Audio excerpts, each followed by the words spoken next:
Check, check, 1, 2.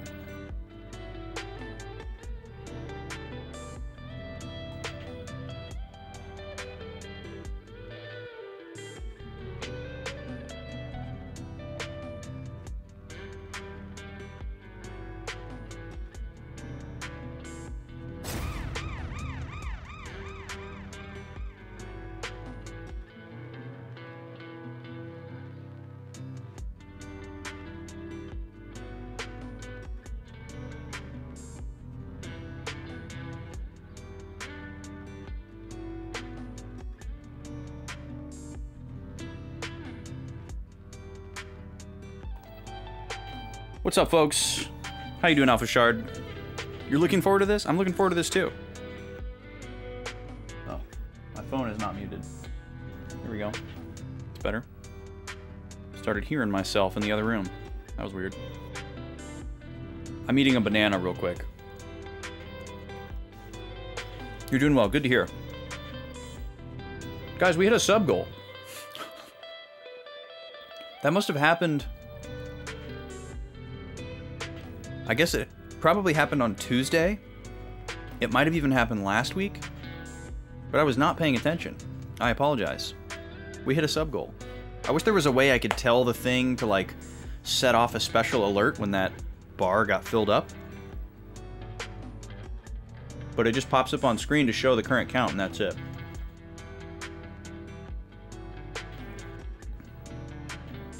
That would be a complicated piece of code well beyond my means.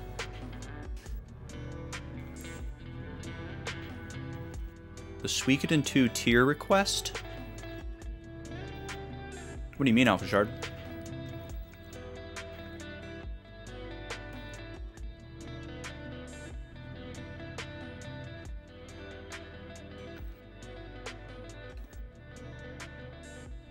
We're gonna get... What are we gonna get today? We're gonna get maybe some more characters, maybe the end of the game. We did almost nothing but recruiting last week, which was not the plan, but it just ended up happening. But I think we're all set today to just immediately tear into, oh, review all the characters that we found. Interesting. I see what you mean. Yeah, there probably is like a tier maker for all the recruitable characters, but we definitely don't have them all. So I'd have to not rank the ones that I don't know. That would take a long time too, though. 108 things. That's a long tier maker. Tell you what, if we finish the game today and there's a lot of time left in stream, I would happily do a tier maker of all 108 characters. You can hold me to that.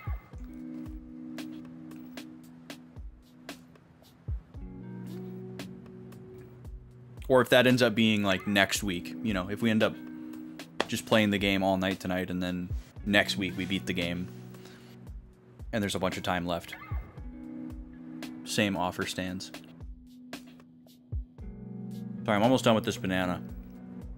I ran out of time today. Thought I was going to have all this extra time. We'll get into that in a little bit. Okay. Banana down. Now, my glasses, they need to be cleaned.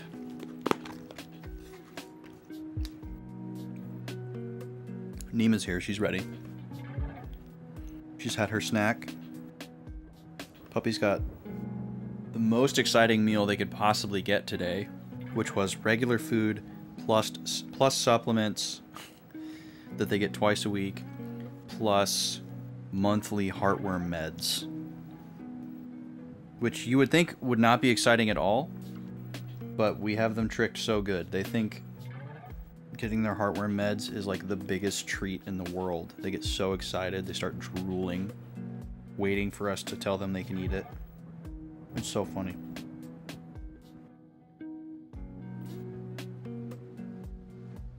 Alright, glasses are clean. Let's do this. Turn off this boring music. Sorry that we're imprisoned by this boring music for the foreseeable future. but it is just what it is. All right, let's switch over, shall we?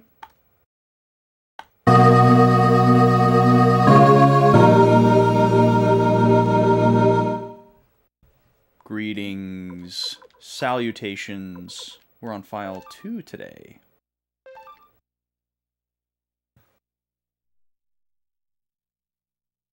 You like smooth jazz? I can listen to smooth jazz for a little bit, but not for very long. It's great for that Weather Channel 5-day forecast kind of vibe. You know, it works well in the background of things or what have you. Pavlov would be proud. Yeah, he would. That's always what we've done with medication for dogs. Like, every dog I've ever had, the trick was never, like, hide it in a piece of cheese. The trick was, like, make the dog think that it's something really special and something that they can't have, and make them really, really want it, and get really excited when they do get it. And what I did at first with our current dogs is you take the pill or whatever it is. It's kind of like a chew, actually. Hey, D. Holmes, welcome in. How are you? Take the chew, and then they get really excited when we open the food container. We have like a screw top food container. So when they hear that sound, they're like, oh, they're immediately thinking about eating, right? So you open that up, and they're already thinking like, oh my god, food is happening, right? And then you take the pill or the chew or whatever it is, and you rub it all in their food, their kibble, and get the dust all over it, you know, and then you close it back up or whatever. And then you hold it up like a treat, you know, like you hold it like this, and you look down at them, and, you know, they'll start sitting pretty, like, immediately, because they smell the food, and they, you know, they just get in that, like, mindset, and then you just kind of tease them with it a little bit, and then, you know, you're golden. You do that a couple of times, you get them used to that ritual, they're like, oh, it's that thing! It's that thing! And now I don't even have to roll it in the food. They just hear the sound of the blister pack with the pill opening, and they literally start drooling. They're like, oh my god, it's the thing! And I just put it on top of their food, along with their new supplement powders that we're giving them. And you don't even have to, like, sit there and, like, oh, make sure they don't eat around it, you know, like, it's the first thing they eat. Because they think it's a treat. And I think it is supposed to be, like, beef flavored or something like that. So there probably is, like, an inherent food-like smell and taste to it as well. Good afternoon to you as well. Ready to punch some Matilda Knights in their faces. Yeah, I don't know if that's how it's gonna go. I would love to punch Gerudo in his face, though, because he's an annoying curmudgeon that has made this unnecessarily bad.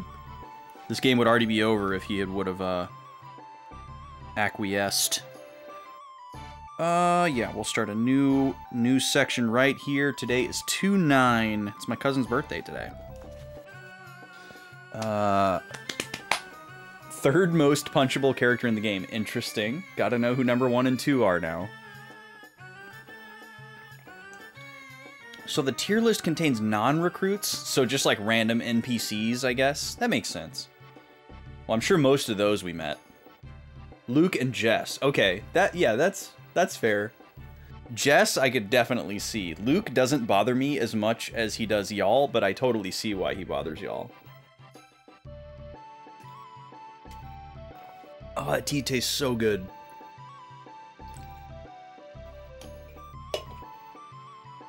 Alright. Let's recap. What happened last week? Not a whole lot plot-wise, honestly. We did a lot of recruiting. Joey showed up in Muse. He asked us to surrender. Obviously, we said no. And there was kind of this, like, yin-yang type of moment where Joey was like, well, you don't have to do this. You could just stop fighting, and this would all be over. And then we were like, but also, you could do the same thing. And he was like, oh, no. Me? Stop? Ha! You know, preposterous. It was really silly, actually. I'm getting a little ahead of myself. That happened later on.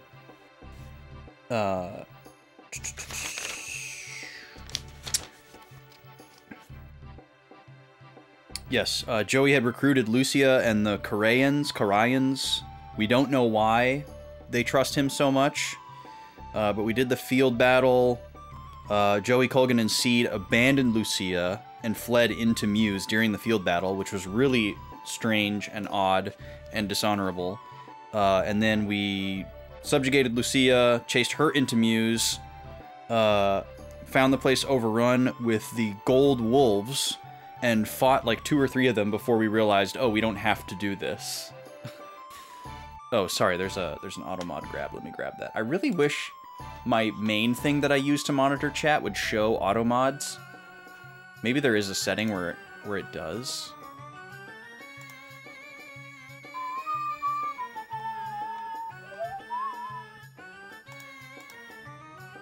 There probably is, but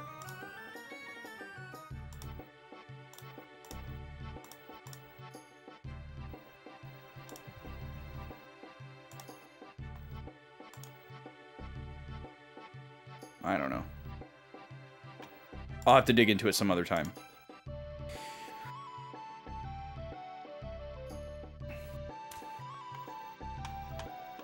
He was a real twerp in Suikoden 1, occasionally obnoxious in this game. Yeah. Yeah, he was pretty annoying. I remember him being annoying in Suikoden 1. I think if I went back and watched my VODs, I would see me being like, ugh, this guy sucks.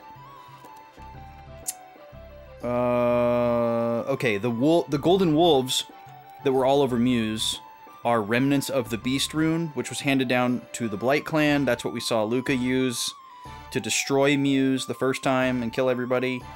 When Highland divided from Harmonia... Oh, it was handed down to the Blight Clan when Highland divided from Harmonia, so long time ago. We fled from the overrun Muse, and then suddenly we find out that Highland has 55,000 men and we have 25,000 men. Even though not too long ago they were like, oh, finally, we're evenly matched with Highland. So I don't know what happened there. I guess a bunch of our people died. And then Shu pulls Kiba aside and basically asks him... This is fairly implied, but he basically asks him to go on like a suicide mission. To go to the old mercenary fort where the game started, or basically started. And to act as bait to draw away some of the Highland forces, and then the main force of ours is going to attack Muse again, which seems really stupid. But first we have to go to Matilda, because Matilda capitulated with Highland, we're told. And I guess we're going to figure out what's going on, or we have to, like, save them? I don't know. It seems like we should be going to Muse next, but we're going to Matilda next. So, I don't think we have a War Room cutscene to do here. Oh, we do. Or no, they're just waiting for me to say that we're ready. I probably need to form a party, but let's just see.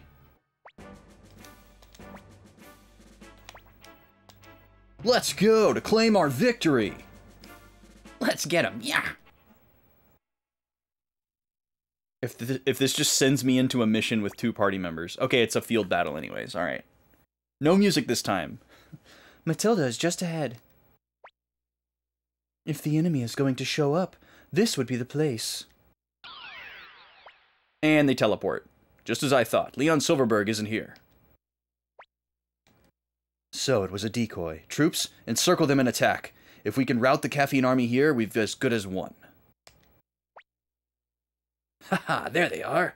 It looks like they're out in full force. Mobilize and crush them like the vermin they are. Advance and encircle the enemy.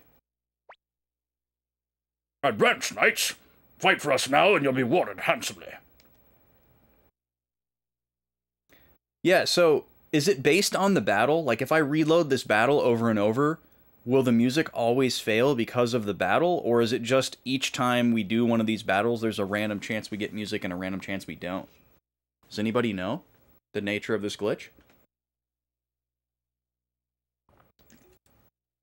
It will always fail based on the battle. That's interesting. Oh, so they're like two different, they're probably two different songs and only one of them works. Is that what it is, maybe? Huh. Okay. This looks like a crazy battle. Oh, we've got Max with us. Nice. So the Matilda Knights are over here. Just kind of hanging. Not really worried about them, so I think we're gonna try to flank like over here, maybe. Our movement is super limited, though. Let's see, is Flick here? Flick is here. Flick can do the fire thing. Let's go like this. That was great. That was excellent. It worked in the Japanese version. That's so interesting.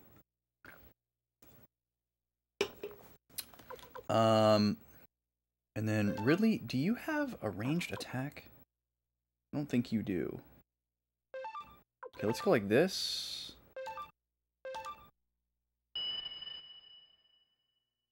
Oh, there's a bug fix that fixes it. Oh man, I got to imagine this is one of the most popular games for patches, and like, because there's probably like a complete retranslation. There's probably, you know, like all kinds of bug fixes and stuff like that. Yeah, this game would be perfect. This is the perfect candidate for fan patches. This seems like kind of a waste, but it is Uber. Okay, that was worth it. You know what? That was absolutely worth it. Can't you attack diagonally? No. Teresa is the one who can attack diagonally. Let's go like this. And then let's go like this. And then like this. Yeah, try to get a little closer. Roy, you can go here. Max, I don't know what you're gonna do, man. Do you have any special abilities? No. 6 attack, 7 defense. I guess I should have modified my units. So they are moving into attack. Okay, nice job, Valeria. Nice job.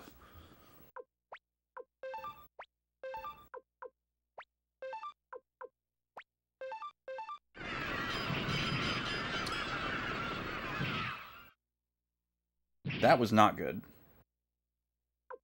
That was not good. It's encoded as CD audio. Oh, so maybe it's just the codec or something.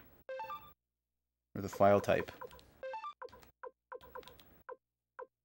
Man, I wish you could attack and then move in this game. That would be great.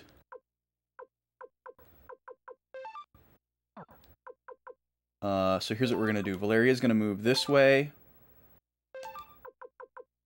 Flick's gonna come over here and do fire again.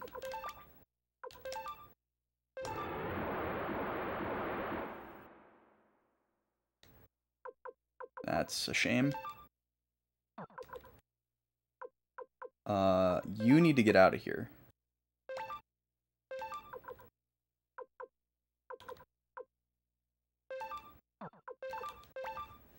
And then maybe you can kill this unit? Not quite.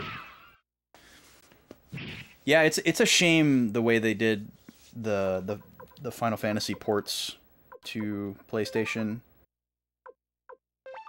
Because everybody just immediately pans those because of the loading time. Oh, I did not realize we had lightning magic. What the hell? When did we get this? Just never noticed this?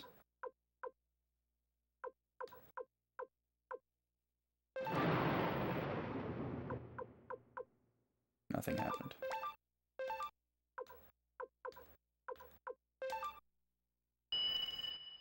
Yeah, the transitions are slow, the battles are slow. I mean, really the bottom line is just those games weren't designed to load in an optimized way for CD format, and they would have had to completely redo the game from the ground up in order to make it work, and they just, you know, they weren't going to do that. But, like, when you played those back in the day, and you weren't A-Bing it, you didn't notice. That's what people forget. Like, I played those. I played the heck out of Final Fantasy Chronicles and Final Fantasy Anthology and Final Fantasy Origins. And I don't mean just like a little bit. Like, I beat Final Fantasy 1 and 2 for the first time on the PS1. And I didn't notice that. I had nothing to compare it to. Like, I wasn't like, oh my god, these battle transitions are so long. And, like, our standards for that stuff were also a lot different at that time. Like, we're so cognizant of load times now. But back then, loading was normal. Like, during the PS2 era, loading was very normal. It was normal to, like, put your controller down, grab a drink, stretch for a second, you know, talk to your friend, whatever. Like, it was very normal. And nobody really complained about it. And those transitions between the battles, it never had an effect on me whatsoever. Like, I have no specific memories of that, and I played those games to completion on the PS1. What do I want to do here? I'm afraid of these guys, even though they're weak. I guess maybe I should, like, move up here and kind of, like, funnel them so they don't surround us. Max might die, but we'll see what happens. And then Teresa, you can't do anything. Give Kulgan's army the signal. All troops attack. Divide and slaughter. This is not good.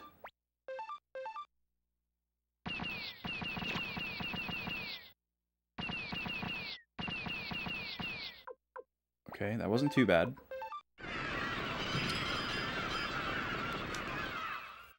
Okay.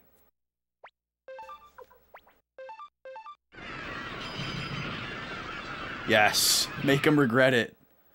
Good job, Roy. But another thing that's sad about that is, like, the translations that they did on the PS1 for those games, those were all brand new translations, and they were never used again. You know, when they ported them to the GBA, they did all those translations again. When they did the Pixel remasters, those are based on a bunch of different versions of the game. I guess maybe the translations of 1 and 2 were used. Well, no, they probably used the PSP ones, because I think when they did PSP 1, 2, 3, 4, those are new translations as well. So the PS1 translations of 1 and 2, those are only existing on PS1, and then the PS1 translation of 5 only exists there. And probably the PS1 translation of 6 as well, but I don't know. Maybe they used that for... Well, no, they would have used the Advance one, probably, for the Pixel remaster. I actually don't know. I don't know what translations were used, but obviously one or the other, like, were redone, and the old ones aren't used anymore. And there's, like, little differences in, like, sprite art and spell names and all that kind of stuff, too, beyond just the translation. FF4 was a 1 meg SNES cart. PS1 has 2 megs RAM. The entire game could fit in RAM at once without needing to load from the CD. But they have to redo all the code anyways. Yeah. Yeah, I mean, the way that games were programmed for the SNES is so drastically different than anything that the PlayStation hardware does. Yeah, it would have been so much work for them. And, you know, even though it sucks for us, makes perfect sense that they were like, oh yeah, we're not doing that for a quick little cash in. Especially because some of the other ones they probably did have to do a lot of work for. Like 5, they had to actually completely localize it for the first time. 4, they had to pretty much redo the script because they like fixed all the spell names and the translation was redone. So they had all kinds of other work that they had to do and money that they had to spend. Can I attack one of these guys from here? No.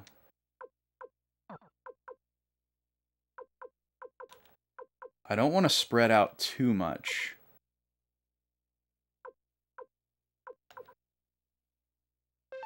And I'm out of fire spears, right? Oh, man, I wish I had one more.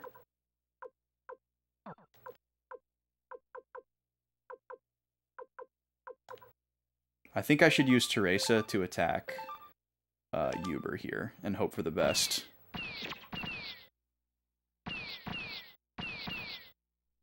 Well, can I attack him with Luke? No, not quite. Not quite in range. I'll probably leave Luke right where he is because he's well protected, which is great. I think I'll use Roy to heal Hauser. Because Hauser likes to die. And I'll probably have to move Hauser, like, right here. Let's go ahead and do that. Oh, this heals everybody in the area. Is it going to heal the enemy? Surely it won't. Okay, I'm going to wait, actually, because Hauser's not in any immediate danger, and somebody else might get damaged this turn. Let's see. Let's have... I'm trying to think order of operations here. I'd really like to get rid of Uber. So... Okay, let's attack with... Oh, wait, hold on. Yeah, let's attack with Flick. I don't want to move him into harm's way. Or more harm's way than he's already in. Okay, that was really bad.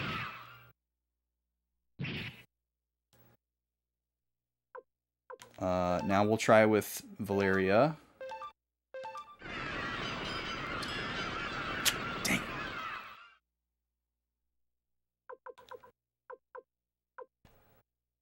And now we're going to have to move Victor into harm's way here. This sucks. Dang it. We're probably going to lose this battle.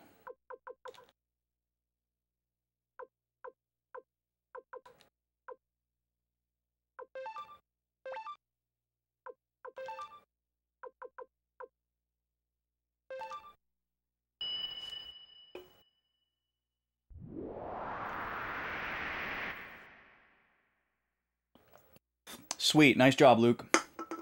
PS1 FF5 was mostly done already for FF5 SNES that was canceled. Oh, cool. That's great. I like that.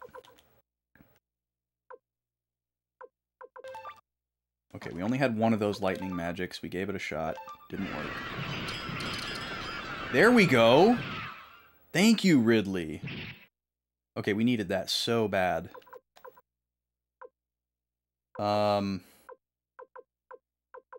Man, if only we could get Roy over here and then heal. But that ain't happening. Hauser, what can you do? You can't do anything, can you? I think I'm just gonna leave him where he is. So we could lose Flick this turn. We're probably gonna lose Victor.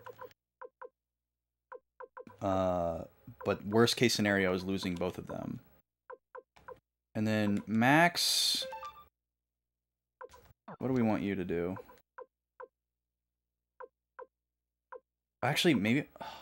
I either have to let these guys through, or I have to try to block them. I can't really do both.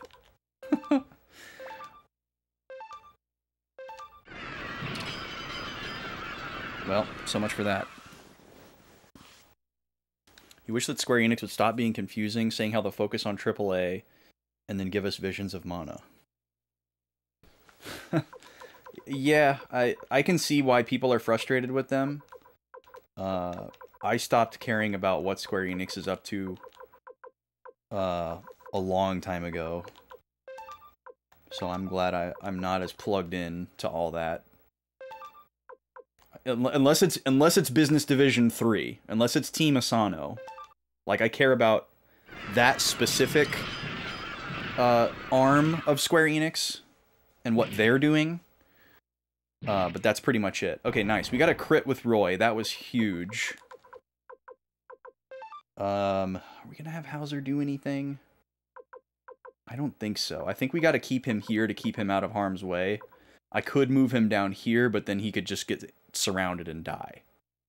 So, I think I'm gonna leave him where he's at.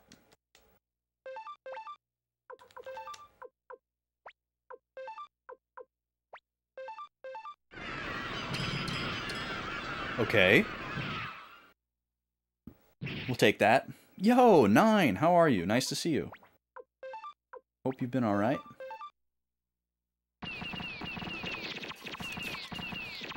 No, Victor. Alright, well, there goes Victor.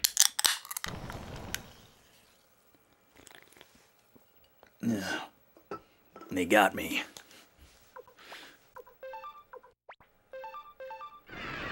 Octopath Live Alive, new mana, the PR, so... Oh, Pixel Remasters, so there are good games coming from that. And there goes Flick. Alright, so we got our worst case scenario. I have a report! Flick's unit was attacked by the enemy! Yeah, thanks. Here's my report! Flick was wounded! He's on the injury waiver wire now. Don't die, Ridley. Good job. Good job.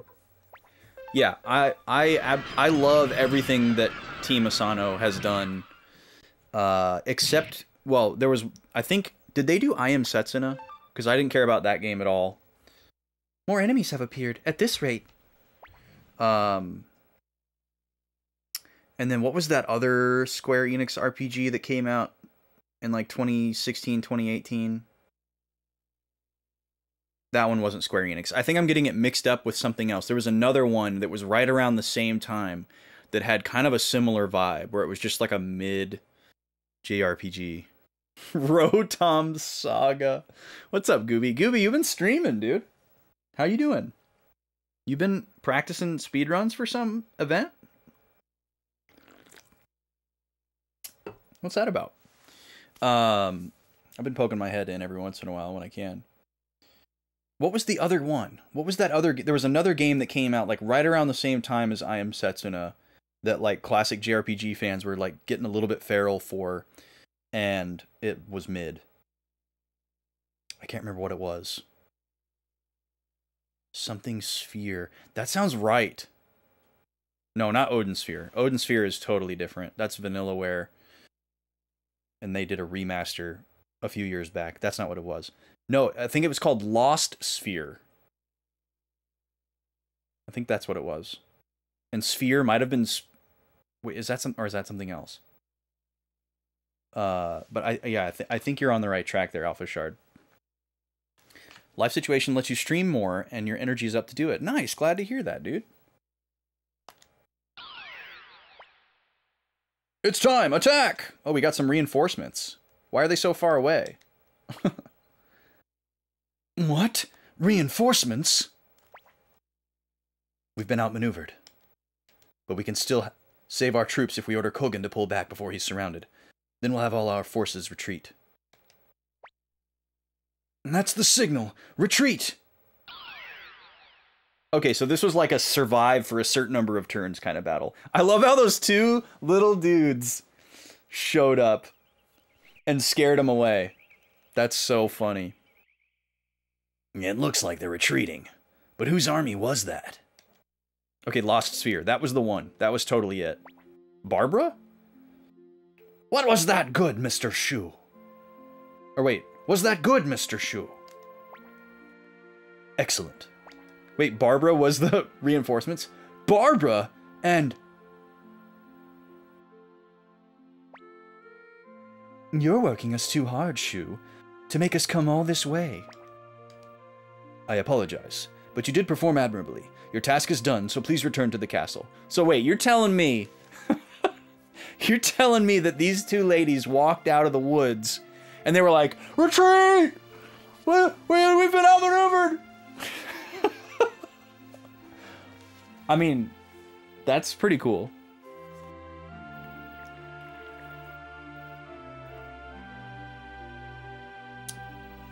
Well, it's a good thing they didn't call our bluff.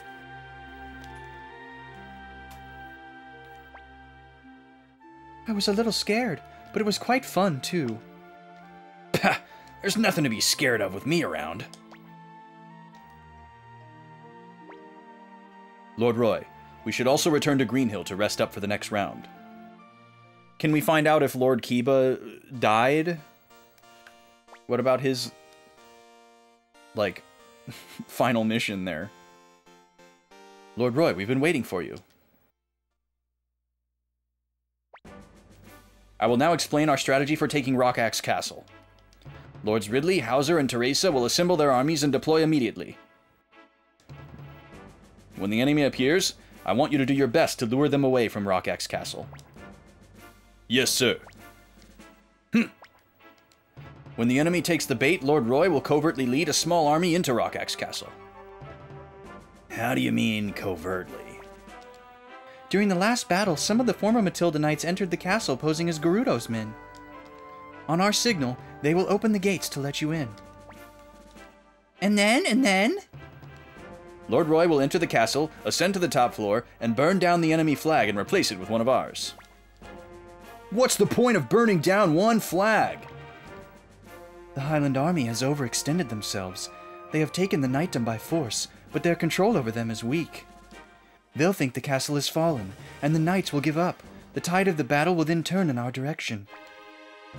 If we fail, then Ridley, Hauser, and Teresa will have nowhere to run, and their armies will be slaughtered. The rest of the Caffeine army will fall shortly thereafter. Lord Roy, everything is riding on you. Select the party members to join in your invasion of Rockaxe Castle. Of course you'll take me, right? Yeah. Natch? What? What? Is that supposed to be, like, short for, like, naturally? Is she, like, way up and up on the lingo? You know you need your big sister to protect you.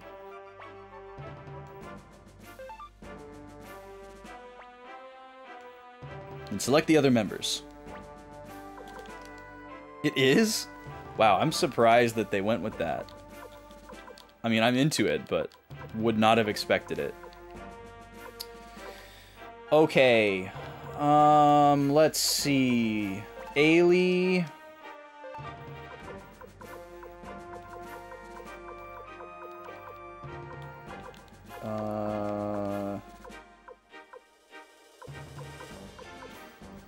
Luke.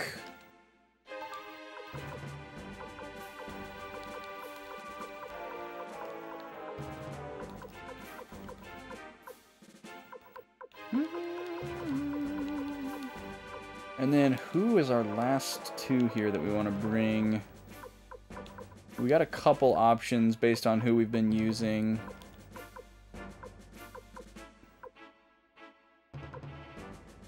So probably Valeria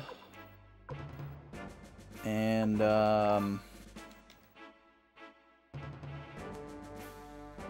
let's see.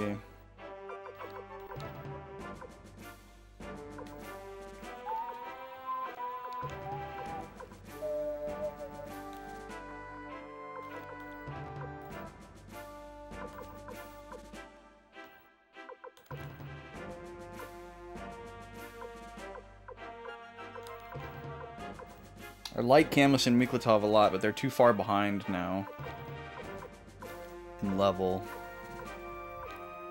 Gadget's pretty low. I guess we were using Victor a lot because we were forced to use Victor during the whole,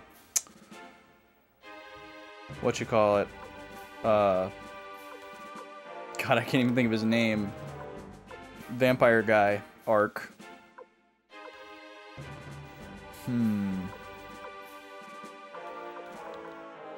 He's got an open rune slot, but we can't give him anything. I mean, he is really strong, but he just... Yeah, Necklord, thank you. He's really strong, he's just so one-dimensional. It's nice to have the more balanced people who can do magic and attacks. Or, you know, buff and attack magic. Depending on what situation we get into. Shin, meh.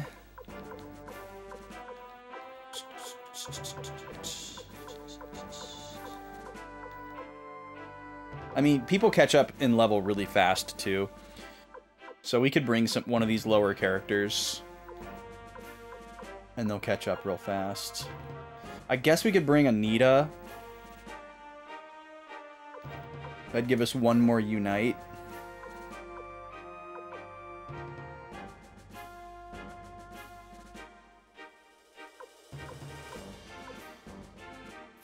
Or Gadget for the memes.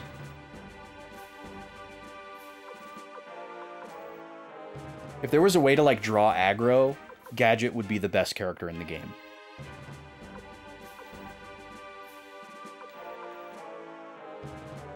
We could also bring Sierra. Not the best rune selection, though. Yeah, probably not. I think we'll go with Anita here.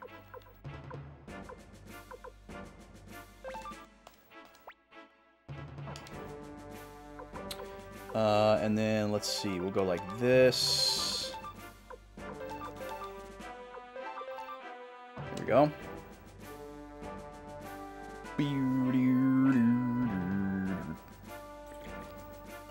Lord Roy, are you ready to go? I'm gonna say, give me a minute. Because hopefully I can save. Are we in Green Hill right now? Cool, I can't save. Let me see if I can leave.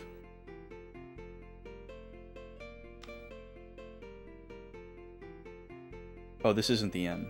Isn't the end down here?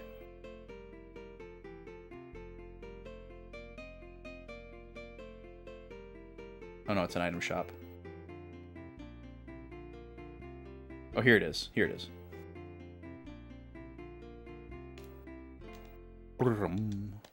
Here we go. Okay, save. Because we definitely don't want to redo that last battle. And let me check my items really quick.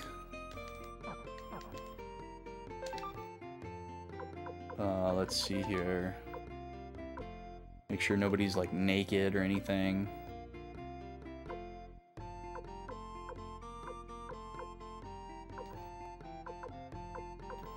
Looks pretty good.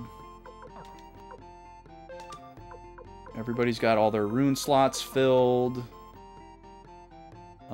We don't need to heal at all. Everybody's maxed. Okay, so yeah, I think we're good. Let me catch up on my notes. I haven't written anything down yet. So, field battle at Matilda versus Uber, Joey, Gorudo, Seed, and Colgan.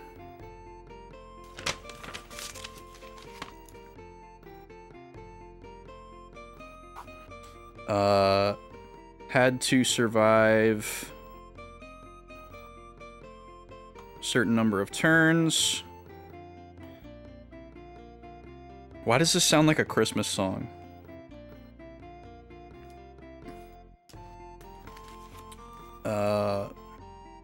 Created decoy reinforcements using non-fighter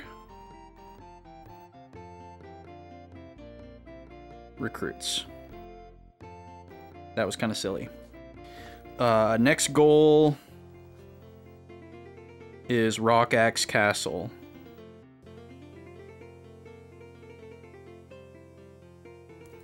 Okay. I don't feel the need to do any more, like, preppy stuff, so we're just going right in. Blue, blue, blue. Earliest known use of the noun natch is in the late 1500s.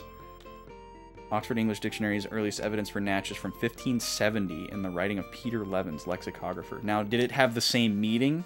Did it have the same meaning when Peter Levens used it? Because that would have been insane. Why does Shu from the side look like a butler? He looks so butlery. Oh, I'm new ready, sir. Alright, let's go.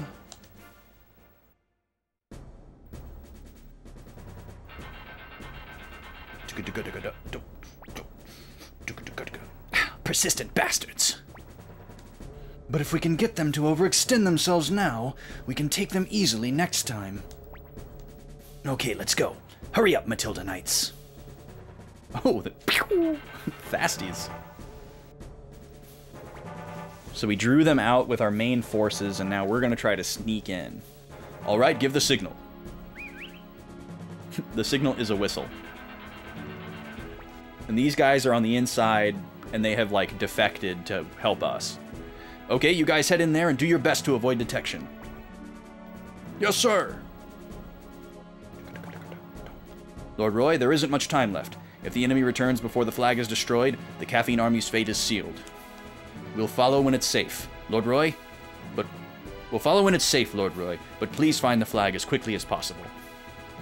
We know already. It'll be fine, okay? After all, Nanami's on the job, right? Let's go, move it, move it. Alright, so we're literally playing Capture the Flag here. A message from General Kiba. Oh, please. Read it. Yes, sir. After arriving at the fort, General Kiba engaged in combat with Leon Silverberg. Uh-oh.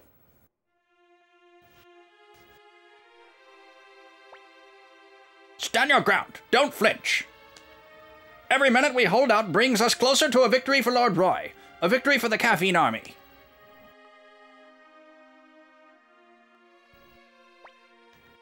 During the battle, both Silverberg and General Kiba were mortally wounded. I see. Father. Well, that's nice and ambiguous. We'll lure away the enemy's front line. Now's your chance to go. Be careful. Yay, we finally get to see what this door is for. We saw this when we first came to this town and we were like, that's a door. I know that's a door. Want to go in there. How do I get in there? Now we finally get to find out. Oh, there's battles in here? That's weird. We do need a few levels on Anita, so let's fight these guys. We're not going to use any magic. We'll try to heal with items if we get real hurt.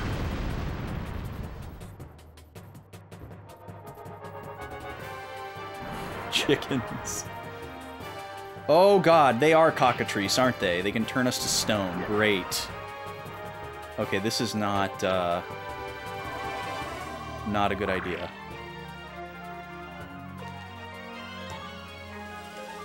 Of course, we have stoning happening for the first time. Doesn't look like that persists outside of battle.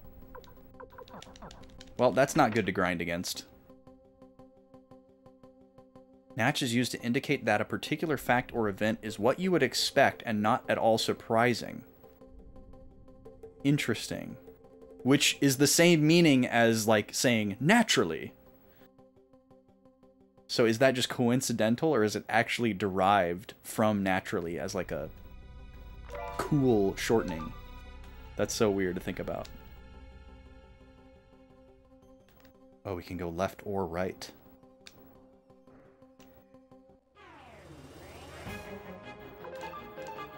Can't escape. Great.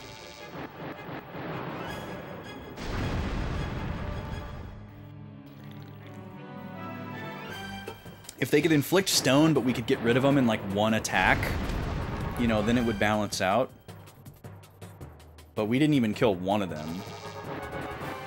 And they're actually doing really good damage to us. So I feel like we want to keep running from them.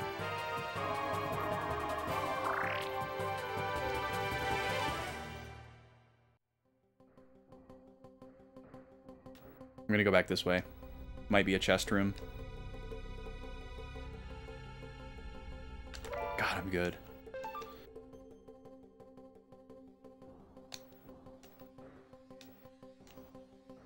Alright.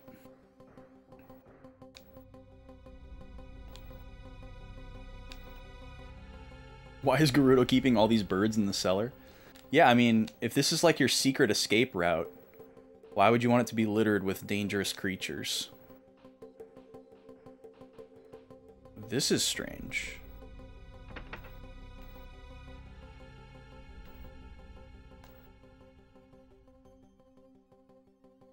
Wait, we're supposed to go down. So this is probably the optional path. Yep. Crimson Cape. And another stat stone. Okay, where's that Crimson Cape? Let's see here. Who's got crappy +7? +8.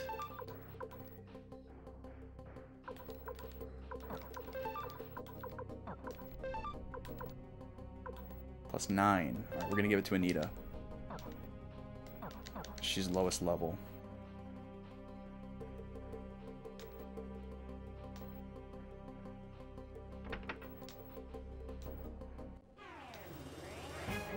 Okay, there's only 3 of these guys. I think I'm gonna take this fight.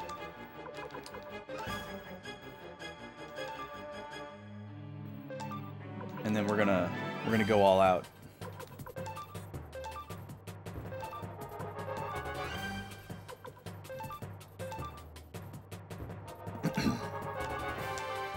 Make sure we do as much damage as possible. Try to eliminate these guys really fast.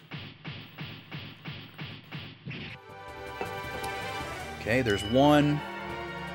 This is gonna do nothing. But actually more than nothing. Which is what we're going for.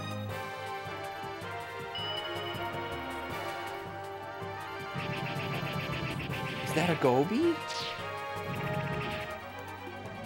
Hi, Gobi. Yeah, you were being real annoying earlier, huh? Even though I was getting ready for stream earlier than I normally would, she knows that that means she's gonna get fed soon. So as soon as I started like doing the things that I do to get ready for starting stream, she was like, oh my god, oh. And like, whenever I'm getting ready for stream, I'm like going back and forth to different parts of the house. You know, like I'm going to my computer, and then I'm going to the restroom, and then I'm going to the kitchen, and like then I'm going to the garage.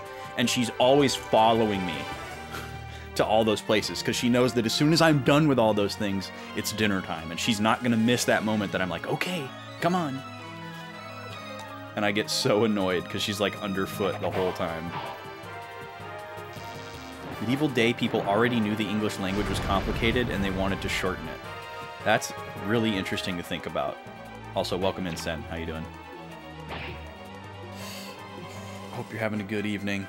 Scoobs is here. What's up, Scoobs? How you doing, dude? How's Dark Souls? How you been? Another one? Okay, we're not fighting these guys.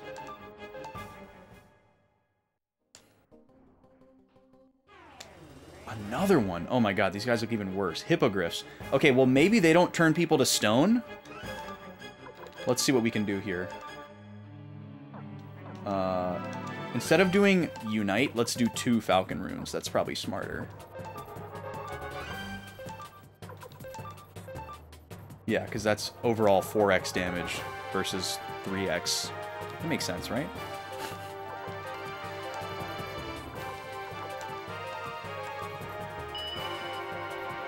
DS has been amazing. One of the best experiences you've had gaming. That's awesome. I'm happy for you, dude. You have like trudged through some swamps in these recent years. Admirably so, but like a lot of these like classic games that you've played through, you've like made it through, and it's like it seems like you've gotten a certain level of accomplishment just by making it to the other side, like in spite of not really actually enjoying the game all that much itself. So I'm glad you found something that you're like truly enjoying. That's awesome. Well, we managed to kill one. Ailey is running low on health, but we're just gonna send it. We'll do double Falcon again. We'll do Unite again because we didn't get unbalanced. And Pixie Rune for what it's worth. Maybe we can get rid of it here. You've beaten quite a few games out of spite. Yes, I've been there for some of those, and I can relate because I've done that many times myself. I'm very much the kind of person where, like, if I start a game, it's really hard for me to stop playing it because I'll feel like the game has beaten me if I don't beat the game. I mean, it's one thing if I play the game for like an hour and I'm just like, oh, I don't like this game, it's not for me. But that doesn't happen to me very often. Like, I've played enough games where I can usually tell before I start a game if I'm gonna like it or not. Like, almost to the point of, like, predisposition. Like, I already know if I'm gonna like the game or not before I've played it. And so, it's like, once I've started, it's like a commitment. It's like, oh, you gotta finish what you start, you know? And sometimes you're just like, I just gotta get through this one. This is bad monster RNG? Yeah, we're getting quite a few encounters here. Well, we had a lucky stretch there where we were kind of just running through rooms without hitting anything. So it's like the RNG came back around. Man, we should have bought some potions, huh? Heal 600 HP, 300 HP. Chance of side effects. We definitely need to give something to Ailey here. Oh, something happened to her. Oh no. Was that poison? Poison! It's probably poison. Yeah. It's okay, we can handle that. And I think we're okay after that. Alright, one of these is probably a chest. Whoa. Chrono Trigger. Wait, this just doesn't open? Okay. Well, that makes that easy.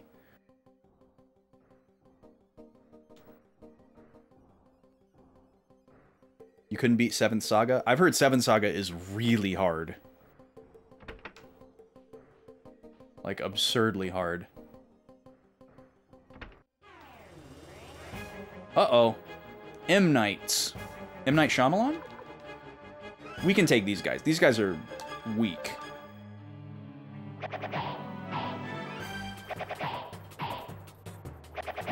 Let's go, Roy! Just hit them all! And a counterattack. Alright, these guys aren't weak, but they're not as annoying as the cockatrices.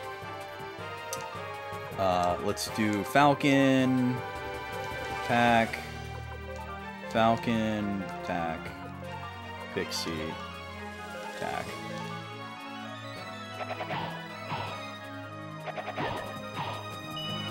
Nice. Dark Souls is like that. You just enjoy the gameplay, progress or not. Yeah, that's great. That's like the best when you can get into a game that's like hard and challenging and frustrating, but you're enjoying the grind or you're enjoying like redoing stuff. That's the reason why I can't play Dark Souls, is because I can never find joy in doing something again. Like redoing something.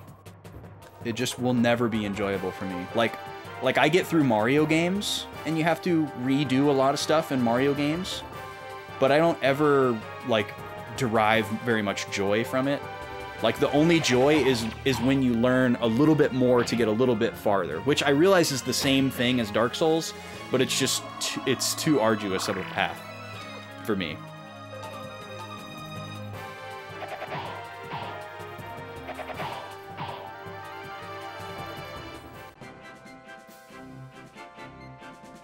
Struggle for so long only for them to take all your runes away. Yeah. Used to grind for achievements back in the 360 days. You have to do all you could. Yeah, I'm glad that I never got that bug. Because I'd never finish anything if I was that level of a completionist. What did we just pick up? Master Robe. Is this good for anybody? Oh, yeah. Actually, really good for Luke. Alright, cool. Valeria needs a snack. We'll give her some pizza. And then Anita also needs a pizza. There we go. This is unexpected. Okay, let me go back.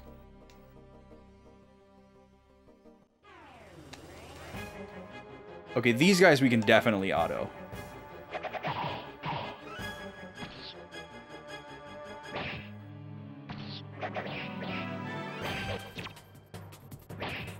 Okay, they have more health than I expected, but they aren't hitting us, which is great. Swinging and missing.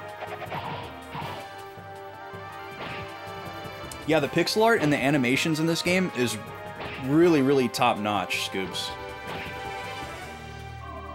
They had really figured out pixel art by the time they got to the PS1. And the way that they chose to mix 2D and 3D in these games, I really like.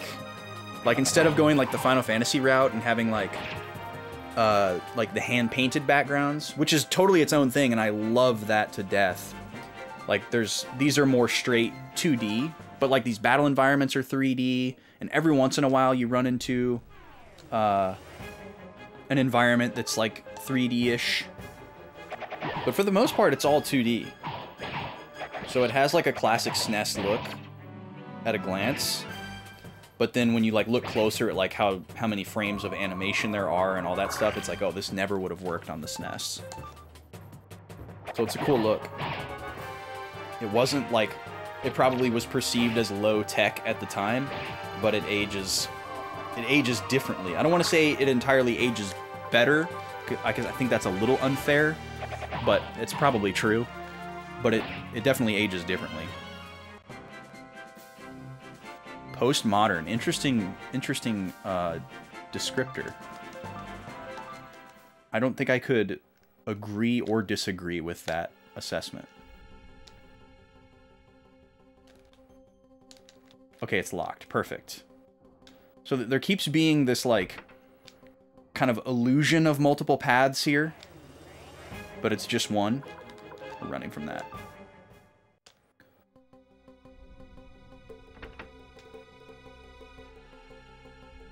And then how about here? Oh, I missed the loading zone. Awesome. Okay, Falcon, attack. Falcon, attack. Pixie, attack.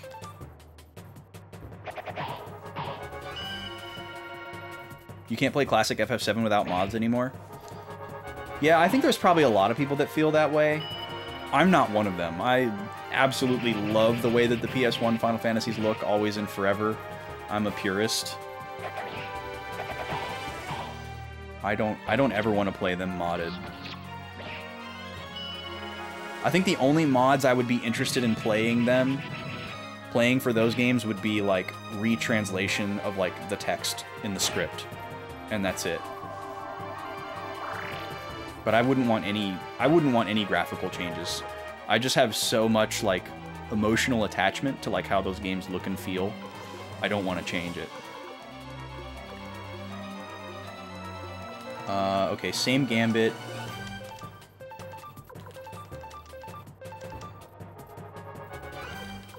It'd be so cool if they added in like a repeat last turn option in the remasters. I believe Bravely Default had that.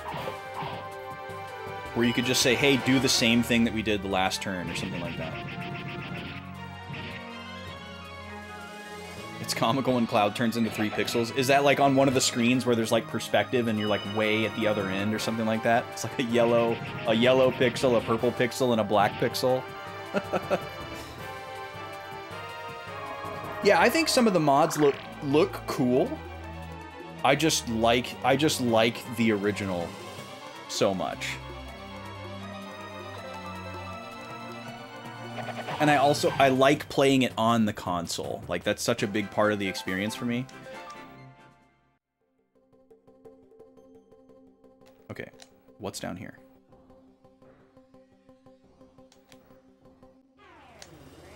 Oh, there's too many paths.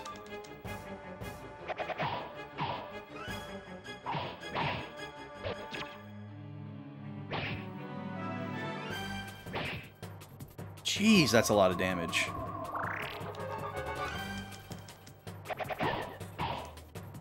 And you know, one day I'll retire all my discs and I'll get like optical drive emulators for all my disc systems. And maybe then I'll change my mind, you know, and start messing around with some of that stuff. But for now, I'm an annoying purist.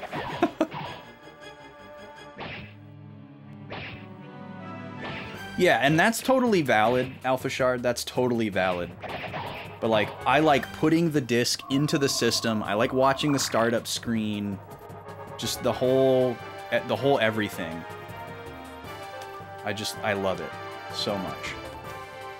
I want to do that for as long as I can. Eventually, I won't be able to do that anymore. So I want to just do that for as long as I can. And I really don't... And I'm also playing on a CRT, and I don't want to get like a digital to analog converter for my PC display and like mess with all that. That's a lot of work. I'm not going to be able to use a CRT forever either, and I'd like to do that for as long as possible. I know there are people that do that, and I think it's crazy to like go to all those lengths, but I've gone to crazier lengths to do dumber things, so... Not knocking it.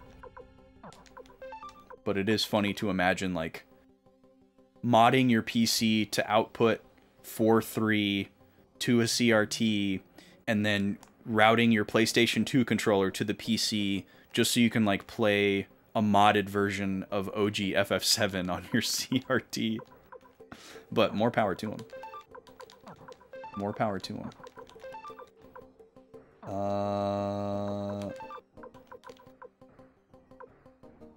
The water amulet. Well, strength plus 15 is no use to Luke, so maybe we should just focus on who's physical here.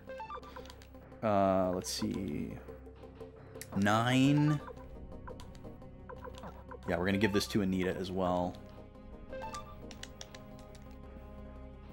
Oh, we got another master robe. Awesome. There you go, Nanami.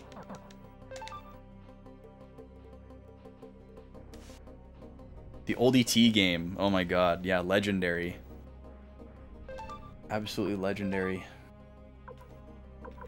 Let's see. Another spinach juice for Valeria. Of course, she got poisoned. And then another anchovy pizza for Anita. Antitoxin.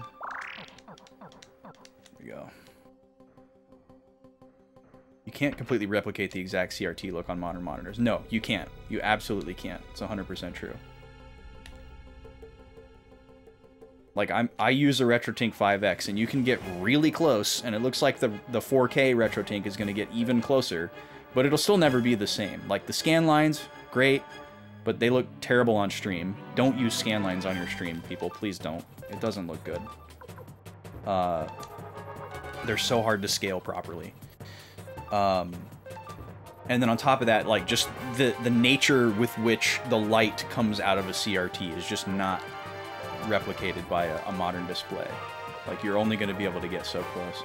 I'm still holding out hope that someone will like make reproduction CRTs and like figure out a way, you know? But we'll see.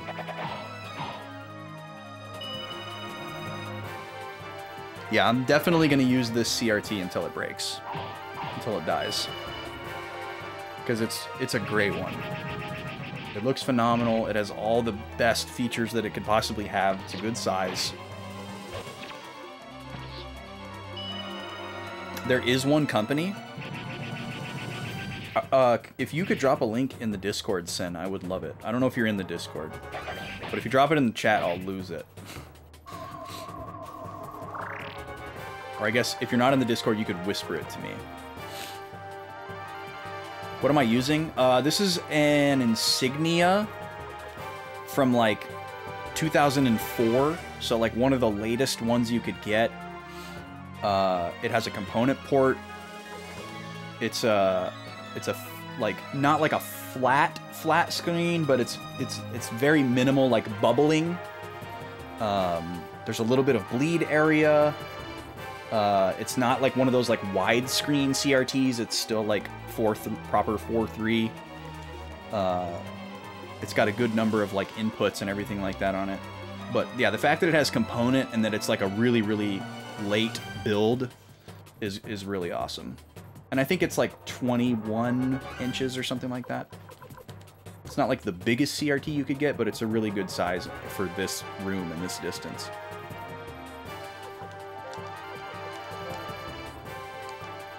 I have the model number somewhere, but I don't know it off the top of my head.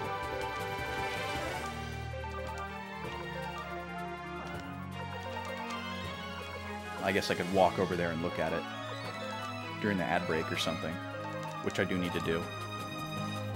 2004 Toshiba 14 with component. Yeah, nice. Yeah, getting one of those late ones with the component port is so great, because you get the component, but also just all of the components inside the TV are that much newer, you know, and have a chance of having that a little bit more lifespan. Oh, you might get yours recapped soon. Yeah, that's a sick idea. That's something that I might look into as well. What I need to do is look up and see like what some of the kind of like common warning signs are, to see if I could maybe like detect when it's about to go, so that I don't like unnecessarily recap it too early. Or maybe find somebody who's able to like properly diagnose the age. I don't know.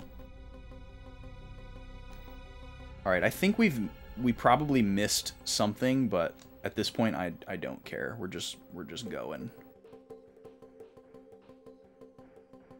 Because we're so low on resources.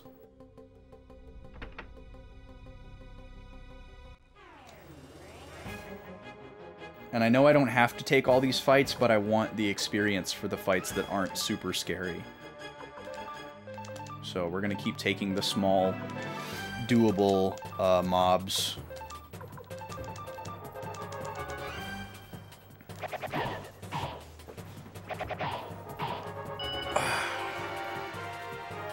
Hit him with your Q-tip, Luke. Good job, buddy. Head pat.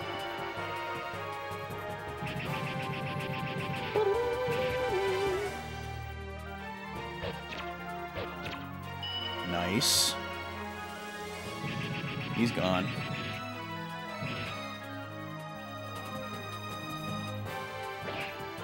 Nice miss. 4 auto heals. That's awesome. So that master robe item we got also has a passive heal on it. We'll take it. 10 HP probably isn't going to make the difference between life or death, but you never know. Oh, I see a chest. Oh no, this is the room. Oh, no, it's not. So it's like a guarded chest.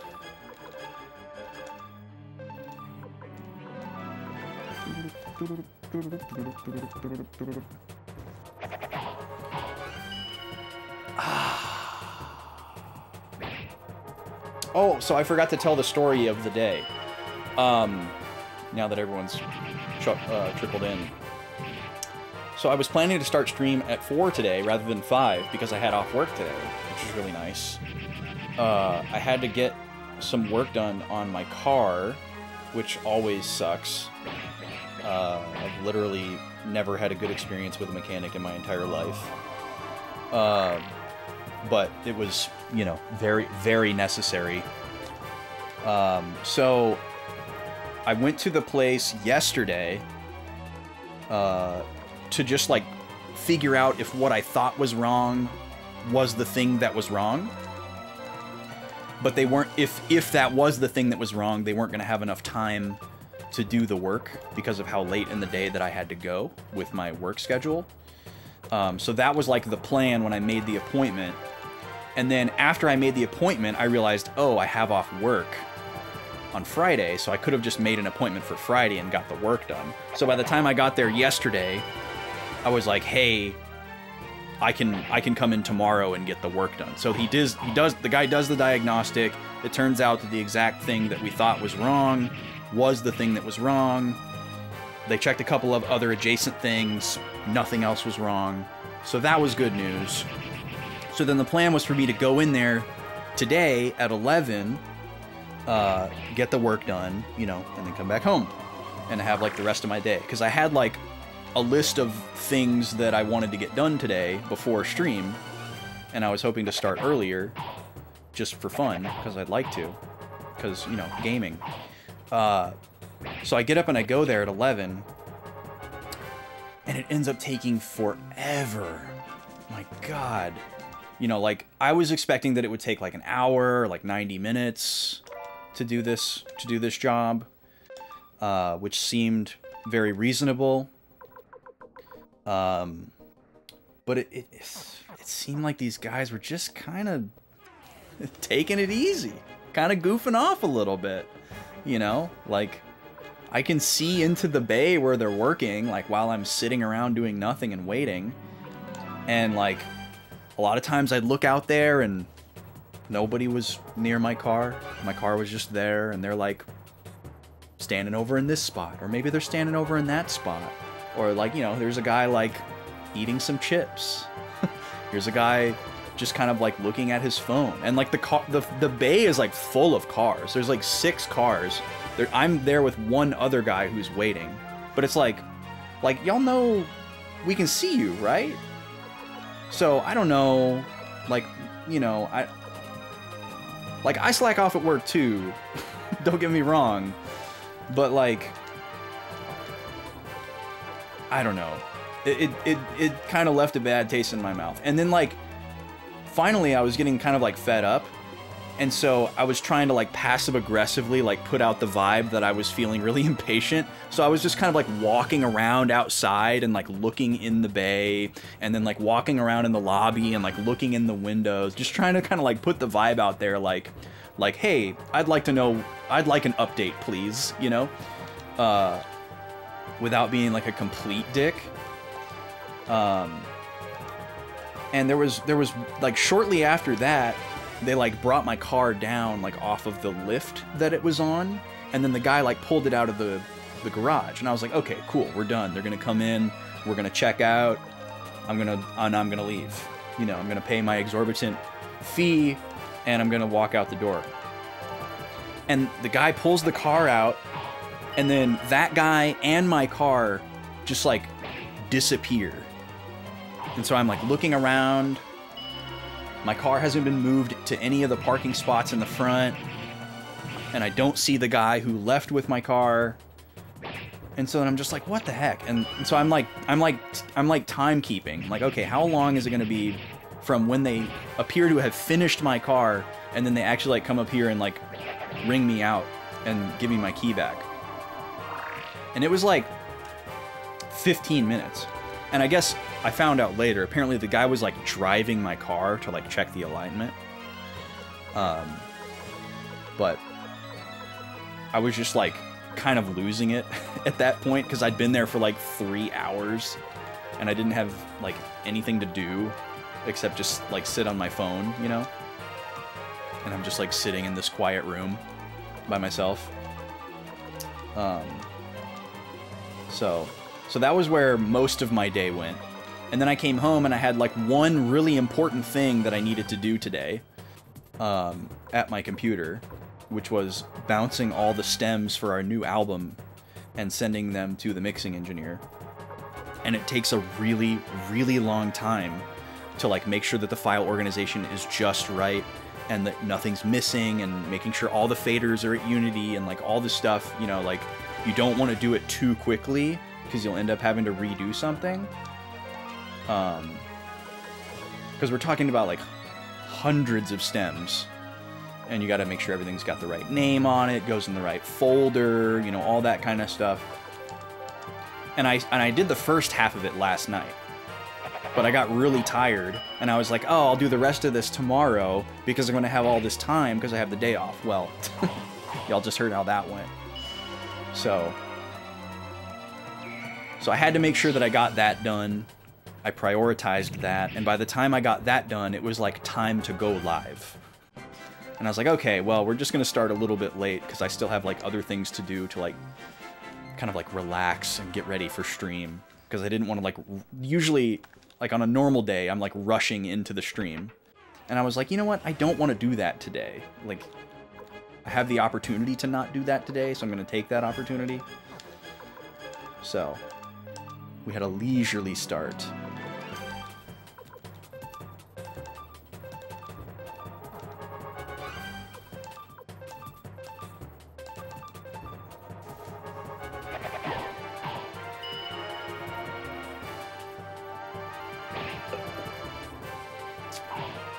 Been keeping yourself from replaying games that you've already played. Part of you wants to play FF6, Chrono Trigger, Trails in the Sky, Suikoden.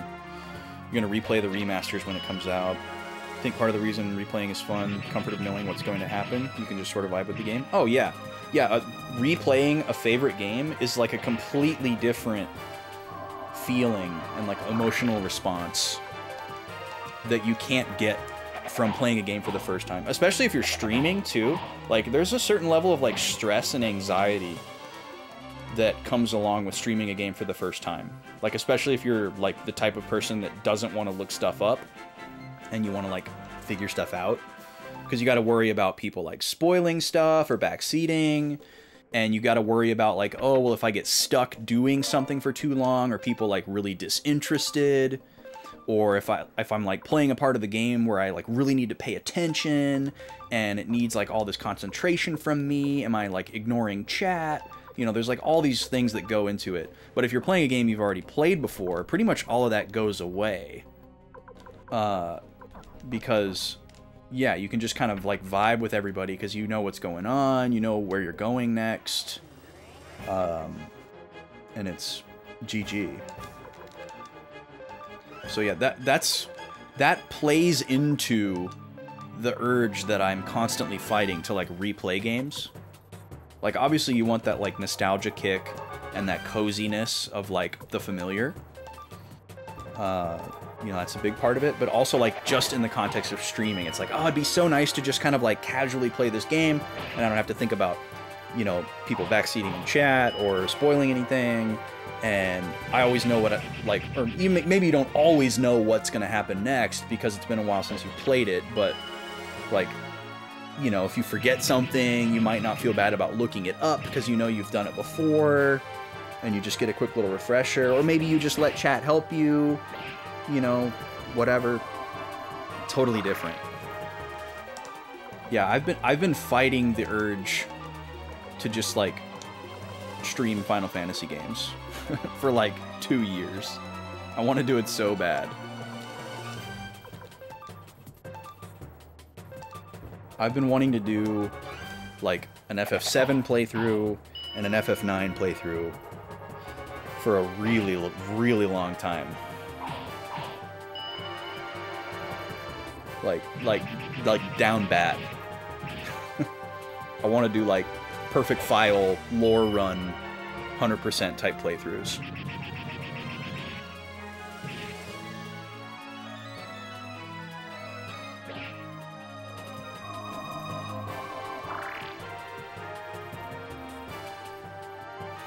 Yeah, it's possible, Alex. For sure.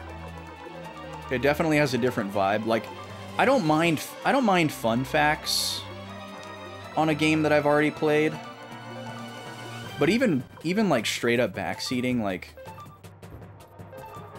I don't know, I've developed a really, really sour taste for any type of, like, hints or, like, leading questions. Like, it just really gives off a bad vibe. Even though most of the time people doing it mean well, it just gives off a really, really bad vibe to the streamer. Because, like, as the streamer, you're just kind of like, it's pretty impossible to not... Oh, wow, we have max money. It's pretty impossible to not interpret it as, like, hey, I see that you're stuck, and my level of entertainment is dwindling. Please do the thing so that I can watch the game again, you know? Even though you, like, can pretty much assuredly know that that's not why the person is doing it, it just feels like that. And it feels like... it feels like someone's not letting you play the game. You know, and, like, that's like the only thing that you want to do, is you just want to play the game.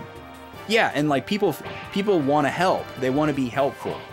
But it just doesn't work.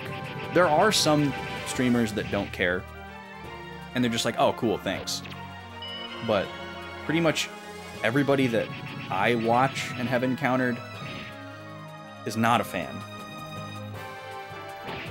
and has to go to great lengths to prevent it. And it's one thing if, like, people are new to the platform and they don't understand, like, rhetorical questions, you know? Like, we ask rhetorical questions when we're streaming because we want the audience to know what we're thinking, because that's, like, a big part of, like, the viewing experience is, you know, letting the audience know, like, what you're thinking, because, like, that's why a lot of people are in the stream, right? They want to watch somebody play the first game. They want the game for the first time. They want to know how they're reacting to things. They want to like, get to know, like, how you problem solve and work through, you know, plot points and make predictions and all that kind of stuff. So you ask the rhetorical questions to keep your audience, like, involved and, like, engaged, right? And if you're new to the platform, you just think, oh, they're asking a question. I know the answer to that question. Or, you know, maybe they're the type of person that, like, really likes to be noticed in the chat, which I can also relate to. And you're like, oh, cool, I can help them. I know the answer to that question, you know, and you don't know that vibe yet. That's a little different. But, like, if you've been on the platform a long time, like, you know not to answer those rhetorical questions. I think if you've been watching people play games for the first time on Twitch and for, like, you know, several months or, like, years, like, I think you know when a question is rhetorical and not to answer it. Maybe I'm giving people too much credit on their abilities of perception, but whenever I see people answer rhetorical questions, it always feels like they know better. But everybody's different. Thanks, Alpha Shard. Yeah, I hope so. I mean, I would assume that's why most people are here, is because they like this game and they want to see somebody, you know, experience it and see how it was different from or similar to their experience, or another experience of this game that they saw. That's why I like watching people stream games that I've played before more than ones that I haven't. I wish I had something to spend my money on. I'm just throwing money away here. These guys are giving us so much money. I'm gonna run from this one. Oh, I can't. I can't run from this one. Let's see. I think the lady is cleaning the oven, which is really nice of her. But there's that stank. You know what I'm talking about? I don't think I told you guys about this on stream. Was that a week ago or 2 weeks ago? Can't remember. Recently, had a bit of an oven disaster. I went to make a pizza, and the pizza that I make, or most pizzas that I make in the oven, are the kind where you just put it directly on the rack. You know, I don't use like a pizza pan or a pizza stone or anything like that. I'm always making like really thin, crispy pizzas, and the best way to achieve that is to just put it right on the rack. Plus, it's easy, you know? So that's what I did. But for some... And I've cooked this pizza dozens and dozens and dozens of times. And it's been extremely consistent. Comes out exactly the same way every time. All that sort of thing. Same amount of time, same temperature, all that. But something happened to this pizza. Where it just, like, disintegrated in the oven. It just, like, came apart and, like, broke into a bunch of little pieces and, like, fell through the shelves, or, you know, the grate, whatever you call that, in the oven, and, like, fell to the bottom and was just burning. And, you know, when you have a good oven, if something's, like, burning really bad in your oven, it tries to do the best it can to contain that smoke so that the smoke doesn't go all in your house, because smoke is very bad for your house. And, you know, if, like, your oven, like, caught on fire, obviously the oven would want to try to contain the fire so that it didn't catch your house on fire. And nothing was on fire, but there was a lot of smoke happening because of, you know, like, boiling, like, cheese and stuff directly touching the hot surface. It's a gas oven, by the way. And so I didn't even realize. I went down to check the timer, because I was like, oh, I feel like the timer should be going off pretty soon. And I wanted to make sure that I hadn't, like, missed hearing it because I was upstairs. And I went down there and the timer still had, like, 2 or 3 minutes left. And I was like, okay, cool. Because I was, like, doing something. I don't remember what. But then when I got down there, I was like, you know, it smells like it's done. Like, this is usually what it smells like when it's done. Or maybe, like, a little over. But there's still 3 minutes left? That's kind of weird. So I decided to go check on it, which I would normally never do. And that was when I saw that it was, like, disintegrated and all falling apart and, like, on the bottom burning, and all this smoke was coming out, and I was like, sweet Jesus. So I had to, like, turn the oven off. Smoke detectors started going off. Dogs were going crazy. Gobi freaks out when the smoke detector goes off. The noise really hurts her ears. Nima doesn't like it either, but I think because she's older and deafer, it doesn't hurt her as much. I don't know. So I had to, like, put them outside so that they could get away from the noise. And then this was the first time that the smoke alarm had gone off since we had updated our security system. And so I had never had, like, a practice round of, like, fully disarming the security system after it had triggered. So, like, we have this thing that, like, sits next to the smoke detectors, and it listens. And if the smoke detector starts going off, it triggers the security system, because the security system isn't directly linked to the smoke detectors. You know, they're on their own kind of thing. So that starts going off, and the security system, like, automatically is like, okay, we need to call the fire department, right? And so I have to, like, you know, manually disarm the system, and I can hear it, it's going off, and I don't know what to do. So I think that I'm supposed to go over to this keypad and, like, type in our code and then press, like, the confirm button or, like, the fire button or whatever to, like, tell it everything's cool, I've got it under control. And that's not working. So I'm, like, freaking out, and then my phone isn't on me and it's on silent, so I don't realize that they're calling me to, like, check on me and be like, hey, do you need help? And because I'm not answering, they're like, okay, this person needs help or isn't home or whatever, so we're gonna call the fire department.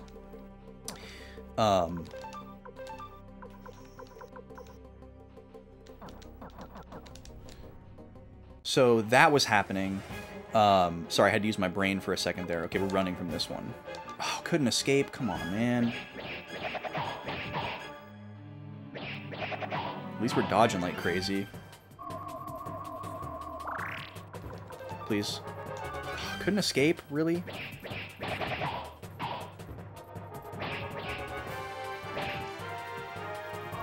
But anyways, I figured out that I had to, like, go into the app on my phone to disarm the system completely. Which I did not realize.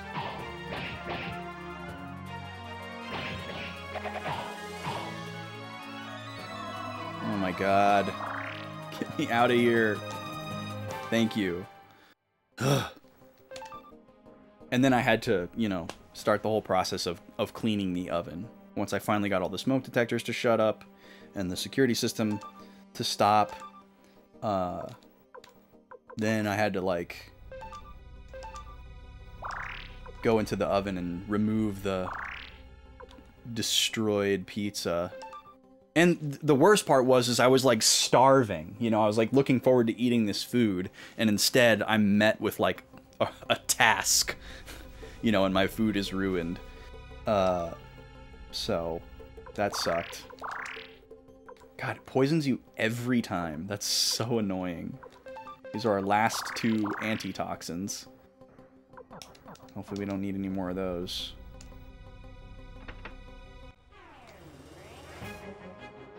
Okay, we can handle this. We can handle this. This is no problem. 2 guys. But yeah, what I think happened is the freezer. We have 2 different freezers. And the freezer that those pizzas were in, I think, has been doing something weird. Like where the freezer temperature would, like, drop and then go back up. So what I think happened is that the pizza, like, got a little soft, defrosted a little bit, and then refroze. And because it was a cauliflower crust, I think that just caused it to, like, lose its structure somehow. Because I definitely noticed it was kind of, like, odd when I got it out. More of these things that we don't know what they do. Sweet. Maybe someday.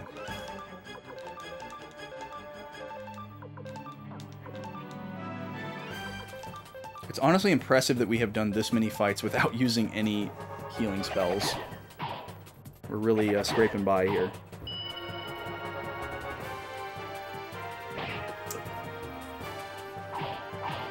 But yeah, it's a not a super old fridge freezer, but it's an older one that we bought from our old landlord in Minneapolis, and it's moved twice now. Once was across the country. So I don't know the full history of it. I don't know if it's ever been serviced for anything, you know. It's quite possible that there's something wrong with it. And it's also, like, in a non-climate controlled garage. So that could cause it to have issues that it didn't have before, or accelerate previous issues.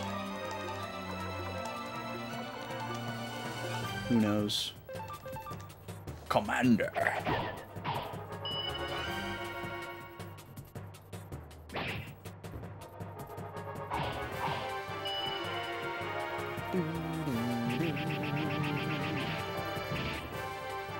He's got a lot of health. Nice. That counter saved us an extra turn cycle.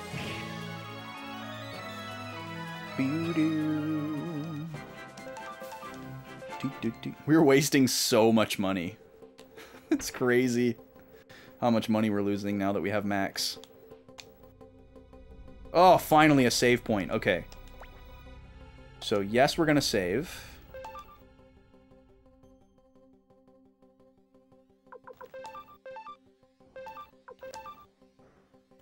And now, I think what we're going to do is a full party heal. So we'll use these mega medicines that we've got. We got a piece of French toast here. Let's see, who has got the most health? Let's see, we need 1, 2... What, we need five heals here. So let's see. We've only got 4 heals, it looks like. So we have to make a choice. If we want to commit to not using any magic, which I do. So let's see, who would we not fully heal? Who would we not fully heal? Could choose Roy because he has the most health. And probably the best defense.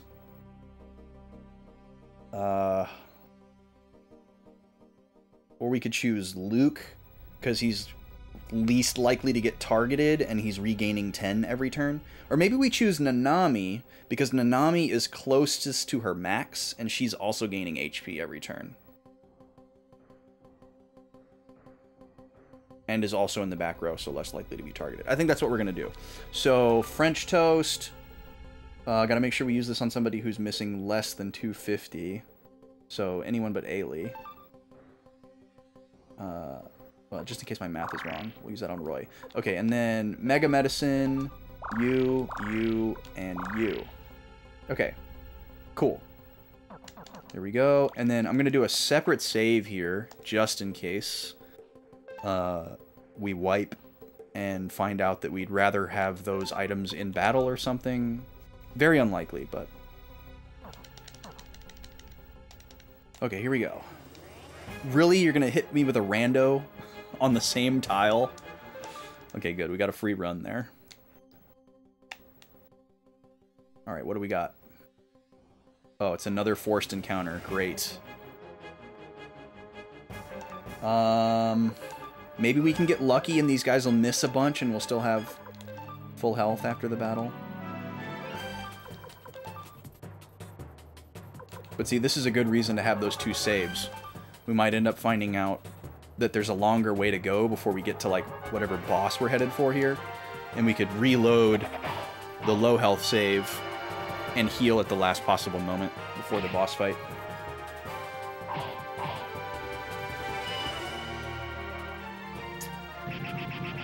Random encounters aside, though, this is a cool part of the game. Like, sneaking into this castle and, like, ascending to try to get to, like, a key point. And, like, everything that's riding on it. Like, this is cool. It's a fun little rising action moment. This is a cool battle screen as well. Up on the parapet. I guess it's not technically the parapet, but we're very close to the parapet.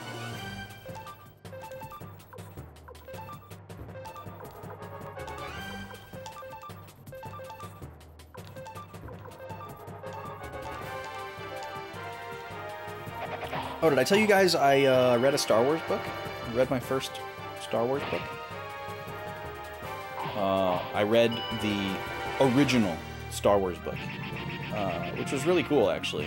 It was cooler than I thought it was going to be. It was really... It felt like I was kind of like reading a behind the scenes of the movie at the same time. Yeah, I got the novelization of the original trilogy, and I read through just Star Wars. And it was cool. It was really cool, actually. It was neat to, like, it's such a different, like, it kind of felt like watching, like, a director's cut of the movie, because it had a lot of the scenes that were cut from the, like, original theatrical release to, like, improve the pacing and all that kind of stuff. So you got, like, a little bit of extra couple of nuggets there, you know.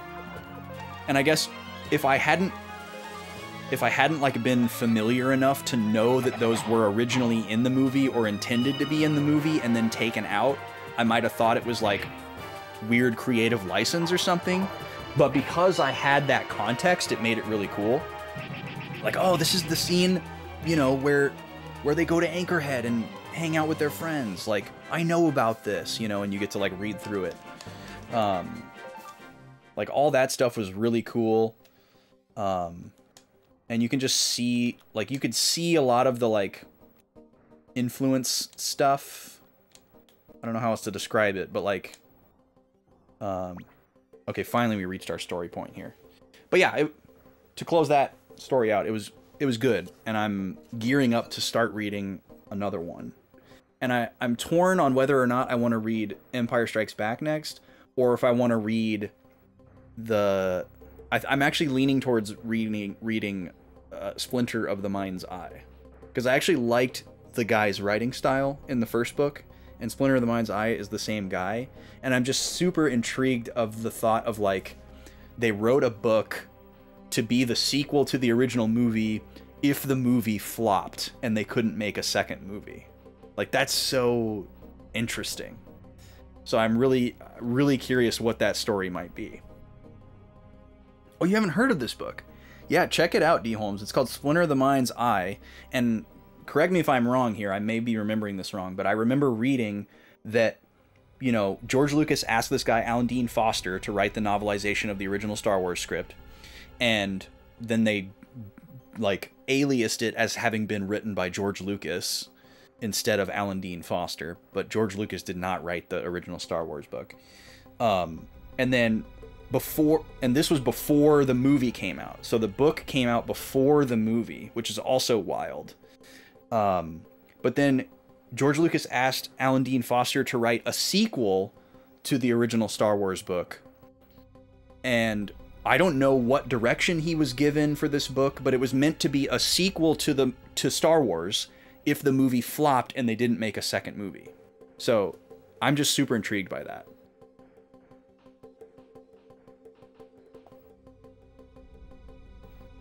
Oh, you've read it, Alpha Shard. Nice. Well, don't tell me anything about it.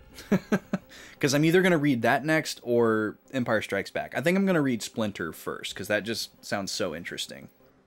You were thinking of reading one, Sen? Nice. It's surprising how much of Star Wars George Lucas did not write. Yeah, the whole, just the way that all of that came together is so fascinating.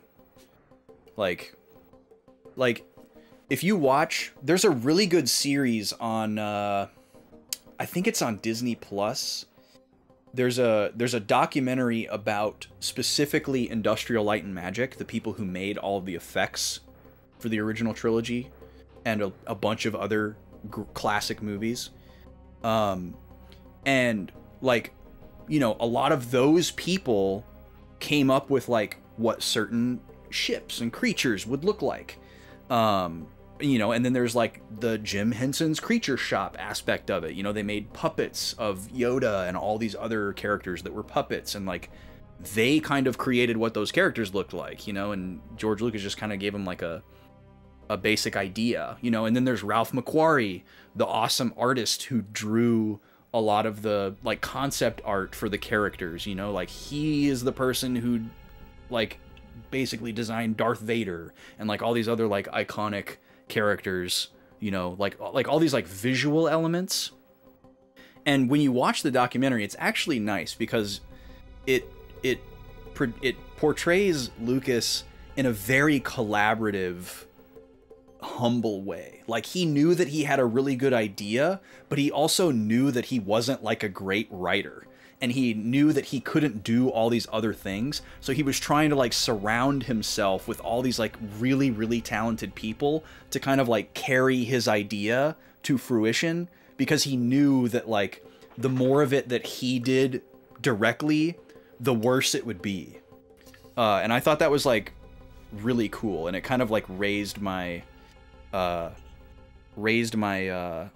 like, mental standing for George Lucas. Because he's such a like, divisive figure in the fandom, and, like, he was really easy to hate during, like, the prequel era, and it's actually really sad to watch, like, interviews with him during that time. Like, he was really struggling. Yeah, the way that the prequels were handled is different, Sen. This is all relative to the original trilogy. That was very much his MO, his practice. He was more hands-on with the prequels, for sure. That's a different conversation. Yeah, the Empire Strikes Back novelization was a different guy, and the Return of the Jedi novelization was a third guy.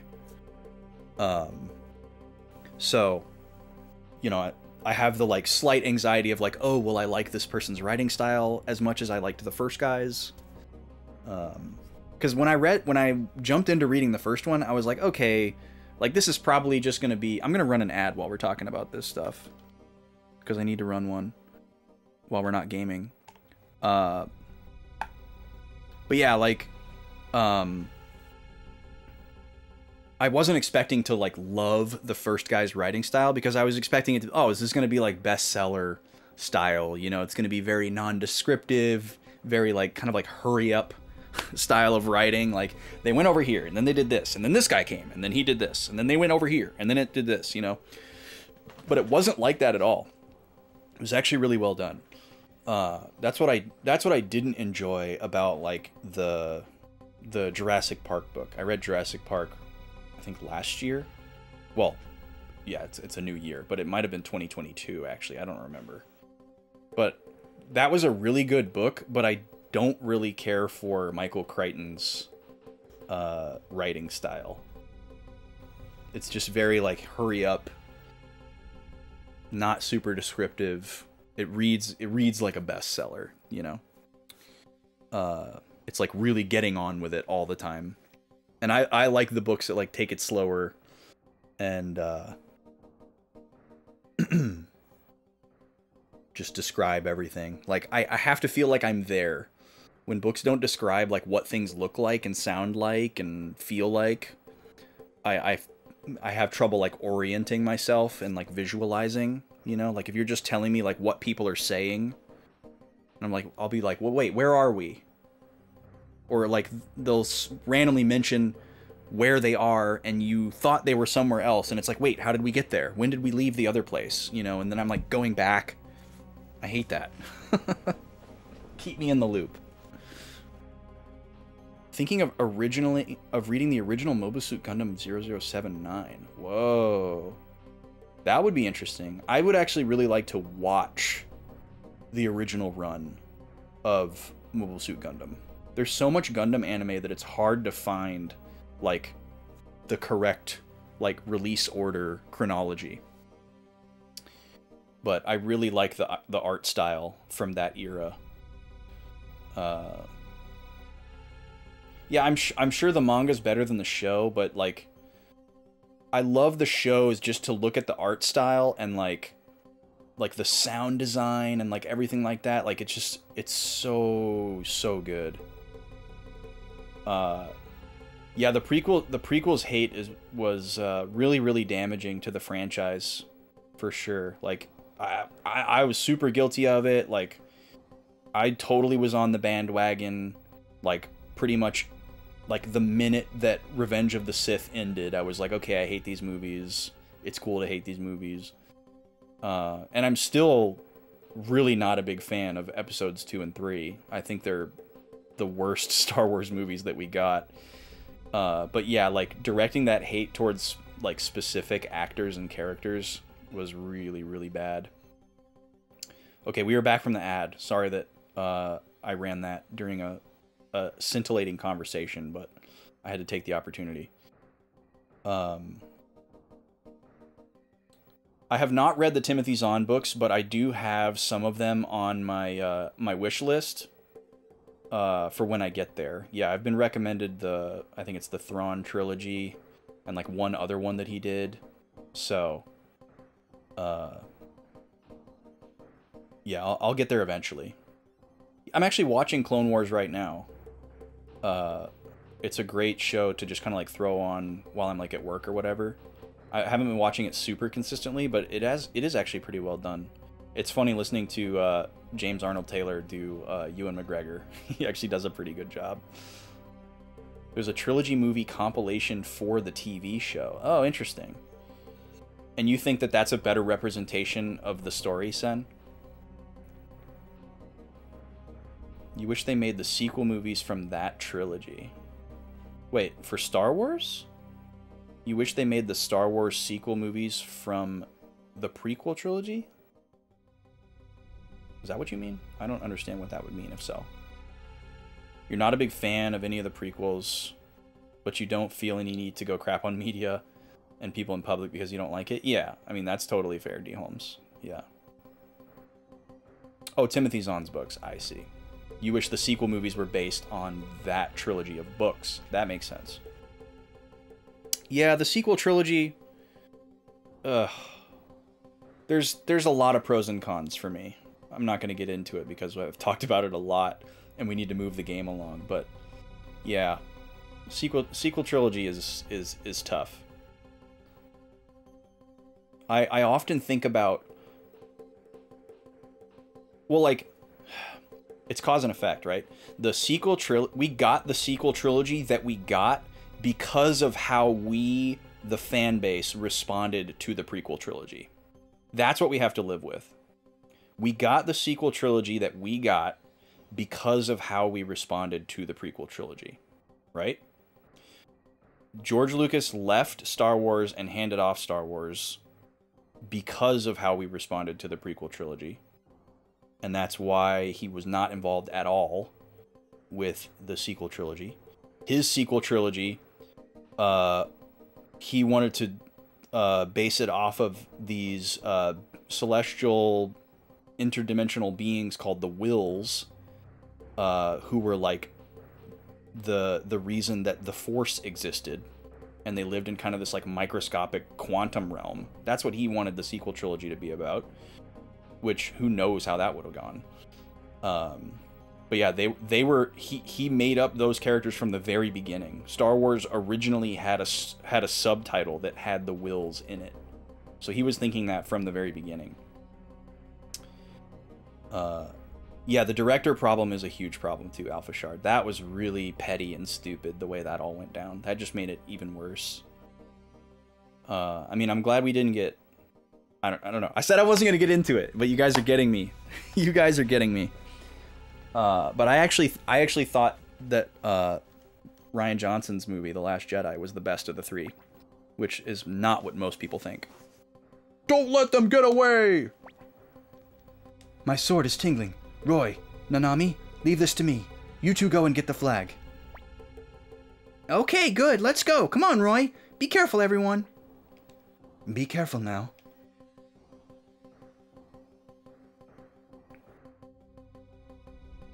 Yeah, there's just too much now. Like, there's no way to please everybody now. It's too big. It's a bit too quiet. Let's hurry, Roy. Really, you're gonna give me randos with 2 characters? Come on. And wait, why is my health so low? Oh, that's right, we had to take a battle.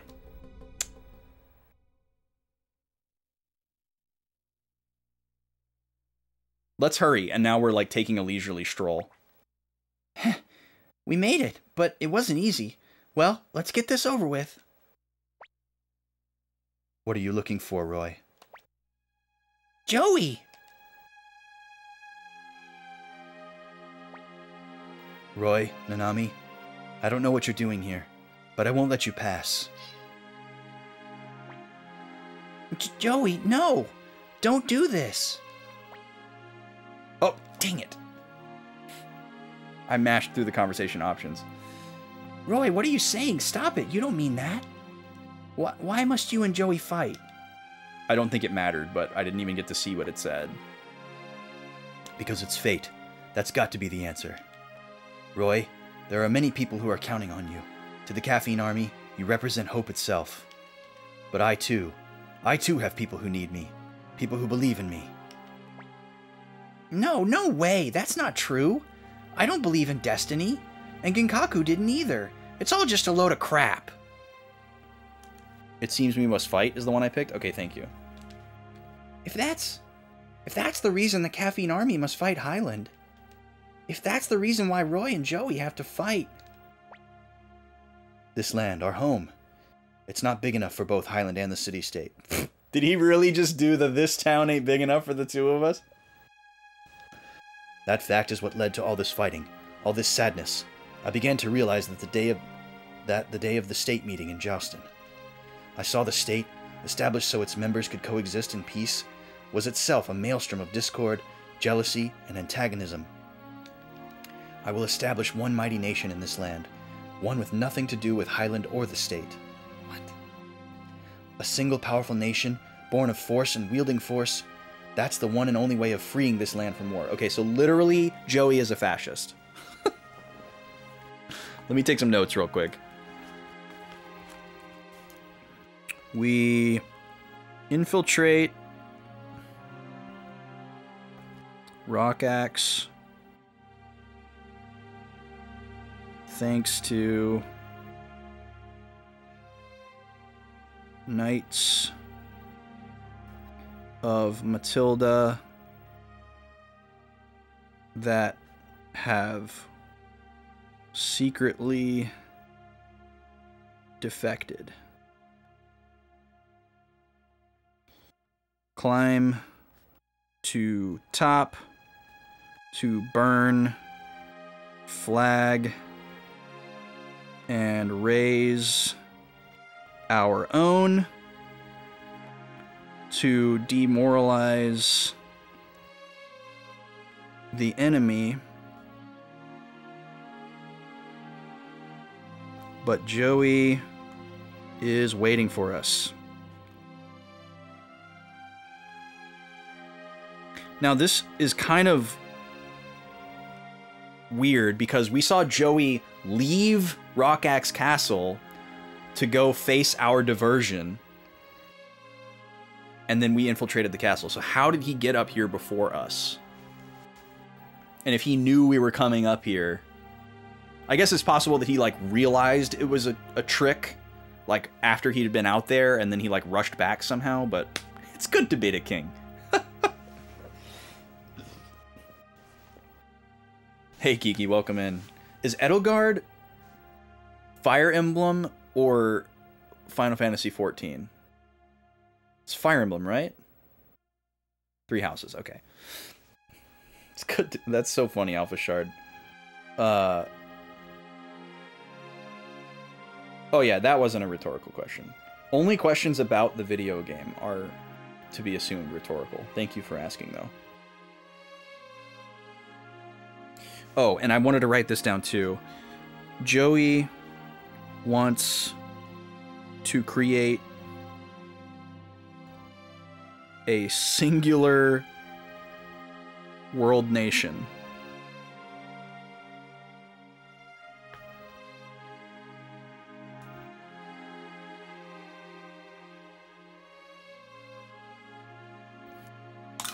Okay.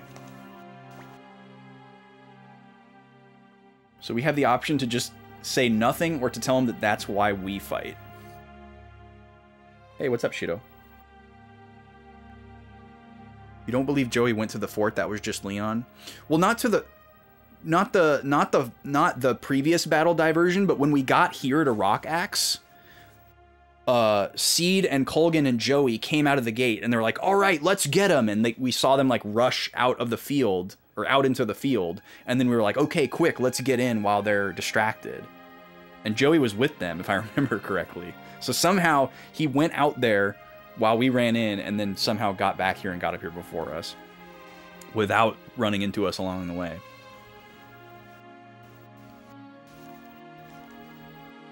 He followed us up. Maybe. Well, I'm not going to say nothing here, so. The time for talk is over. Now we have to settle this. Oh! Where are my friends? Ha ha ha ha! What good fortune to walk in and find the two of you fighting. Now I can kill you both and take this land from Matilda. What? Who does Gerudo think he is? This guy's ridiculous. I can take everything. Okay, men. Aim carefully. Fire! Oh god, I didn't even have time to react. Just like Grandpa Kinkaku showed me. His secret technique. Ooh. Right in the gut. Oh my god, special art. Ah, I missed. But I'm okay. Bro, what are you doing? You missed, but that's okay. I'll kill them myself. How could you? Yo! This is unexpected. Okay, well, we know what we're doing, right? It's been a while. We gotta dust this one off. This seems appropriate. So Joey cares about Nanami, so now he's pissed.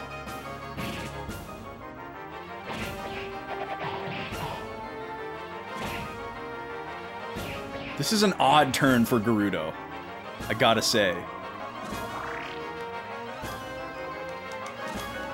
Do this one more time. Special music for this fight. The lag. There we go. Why is this guy so samurai coded? I don't want to waste my runes on this guy, because I'm pretty sure we're going to have... I guess I could use Joey's runes, because we're not going to be controlling him for much longer, I wouldn't think. 1,200 damage to all enemies. Jesus. We'll use this one. Yeah, I get it, but, like... I don't know. I just wasn't expecting that.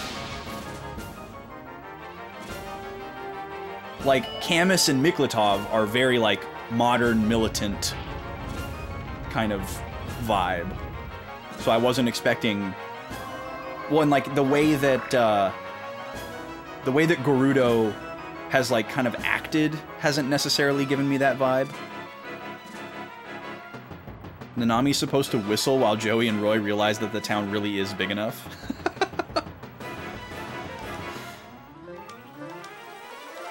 Yeah, we'll just keep spamming this. The song is so loud.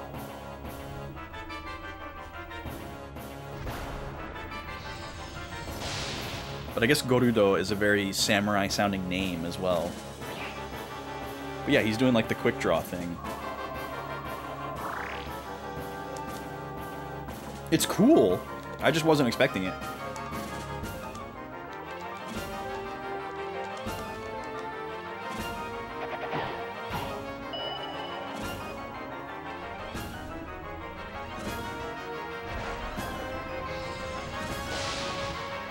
I'm happy to get rid of this guy, though. He sucks. He has caused so many problems.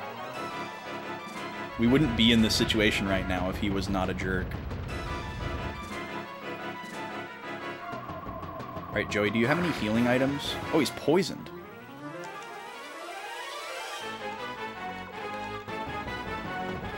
Oh, perfect.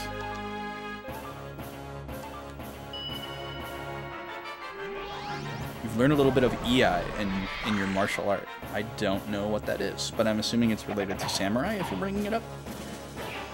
Maybe I do know what it is, just not by name. I love his little, like, oh, from the poison damage.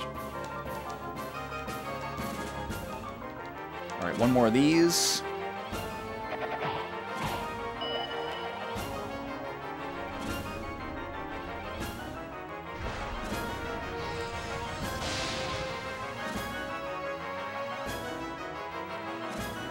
Are you done? Okay, good. Oh, actually, I want to take a screenshot of this. I want to take a screenshot of Joey's stats.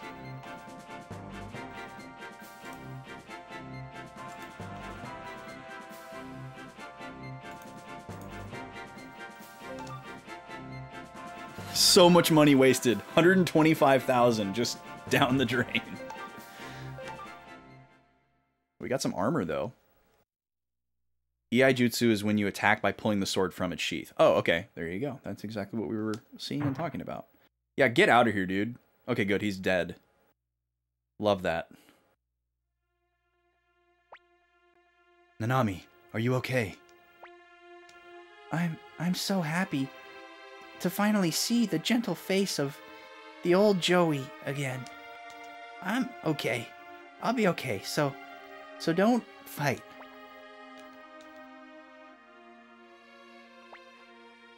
Nanami, I'm sorry. Roy, take care of Nanami.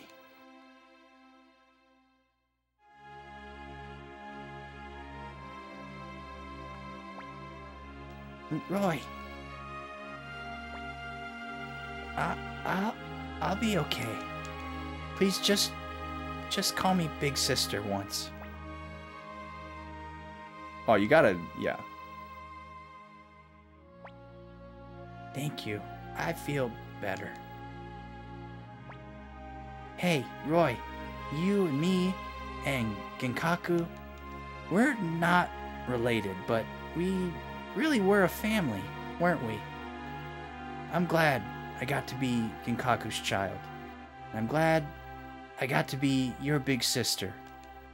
And I'm glad I was Joey's friend. And I'm glad we were all together. No way, dude. No way. How could they? Bruh.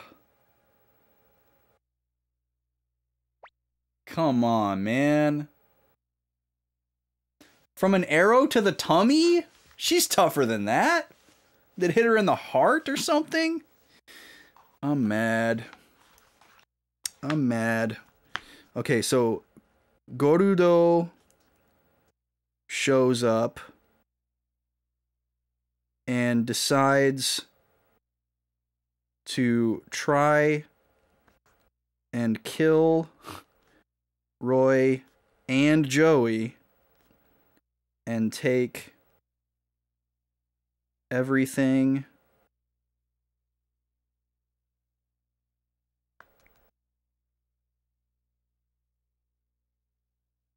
for himself.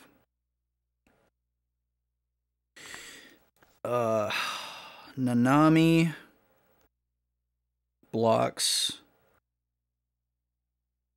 all but one arrow and is mortally wounded.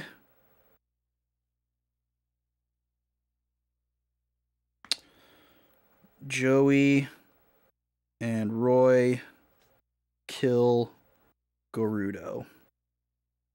And Joey leaves before Nanami passes. What a jerk.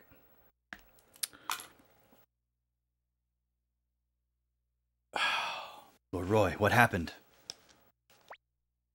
You, destroy the flag. Yes, sir.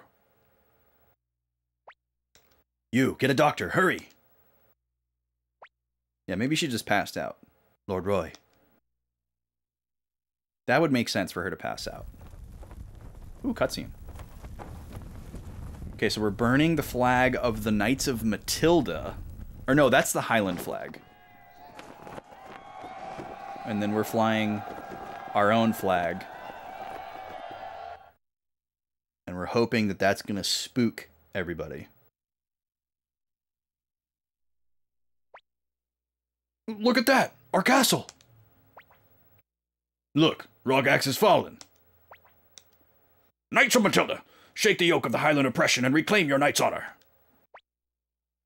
This is terrible. If we lose the power of the knightdom, the Caffeine army... Seed, Kulgan, pull your armies out. What? What are you saying? We were so close! Retreat, quickly. I love that they can just teleport.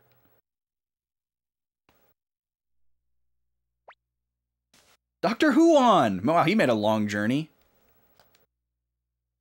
I guess he probably teleported. She's still breathing. We have time to get her to Caffeine Castle, if we can treat her quickly enough. But there are too many enemy soldiers outside. Where's Vicky? The Highland army is retreating. Really? Thank God. Let's hurry back to Caffeine Castle. Prepare a message. Send the armies of Two River and Tinto back home. We can't leave those areas empty any longer. Should I include the stutter, sir? Yeah, we're going to pump her full of caffeine back at the castle. That's how we're going to resuscitate her. God damn it. Please, save her.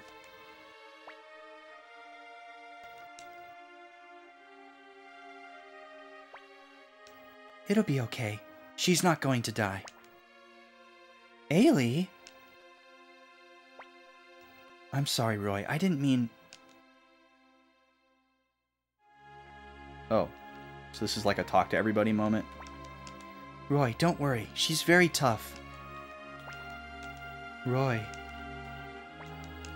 Sir Roy, all we can do is wait. Lord Roy. Oh. My Lord Roy, What does Granny say? Sonny, stay by her side. That's all you can do. It looks like he's finished. How'd it go? She's okay, right? So she's fine, right? She's okay? I'm sorry. I was not strong enough. What? But how could you fail? Quit it, Flick. He did all he could. Don't take your anger out on him. I know that, I know, but what about Roy? Damn it! Kiba and Nanami. They fought along with us. And even though we won, even though we've come so far. Damn. Roy.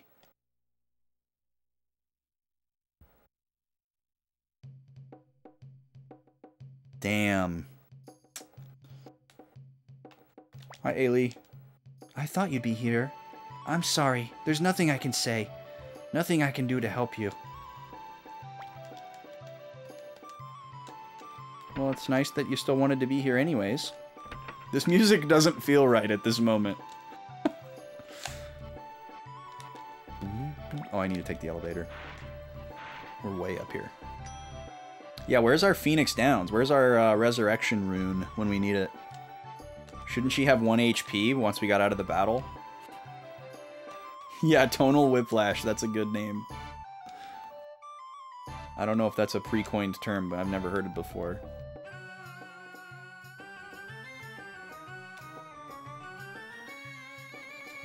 I think I need to do a little bit of item management here.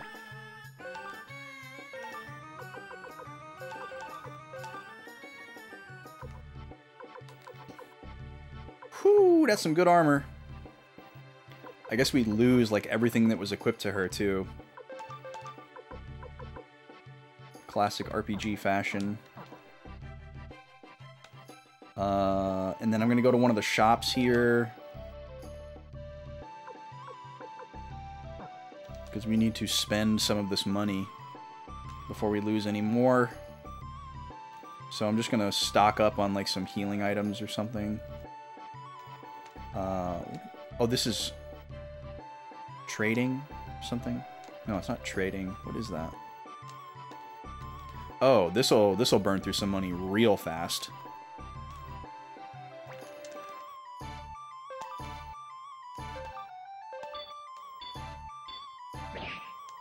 Oh, nice. I can sharpen people's weapons who aren't in my party. That's so nice.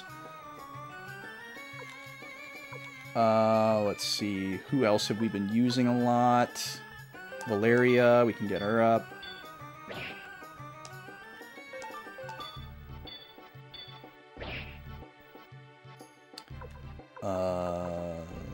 Ailey.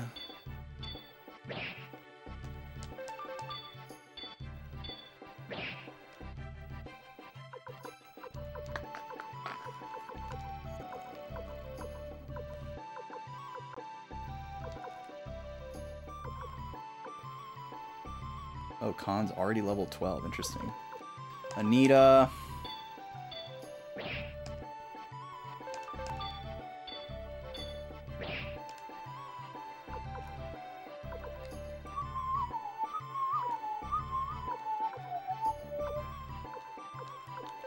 Luke, I guess.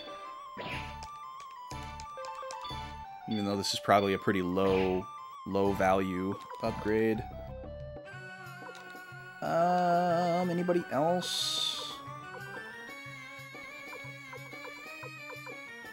Probably not for now. So yeah, that burned through 300k. We'll figure out who we want our new party to be. And then we'll do some more of that. I don't think I want any of this stuff. But we'll just double check. Weirdly, that is good. Oh, first I need to equip this new armor on myself. Oh, I can't use it? I can't use the knight armor that I just got? Interesting. What else did I get? think that's it, actually. Okay, so we're going to wait till we have a party, and then we'll do some more item management. Shift some equipment around, do some buying, do some selling, and we'll do a few more weapon upgrades. Beep, beep, boom, boom, beep, boom, beep, bop. Okay, let's go drop a save and see what's going on in the war room.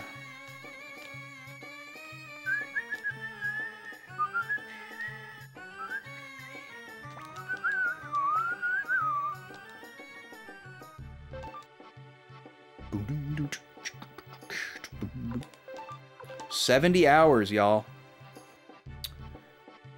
70 hours. That's crazy. I didn't think we'd have that much time on this file. Lord Roy, the Highland Army has left Muse and retreated to their own territory. They probably decided that they couldn't defend against attacks from both Greenhill and Matilda at the same time. But one thing is certain. As soon as they regroup their forces, they'll attack again. As your strategist, I counsel that we take the fight to them. We attack Highland and eliminate the root of this whole war. The root of the war? The Highland Kingdom and the city-state of Joustin have both gotten too big. The Holy Kingdom of Harmonia to the north, the Tauren Republic to the south, the Great Sea to the east, and the grasslands to the west. In order to keep this land, we've had no choice but to fight. History has proven that. Human wisdom has its limits. Lord Roy, give us the order to invade Highland.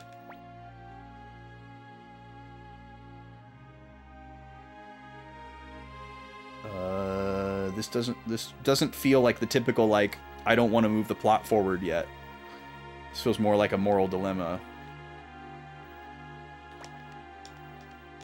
You can't make up your mind yet. I understand. You have a difficult decision to make. It's all right. There's still time. We'll wait for your answer. Okay.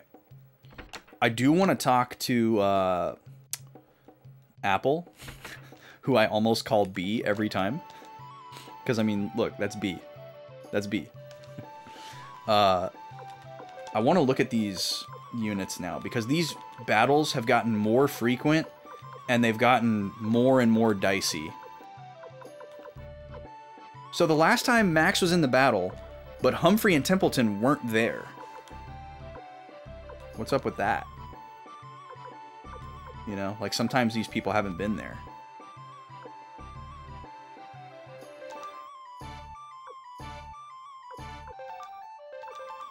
So we can't change who's with who. Let's put Camus in there.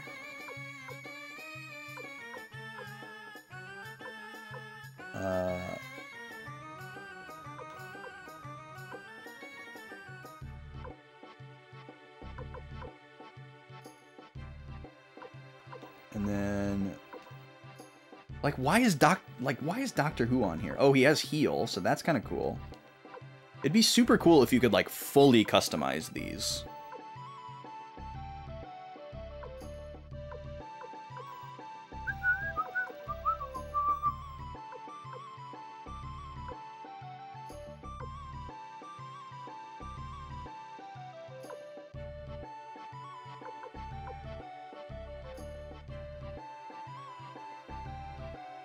I'm gonna swap Huan and Humphrey here. Try to beef up Victor's unit a little bit. Shortcut and heal seems like a good, like a mounted unit that can heal and like take better paths seems like a good combination. Now that I finally like understand what some of these things are.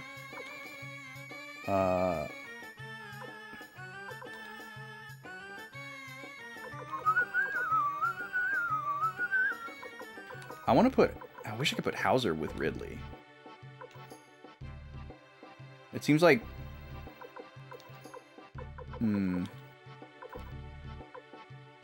So Teresa and Shin have to be together for sure.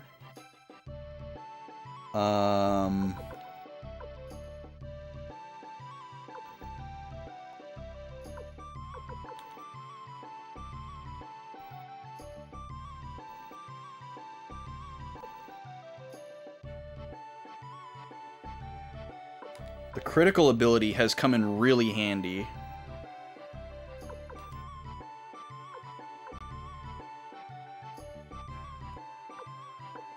Oh, Sai is the one who has the fire spear, not Flick. Okay, so we could potentially move that around. There isn't like a plus movement thing. It's just whether or not they're mounted or not.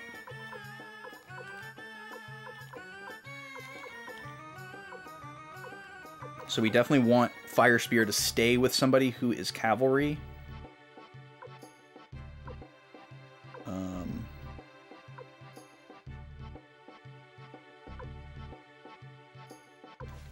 I want to swap out Jess here, but I'm trying to figure out who. I could put the Fire Spear over here and have this be like a strictly ranged unit. And then try to give...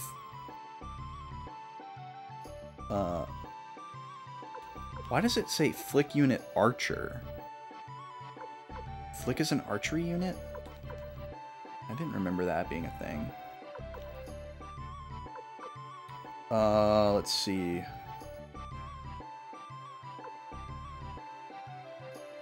Let's see, if we put Taiho and Yamku together, that would put Amelia on Ridley's team. I like that. Investigate with the lightning magic. Critical chance. That seems fine.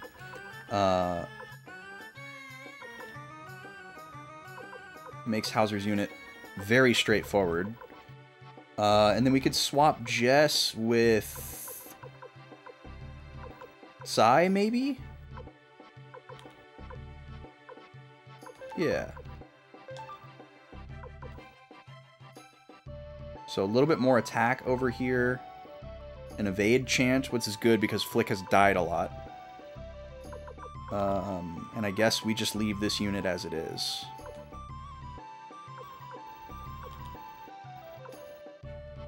Although having 2 evades probably doesn't increase our odds.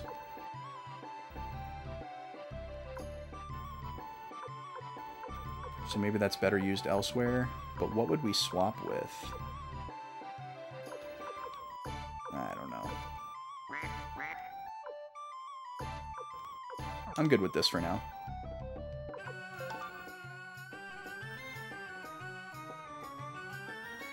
I really don't know, Sen.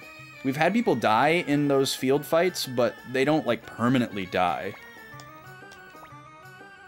So I really don't know how the, that, like, unit selection screen fully works. Because, yeah, it doesn't seem like the same people are always there. The choices have shuffled around a lot, so I don't know if it's, like, story-based or what, based on something I'm doing that I'm not realizing. I don't know what else I would be doing right now other than just, like, recruiting characters. Which I don't, like, super care to do. There aren't that many, honestly, that we've encountered that we haven't recruited. There's a blacksmith in Greenhill who wants clay. We don't have that. There's a guy deep in a dungeon. We have no idea what he wants. It would take a long time to get there. We have a guy in Tinto who is looking for a specific character that we have not met yet.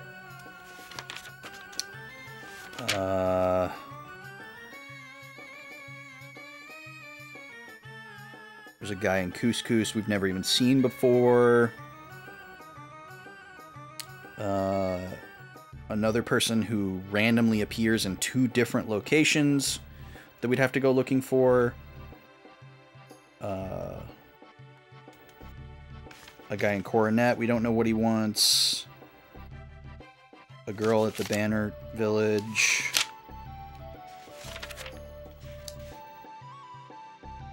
We have the art guy. Good old Bob.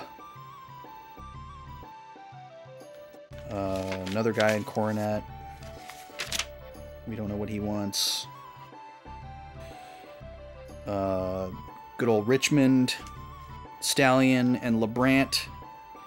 The Redat 3 that we can't figure out how to recruit. I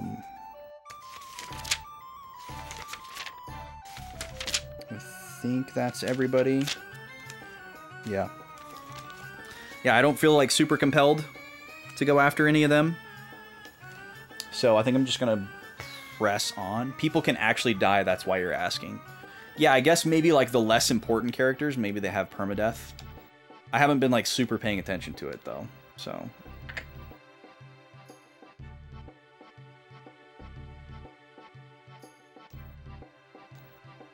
Ooh, Lunar New Year dinner. That sounds nice. Yeah, I mean, I could check one more time to see if there's something I'm missing. But, like, there's arrange, default, quit. So we go to arrange. But it's like, there's no, like... Ahaha! Here we go. Ah, so there are more people. So there's a few more people down here. Not all of our characters, though. Okay, this is good. So we've got some new abilities that we've never seen before. Flight sounds really useful. Okay, so who sucks? Who sucks?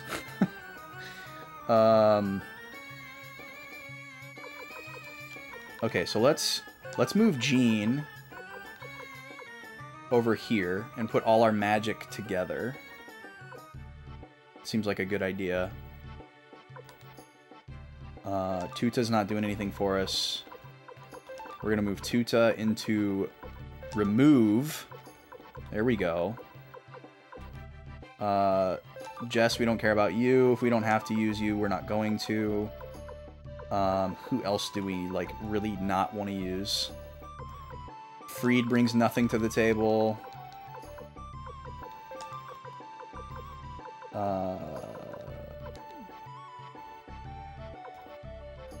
Possibly swap out Huan and Templeton, but I actually kind of like this particular unit as like a mobile healer.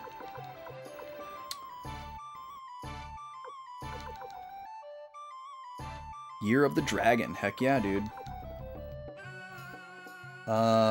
Invention. I wonder what invention is. Attack +2. Oh, Jess is attack +2 with evade, so that's pretty good, actually. So maybe we do use Jess somewhere. Hannah doesn't do anything, so let's remove Hannah. Hannah's also an attack +2. Okay, but we could have an attack +2 with an ability instead. So that's good. Okay, and I'm not attached to Taiho and Yamku either, so let's pull them out. We don't have a third magic character, so I'll probably just leave Klaus here to give them more mobility with cavalry. That seems good. And then... I guess I'm not super attached to Amelia. I think I kind of want to just go all offense on this and see how it goes. Because it seems like that's what we're missing, is offense. I like having Shu here for evade and critical, but I really don't think we need Apple. What is Apple bringing to the table? Apple is attack +1 and defense +2. That is actually really good. Oh, that's right, there's the element thing as well, so wood dragon. Yeah, Chinese calendar is a very fascinating subject. Okay, so let's see. Let's do +1 +1 +2 +1. So there, yeah, +2 +1 is pretty good.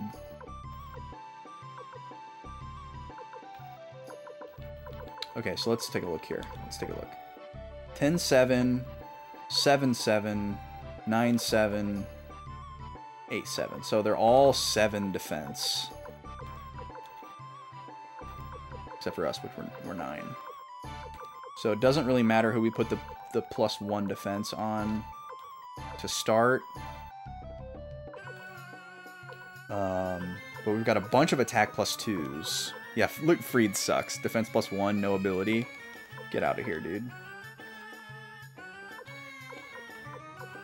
So, okay, we'll put Taiho and Yamku together.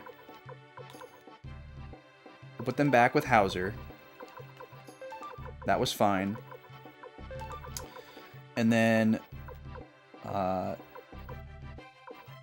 maybe Gijimu and Jess.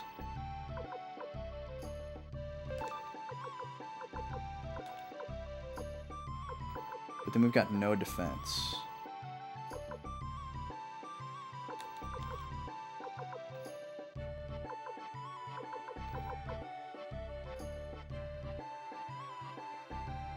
I guess we could put him with Humphrey here. And then maybe it makes sense to put Jess with Evade with the lower defense character.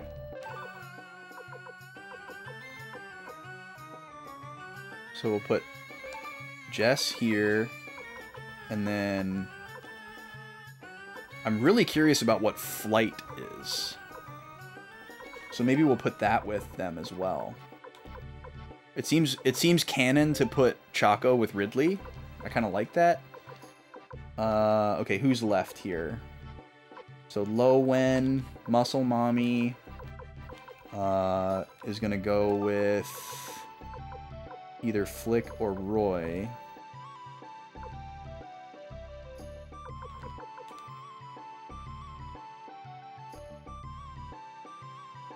I guess Flick. And then we can put Apple there as well. That seems good. And then last but not least, I wish I could like read what Invention does somehow before I commit to trying it. I think we'll just put Hannah up here for the attack boost. So yeah, I guess we could have 3 more units if less people had died, or if we had recruited more characters. I'm assuming that's what that means. But we don't have great characters in reserves right now anyways. And I think we have to have like a specific leader character. So I guess that's another incentive to like try and go recruit people, because you might recruit somebody who's like a squad leader, and then you'd get another squad. Excuse me. But meh. Until we like hit a wall and just can't win a field battle that's required, I'm just gonna keep pushing forward with who we've got. Because I'd rather just approach it where it's like fun to experiment rather than like, oh, we need to have like the perfect gambit to get through the fight. Alright, we're gonna invade Highland. Let's catch up on notes here, now that we've got some different music. Dr. Huon unable to save Nanami. Shu suggests we invade Highland.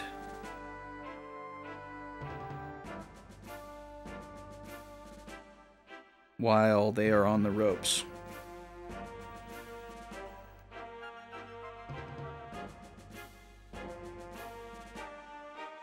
Okay. Thank you, my lord. We will begin preparations immediately.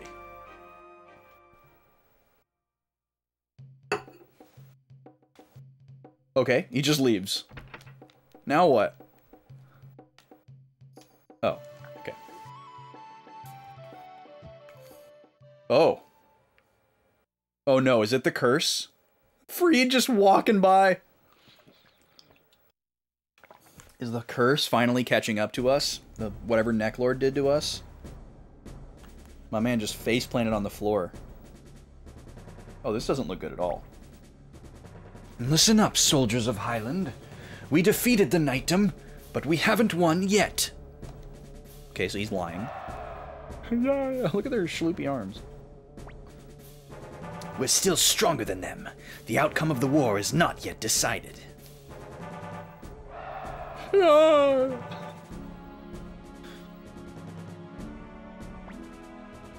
the name of the Beast Rune, one of the 27 true runes, received from the Holy Knightdom of Harmonia, and passed down from generation to generation in the Blight family. Swear your oath, O King of Highland. In the name of the Highland Kingdom and the Blight royal family, I beg thee for victory. O noble beast rune, I sacrifice to you the blood of she who is dearest to me, my wife, Julia Blight. He what? Excuse me?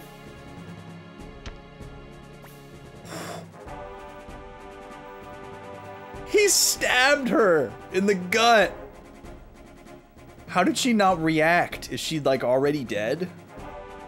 What the heck, dude? The path of victory is the only path. We pray for victory. Now is the time to fight. If we lose this, we lose the Kingdom of Highland. That was very unexpected.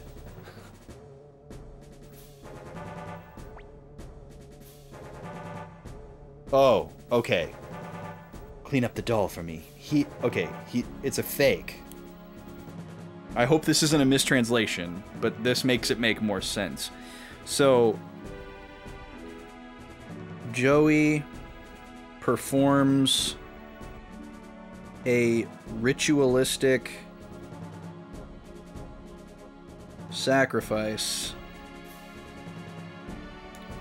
in front of Highland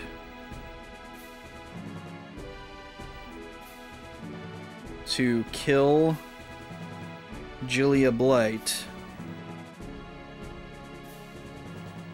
in order to unleash full power / receive blessing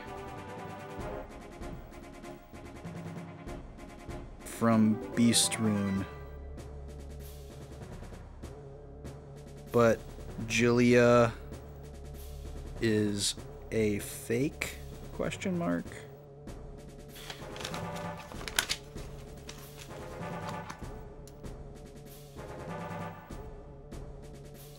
Okay. Yeah, a reasonable way to boost morale. Guys, let's just do the, we'll fake it, but like the guys need something.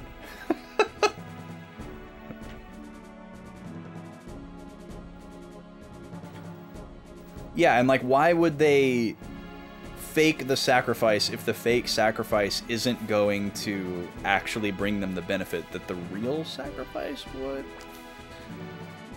How did it go? It went well. Too well. Oh! Something's happening to Joey, too. And now we've just learned that Leon, who was mortally wounded at the mercenary fort, is apparently fine. So, them's the breaks for Kiba, I guess. Hey, are you okay? Don't scare us like that. Freed looked like he was about to have a heart attack. Oh, so he didn't? Darn. That's not true. I was just surprised that Lord Roy had fallen. Roy, we're going to invade Highland. We need you to hold it together. Just a little longer and this whole war will be over. We've been saying that for like 40 hours, Flick. You're right. If we beat Highland, the war will be over. I believe you. Well, we've got lots of preparations to make, so you go get some rest. Okay, Roy? Yeah, you go into that bed that you're already in and get you some rest. Come on now, don't be so gloomy. It doesn't suit you. You look much better smiling. Oh, did she just... Oh, she just flipped it on him. She just did the, you're pretty when you smile. Got him. Not that bed. A different bed, yeah.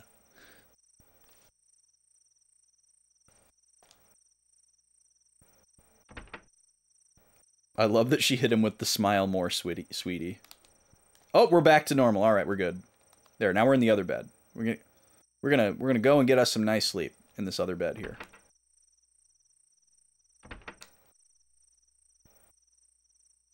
Yeah, it's already been a day since the person dearest to you died. Oh, time to eavesdrop a little bit. Shoo. What is it, Apple? When I came up with the plan for attacking Muse, you knew that it was going to fail, didn't you? Yeah. I figured you had a 50-50 chance. At best, that is. So then why? Well, the way I saw it, if you won, fine. If you lost, I hoped it would disguise my true plans. Also, I figured between you and Klaus, even if we lost, the damage wouldn't be too bad. Wow. This guy's a cold-hearted killer. Very inhuman, very detached. I'm useless, Shoo. Isn't there anything at all I can do to help you? I'm sorry. Excuse me. Huh? Apple, Yes? there are 3 cards on that table there. Take one of the cards.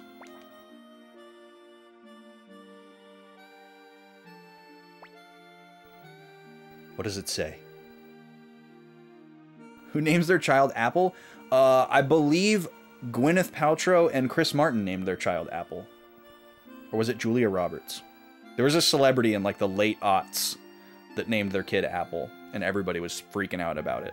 And then celebrity names proceeded to get even worse. I would say it's, like, in the grand scheme of things, I would say it's an okay name, but it's definitely not a great name. It's kind of mean to the kid. Fire. That's all. I see. You can go, Apple. Ignatius? Oh my god. Yeah, see, that's worse than Apple. He can go by Iggy. It's cute. Yeah. Yeah, he'll be fine in elementary school. Okay, good night. I'm guessing fire wasn't good. Sir Roy, tomorrow we fight.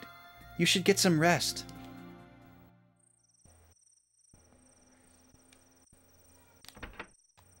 Oh, cards are gone. Lord Roy, what can I help you with? Apparently nothing.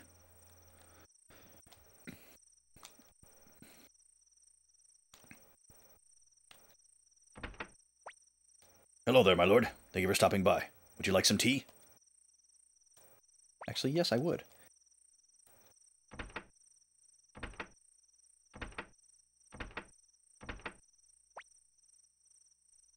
Okay, not here. I'm so glad these guys are here to, like, let me know that the story trigger is... No story triggers this way, sir! Yes, Lord Roy, would you like to rearrange the units? Oh, no, we're good. We just spent a lot of time doing that.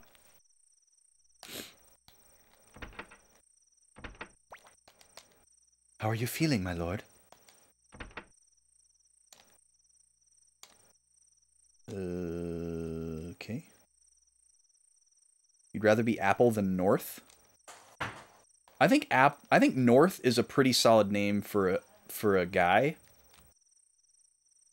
I think that could be like cute for a younger boy and then also like still cool for like an old guy, you know? Like as you age up.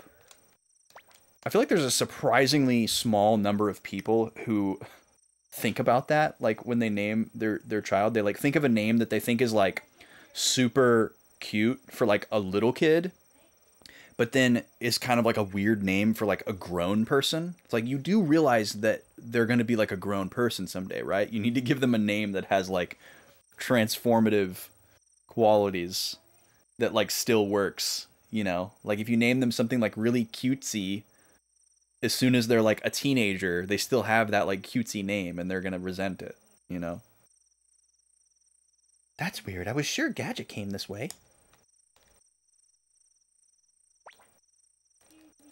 You hiding over here, Gadget?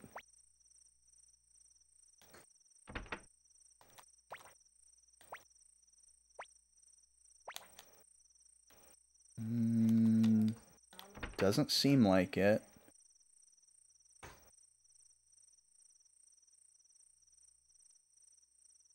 But why would she say that? Everybody's drinking. Hey, man, I thought I'd knock back a few. What's up, Lord Roy? You want something from me? A kid shouldn't be hanging around here. Whee! Well said, Gijimu. Okay, this is like the only screen left I can go to.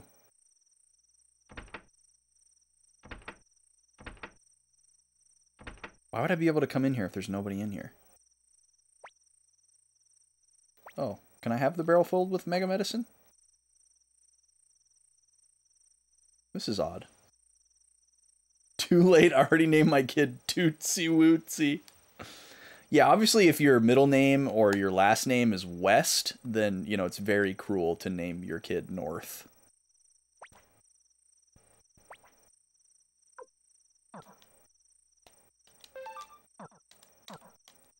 Okay, I'm given the option to change my party. But that's not what I'm supposed to do.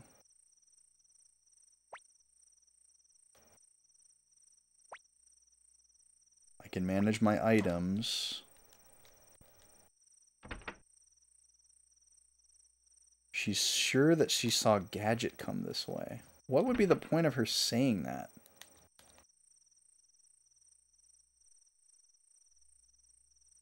Did I miss somewhere else that I could go? I guess I didn't talk to Luke, but he's probably just gonna... Yeah, he's just gonna let me look at the stone tablet.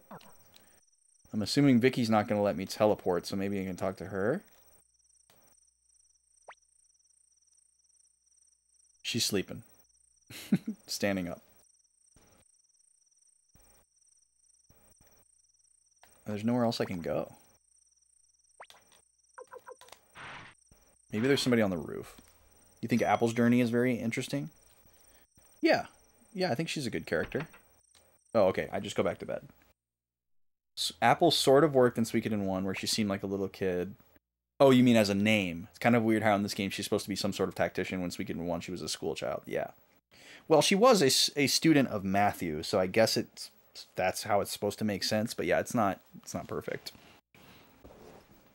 But it is a cool, like, flawed character archetype that they went with. Like, she wants to do this thing, and maybe she's kind of like thrust into this role, but she has like imposter syndrome and feels like she's not good at it. She feels inadequate, and nobody's like really telling her that she's doing a good job, so she just keeps assuming that she's inadequate, because the only other tactician that we have with us is like a completely emotionless, like, military guy. Hey, wake up. Get up already. Well, you two are certainly bouncy this morning. Roy, everyone is assembled in the Great Hall. Roy, fight hard. I will too. We're gonna kick ass. I'm so glad that I don't wake up with 4 people standing over my bed.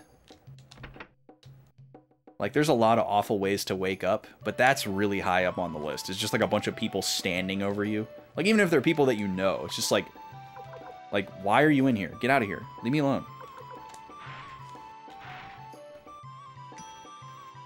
Like, I'm a very, like, social person. I like to be around people.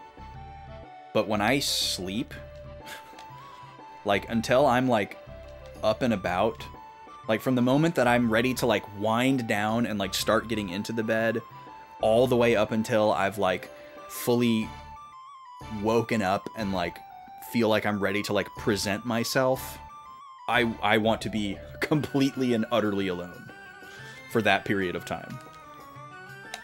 I do not like being around other people when sleep is happening. Oh, everyone's in the war room.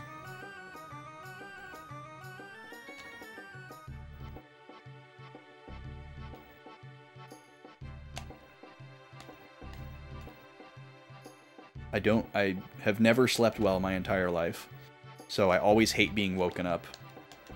Especially when I'm being woken up by people who clearly slept well, and they're wondering why I'm still sleeping, and they think that I'm just, like, being lazy or whatever. You know, it's like when people have anxiety and people who don't have anxiety just tell them to, like, stop having anxiety.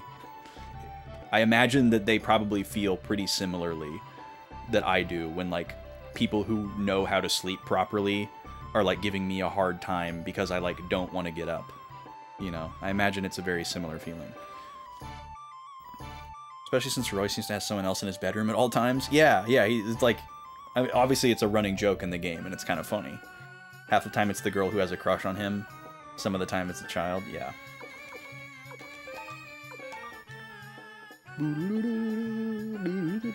Alright, it's time to run another ad. And I didn't actually get up and take a break during the first ad break. So I'm going to do that. I'm going to run an ad break. And I'm going to grab... I think I'm going to grab myself a snack as well. And maybe another drink besides water, because we're already down to water. But I'll be back in 3 minutes. I'll put some tunes on for you real quick. You're not going to miss any gameplay. And then we'll see what's next. Be right back. See you in 3.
All right, I'm back. That was perfect.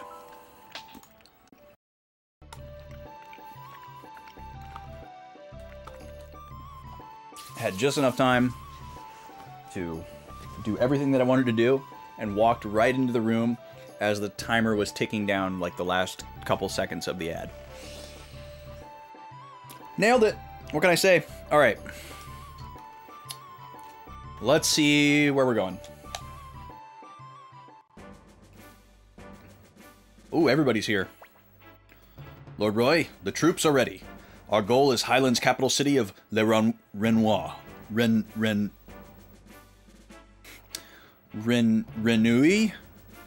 Renew? It wouldn't be Renoir. Renew? Come on, man.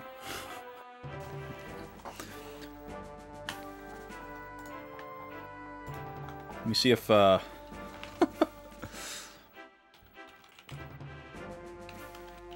Hold on. Let me see if I can get somebody... Let me see if I can get somebody to say this.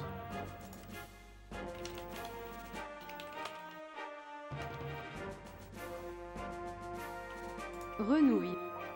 Renouille. Renouille. Le Renouille. Yeah, it does sound like a very, Milik name. Yeah, I knew it was French, and I'm not good at, like, looking at something that's French and figuring out how to pronounce it. I can figure that out pretty well for, like, Spanish things, Mexican things, or, like, most Japanese things, because their, like, vowels are very rigid and consistent for both of those languages. But French, I don't know anything. Renouille. Renouille. Le Renouille. Okay. There we go. Le Renouille. Our goal is Highland's capital city of Le Renouille. Please give the order to deploy. Okay. I'm eating chocolate. I'm eating the coffee and donuts, the rest of the coffee and donuts chocolate bar that we tasted last week. With this one battle, we can finally put an end to this long, tragic war. I feel like we've heard this before. Oi, let's end this damn thing. Has Steve Bloom ever recorded a voice line where he said, oi? By my sword, we will win. I swear it. On my name, I say victory. For the honor of the knighthood, we shall be victorious. For the people, we must win. That's right, for the people. I love this. We're off to Le Renouille.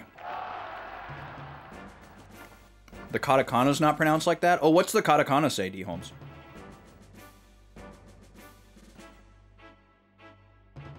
That would be interesting to know.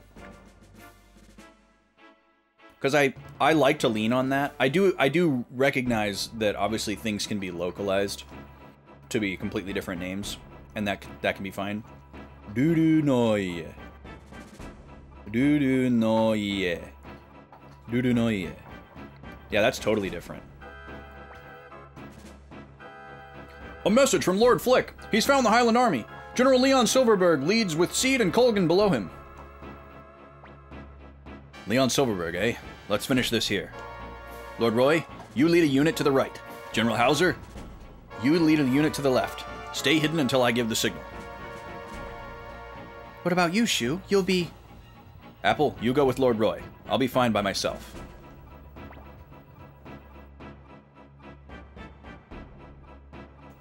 Okay.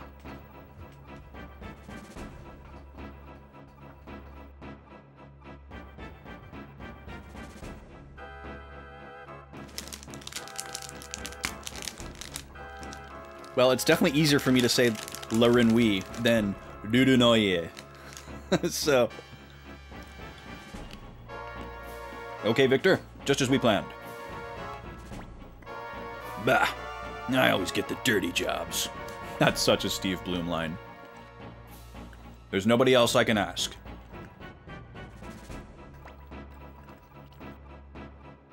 Yeah, I know.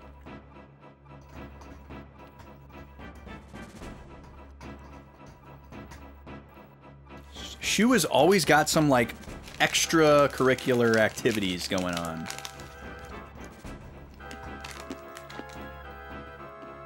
Okay, my last mission. What?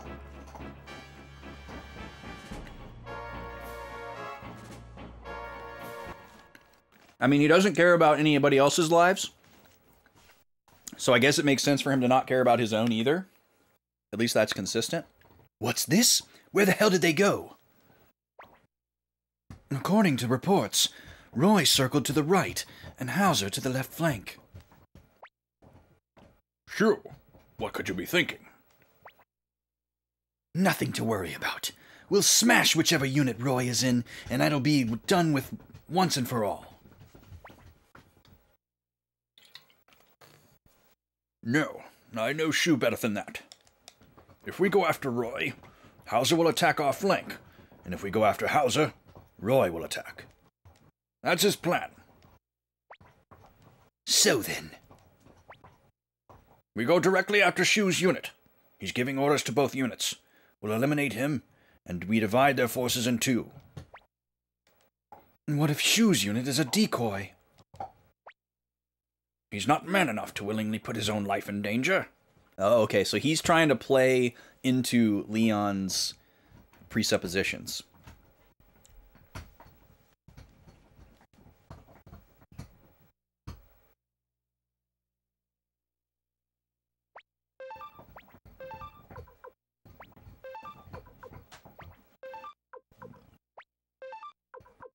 Hi, Nima.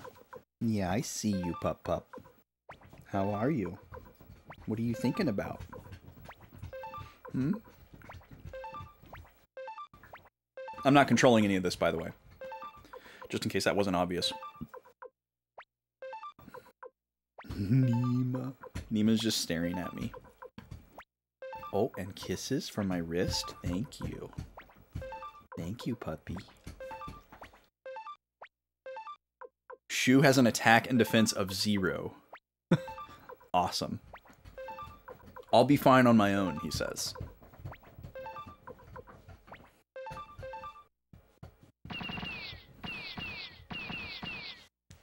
Nice job, Victor. Nothing doing. We like to see it.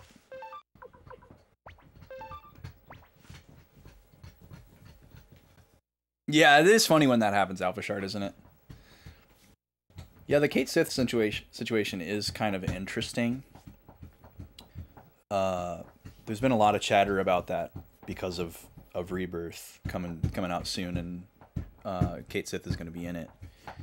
But yeah, the katakana for their name is like Ketoshi or something like that. You know, based on the Scottish folklore or whatever it is. But Kate Sith is so pervasive and has been used in other Final Fantasy VII video games in the English voice acting, they have to like allow both to be canon somehow. Oh, yeah. Whenever I've seen that as a name, I always assumed that it was agate because I'm thinking like from a Japanese perspective. But yeah, when you're talking about like stones, it's agate. Which is a very non-obvious pronunciation. It looks like a gate or agate, but it's agate. that's the signal. Hurry up, light it. Don't let him get away. What? What's this? That idiot! He's trapped himself in a sea of fire. Isak? What game has characters named Agate and Isak? I'm assuming you didn't typo Isaac, and you meant to put 2 S's. Shoo, you fool! What are you thinking? You're doomed. Oh, Trails games. Yeah, they have like 1 billion characters, so they gotta have 1 billion names.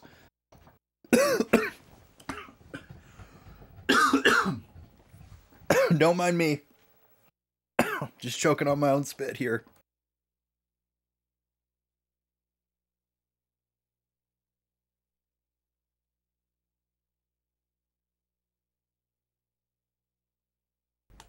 Nothing to remind you that you're a stupid bag of goo, like choking on absolutely nothing. The best is when in the same media, the same name is pronounced in multiple different ways. Yeah, I remember, you know, we talked about Star Wars earlier. That was a big problem in original Star Wars movies. You know, you had Han and Han. Some people called Han Solo Han. And Princess Leia was sometimes called Princess Leia by other characters. But I like, in my headcanon, I like to imagine that was just like a result of like oral tradition you know? Like, they didn't know that person in the same way that somebody else knew that person, and the name got, like, telephoned around, you know, and it just kind of, like, happened naturally, even though that's not the real, you know, reason. Like, there's no narrative reason for that. It just happened, and they didn't change it. But it's fun to try to, like, justify it in your fan brain. Damn, what the hell? Get out! Run! Give the signal to the right and the left flank. Surround them! Yeah, it's weird to think that I feel like it's weird to think that people are still still debating who shot first, because to me that is way less debatable than something like the pronunciation of a name. Because the only reason there is a who shot first debate is because of the tinkering with the different releases of the films, you know. Like, and different people grew up with different versions of the films, which is not their fault. And it's also really hard to tell which version of the film you're watching. And then, you know, like, the original versions of the film have been, like, systematically, like, erased, you know, to the point where they were trying to be made into lost media, and it's been up to, like, the fan community to make sure that they don't become lost media. It's really crazy. Pronunciation of a Japanese name can be wrong. Sounds an English word.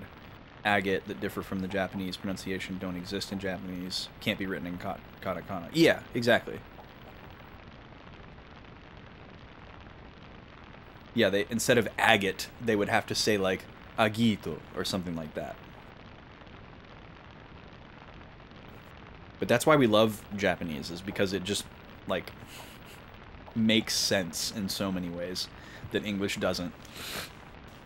It's obviously got its own idiosyncrasies, but I really like that instead of building something complicated with a complicated set of tools, you're building something complicated with a simple set of tools. Oh yeah, I'm sure that'll be a raging debate for Eiyuden. I mean, there's probably people debating how Eiyuden is supposed to be pronounced. But it's better than it ever has been, so at least we have that. Like, back in the day, like, mispronunciations ran rampant, because you didn't have any, like, communication happening on the internet to, like, you know, unify that.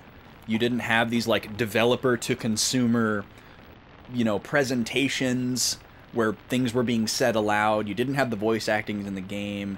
You know, it was just, like, you were on your own. You had to just infer everything. And until you, like, said it on the playground, and some other kid who'd played the game was like, no, that's not how you say that, it's this, you know, and then you, like, realize that more people think that than what you thought, you know, that's, like, all you had to go on back in the day.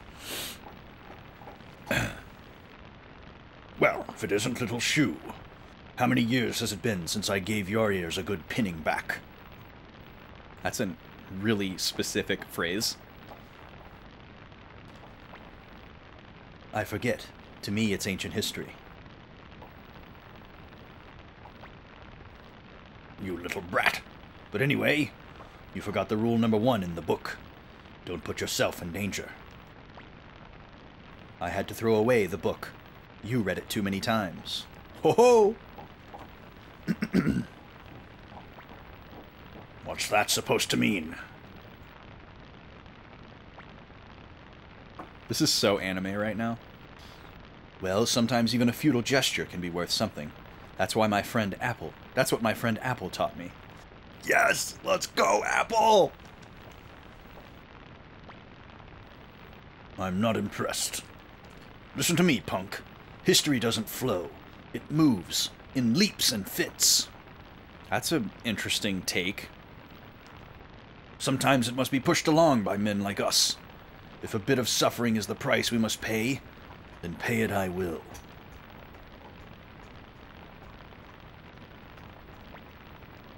Are you saying that's why you helped destroy the Scarlet Moon Empire, and why you're helping Highland now? This country needs the firm hand of the Highland Kingdom to guide it through the sea of history. Just like you, You disgust me.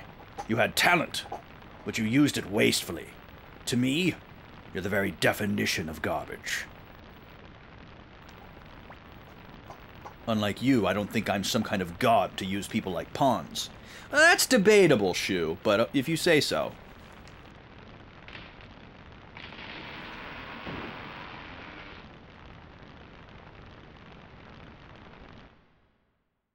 Symbolism. The tree dividing them, their difference in perspectives, mentally.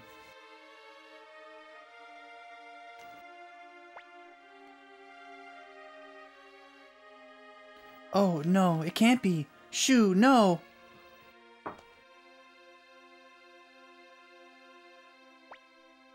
Apple. No, it can't be. That card. Shu, no.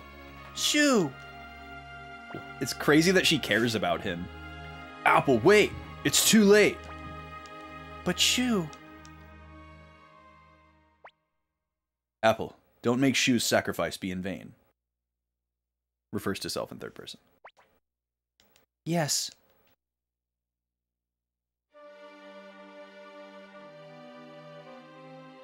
Wow, what a tense moment. They didn't do anything to make us think that Shu had died, so... They didn't really prepare that moment. A miscalculation. You meddlesome little... My role was finished, and I was already at peace. Come on now. I risked my butt to save you and all. So wait, Shu's mad that he didn't die. He wanted to die like a hero's death or something. Lord Roy, let's head to La Renouille. Apple, relay the order to General Hauser. Yes.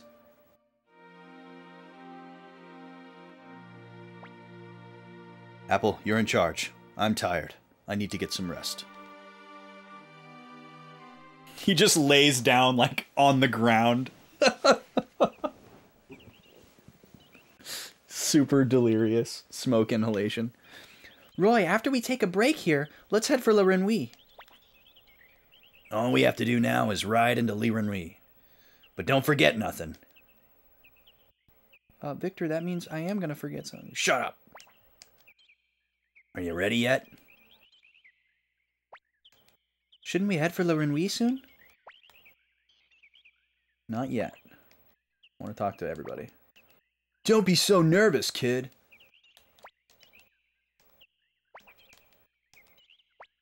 Is there really a point to, like, talk to all of these people? I'm full of spunk and ready to fight. I mean, these guys are super pumped. That's great. Roy, would you like to rest a little? Ah, here we go. This is good. This is good. We'll do a quick rest and a save. I don't think we need the rest, but we will take it.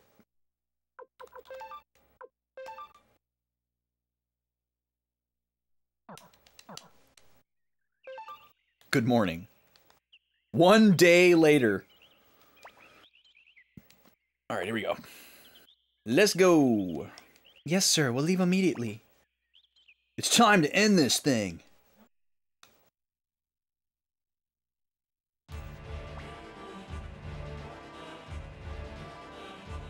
Yeah, I feel that, Alpha Shard. I totally think that's what he was going for. I see it. It's La Renouille. We'll be up against Seed, Culgan, Hubert, and Lucia.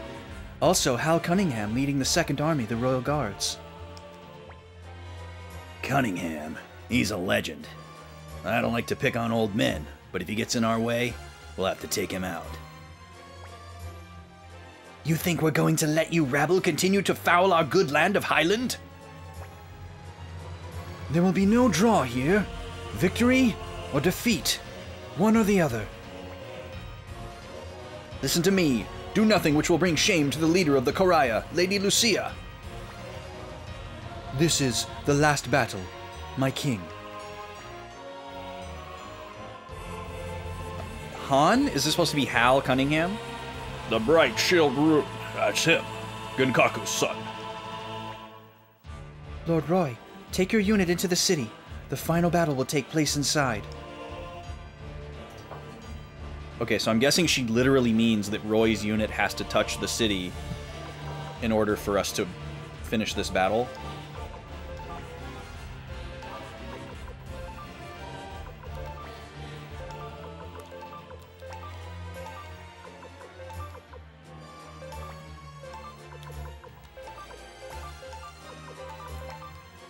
Oh, wait. I can move too.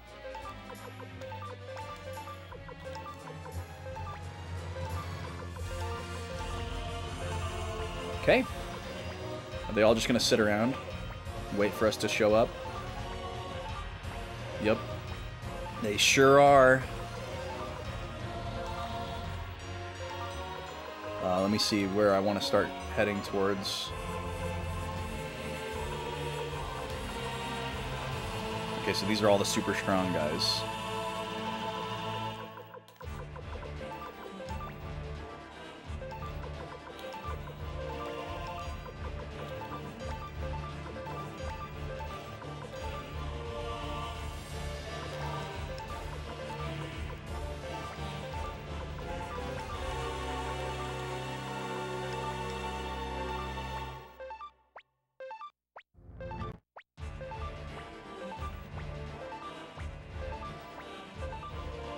Wish I could tell if any of these were like magic units or archer units, you know, like it seems like you can tell visually, but I don't know if I trust it.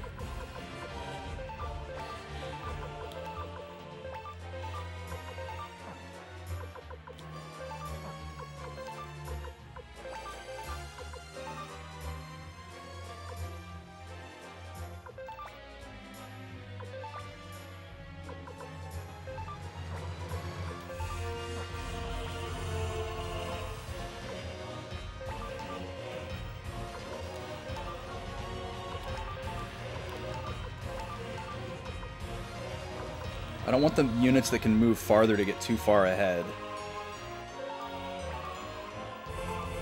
So I think I'm just going to have them wait this turn so we can stay a little bit more in formation. It's almost my chance, and earlier than I expected. Uber, you fiend! He's just a general for hire. He's not going to throw his life away to protect his country. So Uber's just gone? That's weird. Wasn't expecting that. We've fought him like 6 times, it feels like.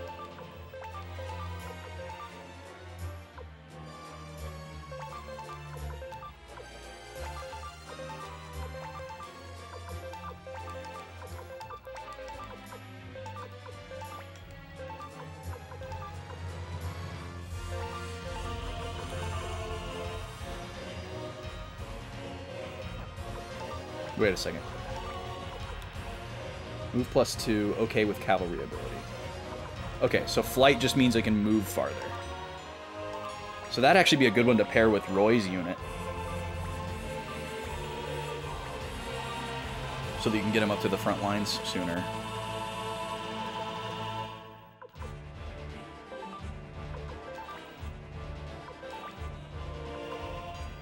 Increased attack power versus magic and archer units. Oh, that's nice.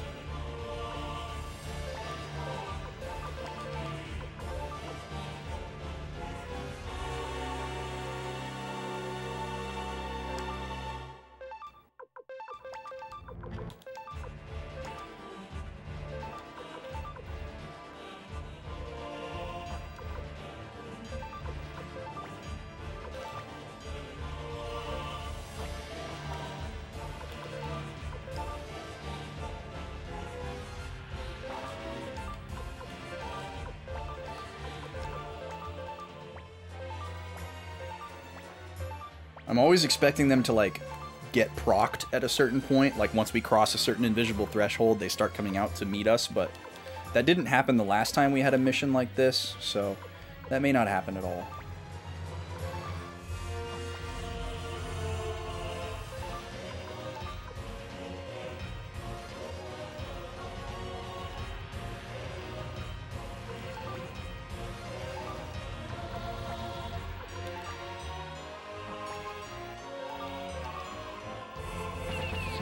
First blood.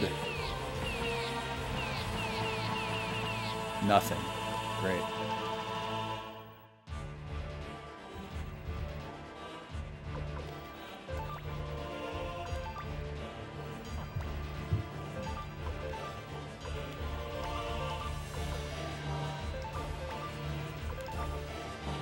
Almost in range for magic.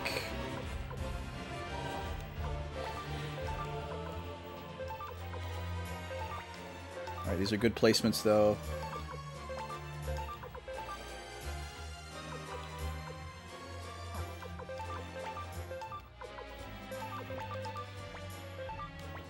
Okay, they're still just chilling.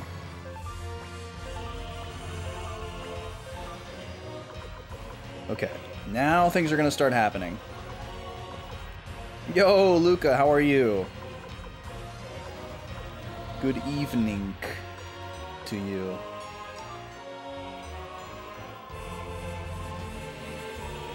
Probably shouldn't move Victor because he's gonna get surrounded. But I want to move Luke into range, so I guess I will.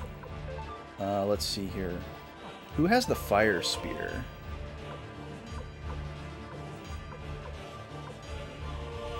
Teresa has the fire spear.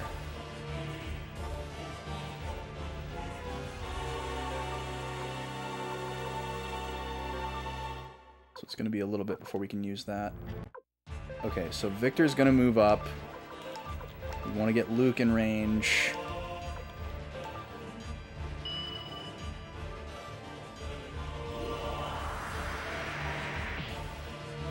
Nice. Good job, Luke. Stream's good so far. We've been having some fun convos tonight. We're making good progress in the game. I just finished my coffee and donuts chocolate bar. Had a day off from work today, which was nice, even though I had to spend several hours of it just sitting in the waiting room of a mechanic's office. But it is what it is. Still better than being at work, I suppose. Ridley... Maybe Ridley can take this unit out.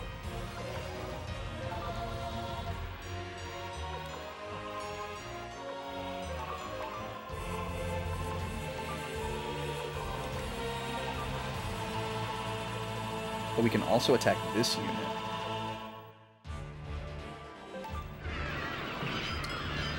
Yes, Luca. Yes, she did. Nanami is no more, unfortunately.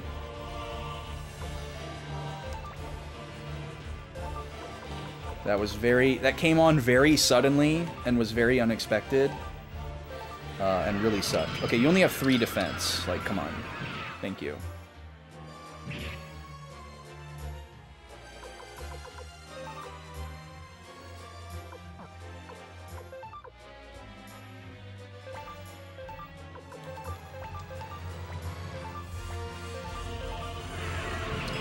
Alright, it's good that we didn't kill anybody on that turn, because then that opens us up to getting, like, double attacked and stuff. Okay, Lucia didn't move in for the attack, which is very friendly. And then they chose not to attack as well. Interesting. I think we can attack if we move up here. No, not quite. But obviously we want to move that way to get closer. Let's see. Scared of Lucia.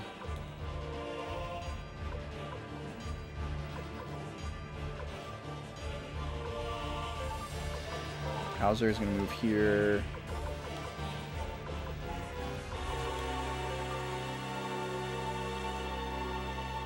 Luke's movement web is the same as his attack web, right? Oh no, his attack range is a little bit wider. Okay, let's have him attack first and see if we can maybe take this unit out with him. Yeah, me too, Alpha Shard. Me too.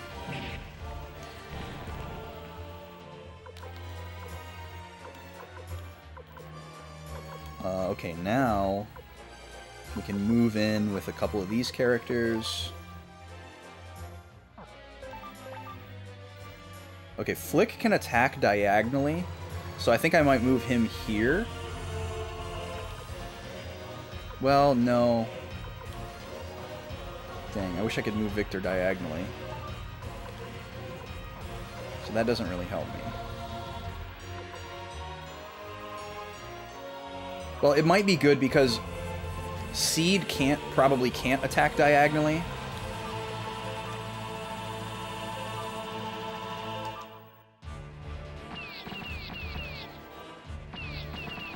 Yeah, so he won't be able to retaliate here, and if he wants to retaliate on the next turn, he'll have to move, which I think he actually probably won't do, based on what we've seen so far. Let's see here.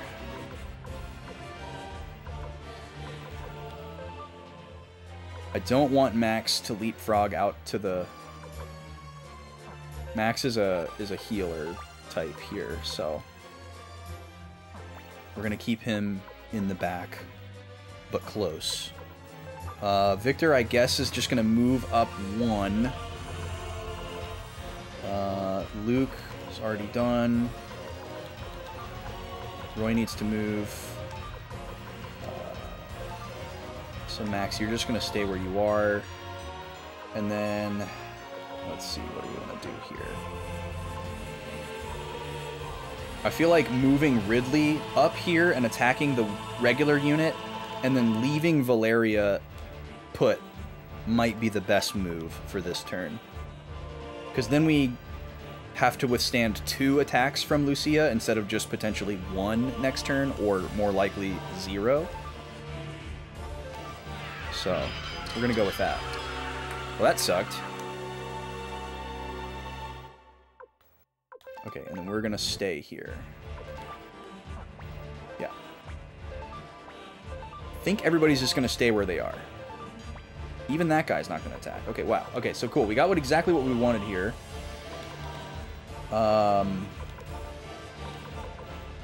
Still not close enough to use Fire Spear. But now we can, like, really start surrounding some of these enemies. So I want to get Valeria over to the square above the one I have highlighted. I think that's the play.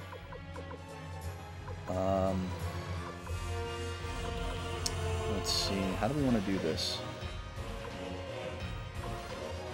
I can surround Seed this turn. So maybe I'll just do that.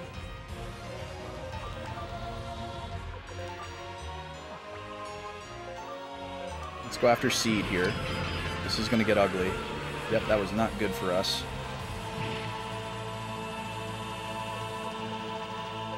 And then let's have Victor give it a shot.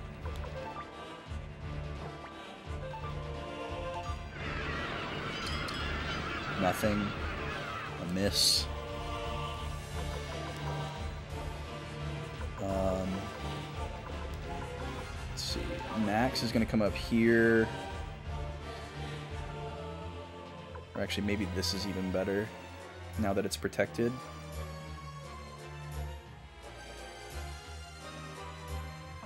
But we're going to wait to do that. So Luke can go right here, I guess? And then maybe I'll try my wind magic here. Because isn't it AoE?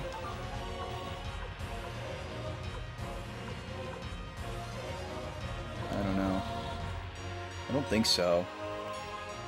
It seems like the regular attack is more successful. We'll just try it. Yeah, nothing.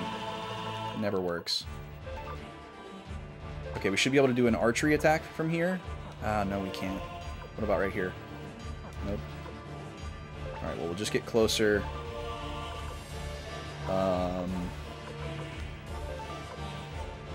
Hauser can move in.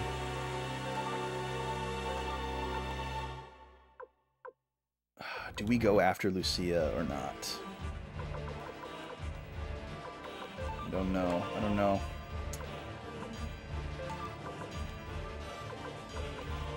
And do we heal? I think we do heal Flick here.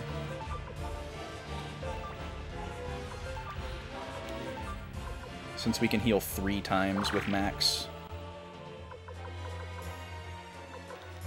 We definitely want to go after this unit with Ridley, because that's our path into the city.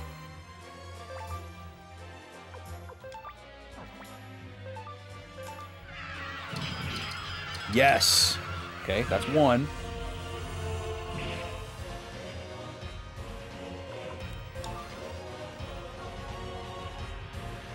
We might just move here and then not attack. I don't know. Yeah, I mean, because if we stay here, we know that Lucia doesn't... Well, actually, let's do this. We said we wanted to get over here and surround, so let's do that. And then we'll just stay here. Oh, nice. We got a crit. Excellent. Okay, we got one on seed finally.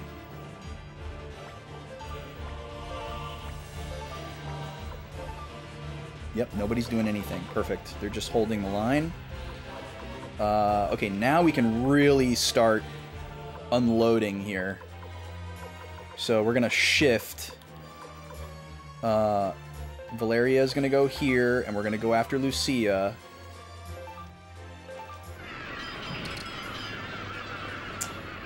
Nothing. Okay, and then Ridley is going to go after Lucia.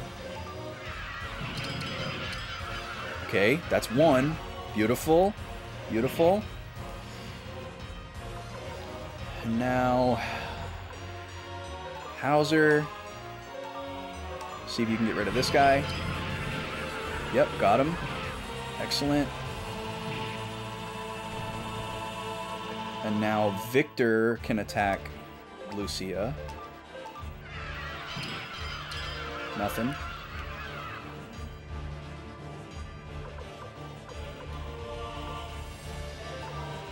Okay, Luke is not going to move into that spot. Max is not going to move into that spot. So we'll have Teresa go right here, and then she can do this.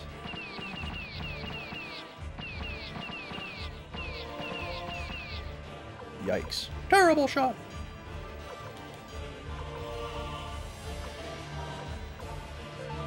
Move up one. And then let's do a regular attack. Come on, Luke. Come on.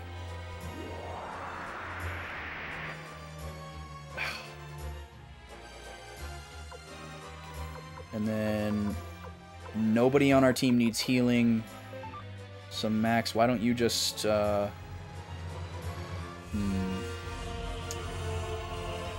more in the mix if we move here, in case we need to heal somebody on the right side. So I guess let's do that, and then we'll move Roy to the right next turn. And then finally, Flick, can you take out Seed?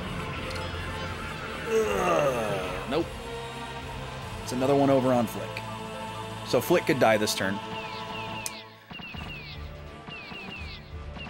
Nice, Ridley. Nice. Oh, he's retreating. Perfect. Okay, so Flick doesn't die this turn. He is attacking. Nothing. Hey, what's up, Jer? Okay.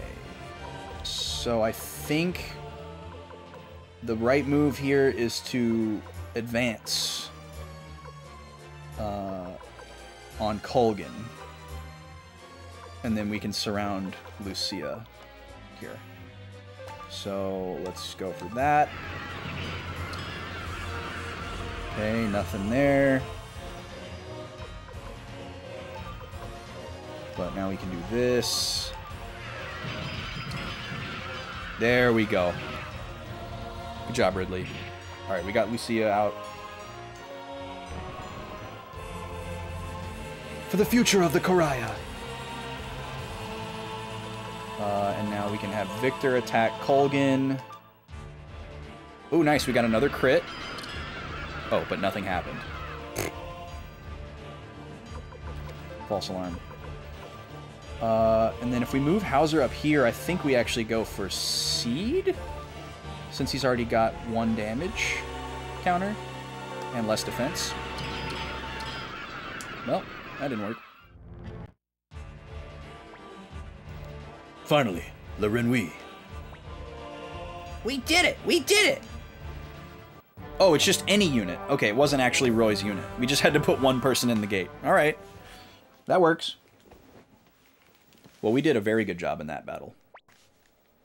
All we have to do now is take Le Renouille, Roy. And this is the end. Who will you take with you? Think carefully. Alright, they're really stressing that this is like the end of the game. So we're going to assume that it is. Now, we don't have our right-hand gal here. So this changes things up a little bit. We did invest a lot in Valeria and Anita, so we'll probably bring them. But we don't have our awesome like healer buff combo anymore. We've got a character with Earth Rune, and we've got a character with Water, but we don't have a character with both. We gotta bring Ailey, because she's like our other support character. But just going all out offense other than her is a little concerning. We gotta bring Luke for big magic. I guess he does technically count as a healer as well. So, yeah, I guess we go Valeria and Anita here, and then who is our 6th? Where's Anita? Okay.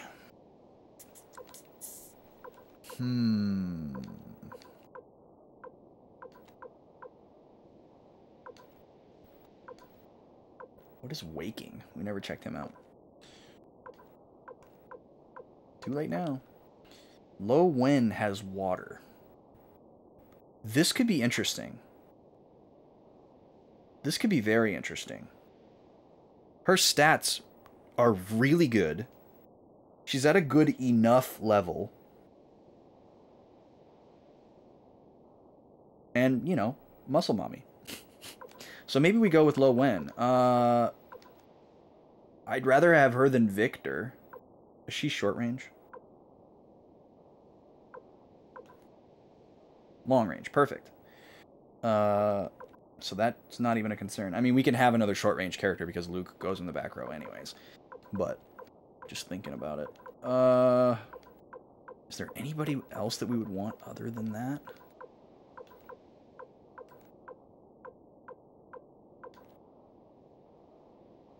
Hauser is basically a Victor, you know, a worse Victor.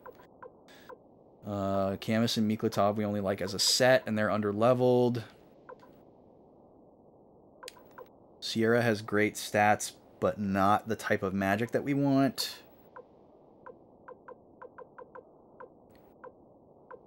And I bet Koyu, Gijimu, and Lo Wen have a great unite if you have them all at the same time. Yep, we're gonna go with Lo Wen here. So let's see here. Luke goes back middle. Like this. That looks perfect. Roy, good luck. Don't let everyone's efforts go to waste. Also, come back safe. Please, there's still a lot for you to do. Just want to tell you both good luck. We're all counting on you. If we take this place, we win. Just a little longer. Good luck, Roy. Roy, be careful. Lord Roy, we're all counting on you. Good luck. Lord Roy, the rest is up to you. This is Lorenwi. It's pretty huge. Very insightful, Chaco. I'm a little man in a booth. Guys, I found a cool spot. Just leave me. Okay, here we go.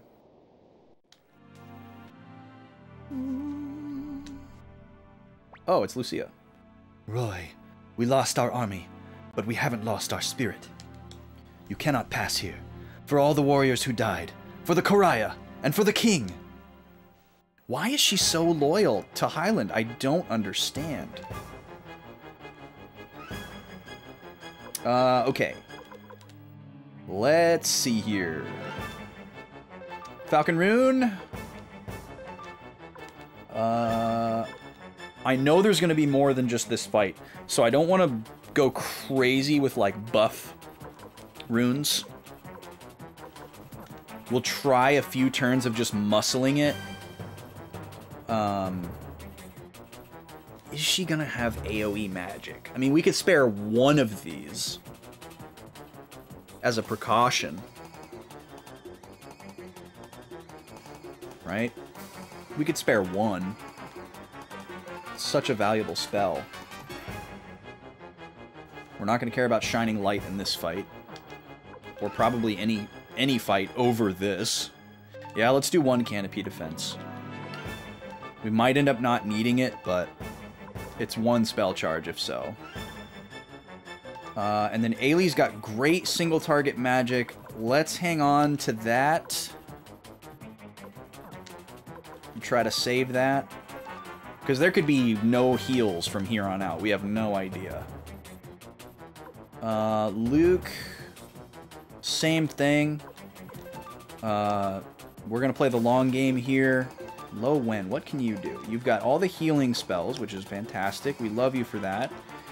But how's your attack?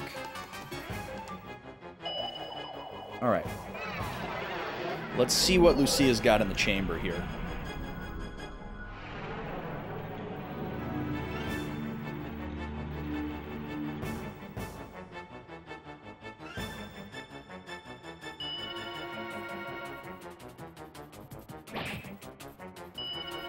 Good old Luke. We can always count on Luke for exactly 36 damage on just about any enemy.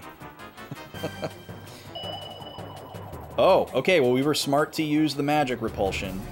She immediately busted out an AoE spell. And that sure looks impressive. That puts us in a tough spot. You know? Makes me feel like we should do that again. But if we're gonna have to fight like 2 more bosses without a heal, then, you know, I don't know. Cool. 56 damage, not great though. But it's something.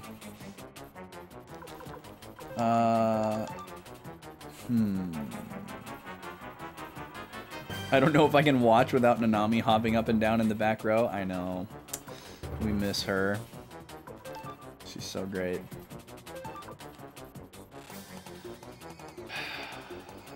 See, if we keep doing Canopy Defense, we keep not taking damage from that spell, but we also don't know how much that spell does. If that spell only does like 80 damage, or even like 100 damage, it might be worthwhile to keep these for a later fight where we might repel a similar spell that does 300 or 400 damage.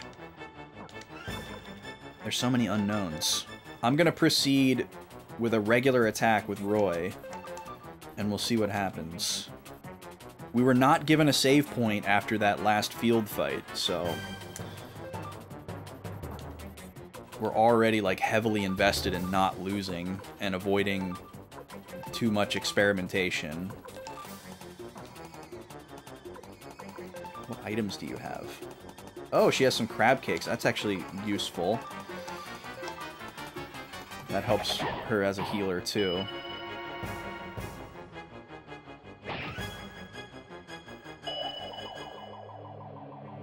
Okay, so she also has a single target spell. Oh, this is hitting everybody. Just kidding. Okay, that's a lot of damage. That's a heck of a lot of damage. And she's doing it twice. Oh boy. Alright, so yeah, we're gonna need to keep putting up that magic barrier. That is crazy.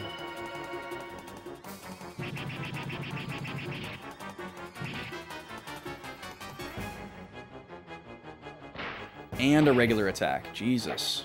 3 actions per turn. Okay. Oh, she's poisoned. That's something, I guess. Okay. So, Roy is going to immediately do Canopy Defense again. And then we're also going to need an AoE heal from somebody else. Ailey has one. can't remember if Luke has one. Does Luke have one? No, he's got a single target full heal. And then Lo Wen has one, right? Water has, yeah, 300 all allies. Let's go ahead and burn that.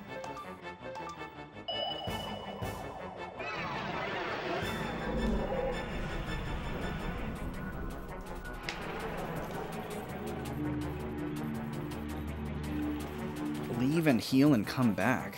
What do you mean? You mean like after this fight?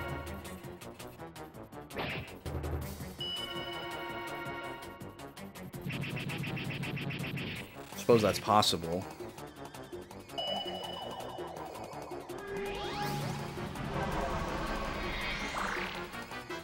Okay, that's better.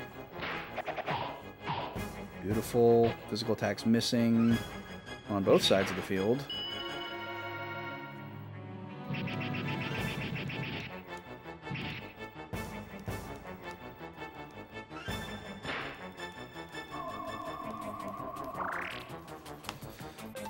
Okay. Let's do... This is a little overzealous, but let's do a small heal here. Our magic barrier is still up because she didn't use a spell last turn, so that's nice.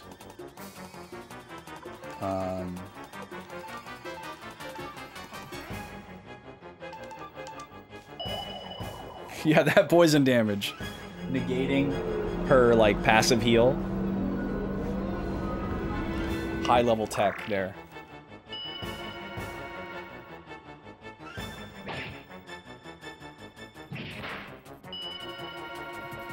I like it better when you miss, Lucia. Nice, we got a crit. 650. Whew! Beautiful. Man, her physical attacks are really strong, but I'd way rather have her do that than the AoE magic. Speak of the devil. Because AoE magic is just so expensive to recover from. It's so costly. Single character heals are so much easier to come by. Because we can use items. And we have more of those spells.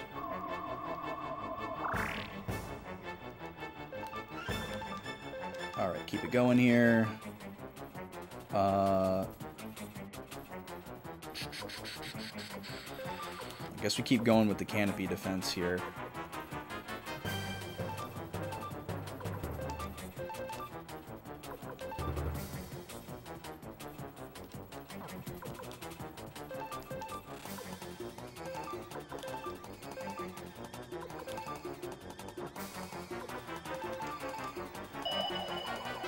Conserving resources in the back row. And really across the board, I guess, other than this.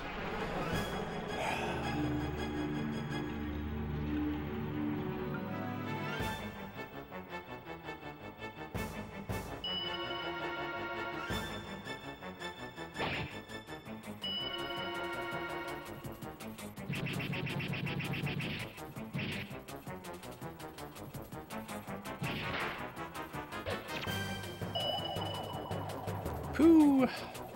Please don't do this twice.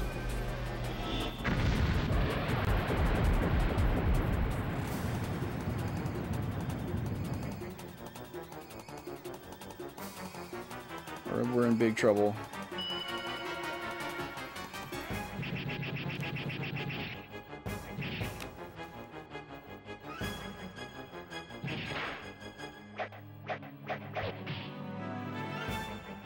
Was that a crit for 50? Okay. Whew, that was close. Let's see here. I think we're just gonna do one single character heal here. Well, we should probably do two. So let's see here. Falcon.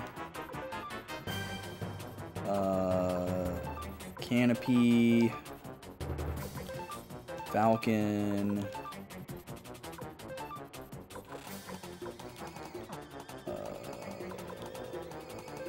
Oh yeah, Luke has it. So we got Healing Wind on Valeria and Kindness Drops on Anita.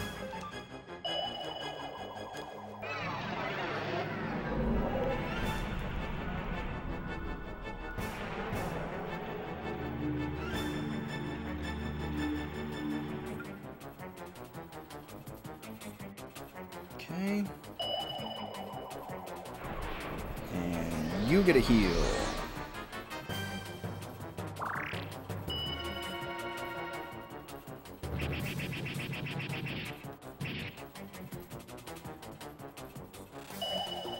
Okay, good thing we got that force field up.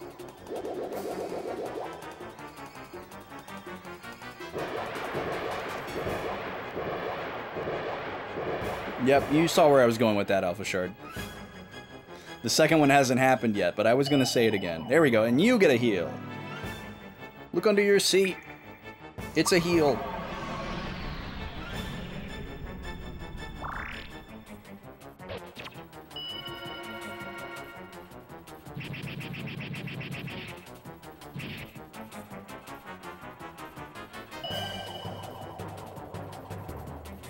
Uh-oh, she's doing another one.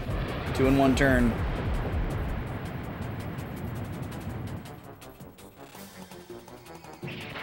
I wonder how it chooses one character to not take damage from the second one. I don't understand why that's happening.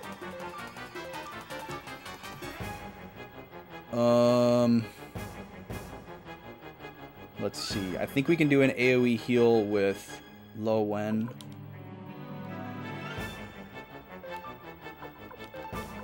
Alright, here's our last canopy.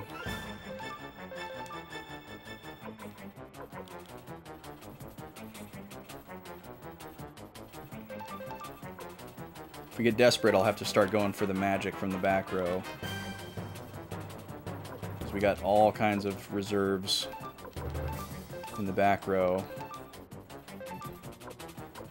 Oh no, we don't have an AoE heal. So is Roy the only one with an AoE heal now? Oh wait, no. Ailey has one too.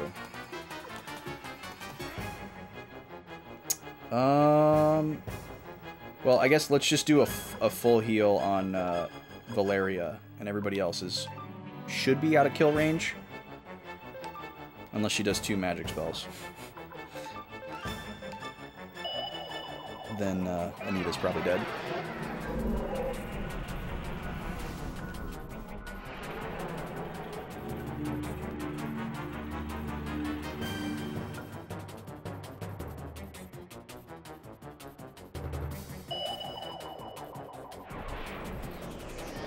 We gotta be getting somewhere close here.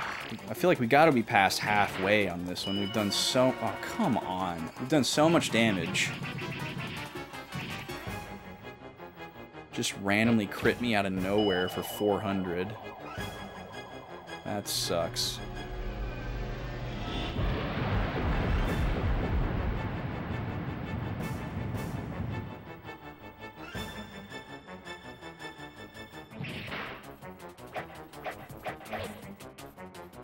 Lo Wen, you keep missing. That's annoying.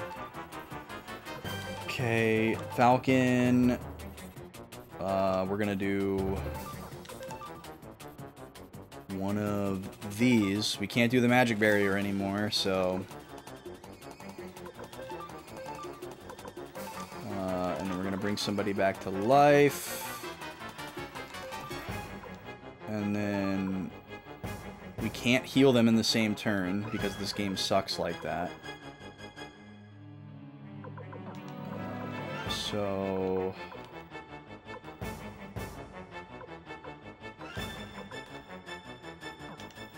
not quite desperate enough yet to do back row magic, but we're getting close. If she doesn't drop in the next couple turns here, we're going to start throwing out some big spells.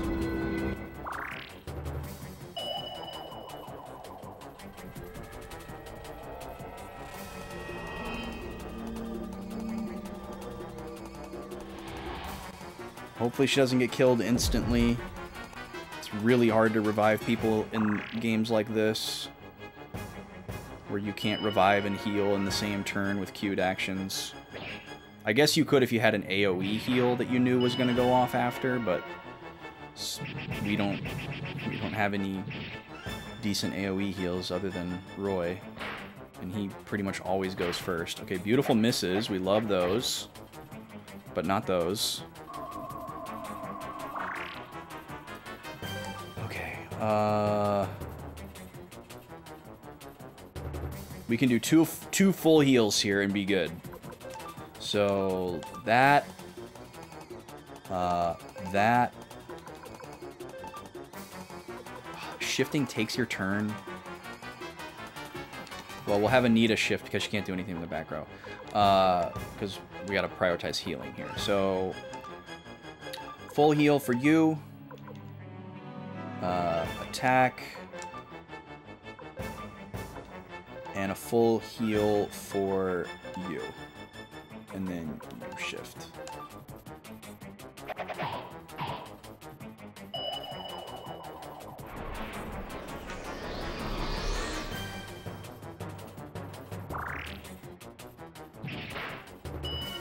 Good thing we did that.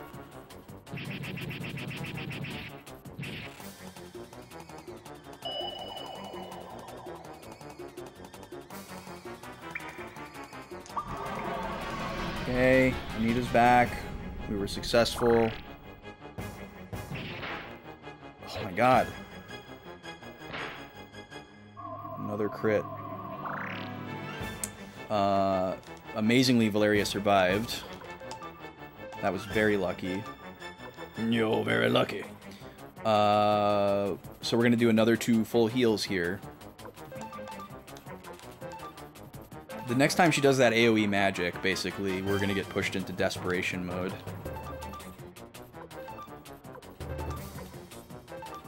Okay, Valeria, and yourself.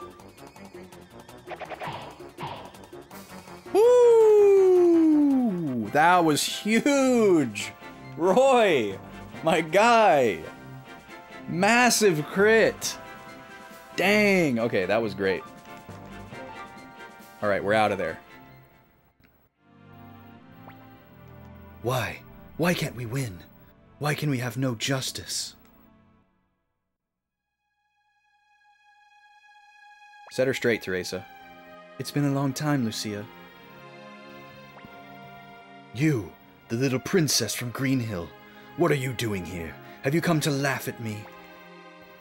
I haven't forgot my promise. What you said, that my father had your father murdered. I'm going to look into it. Well, that's a little weak of a commitment to make. What about you? You still wish to die, even though I've made this promise? What promise? As acting mayor of Green Hill, it is my duty to search for truth and justice, even if it means damaging my father's good name. After all, aren't you also looking for the truth?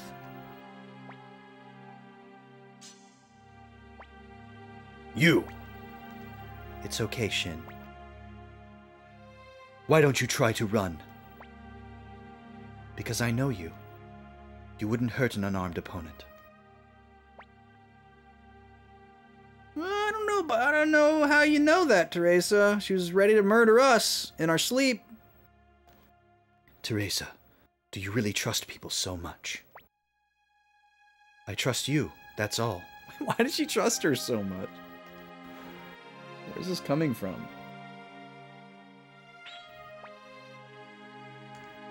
You can go, Roy. This is your fight. I'll watch and see how things work out. Okay, notes update here. Let's see. We start Grand Field Battle. We're going back a little ways here. Going to catch up. We start Grand Field Battle against all the baddies.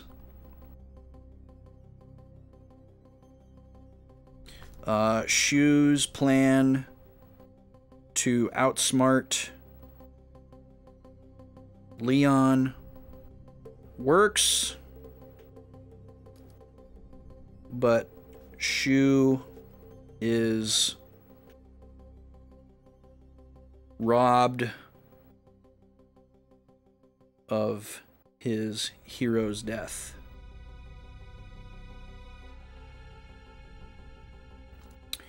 He survives, and we seize Le Renouille.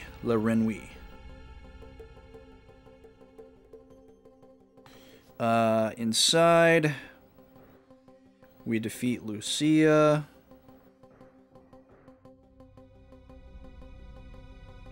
She finally goes from loyal to indifferent on Highland. Lucia and Teresa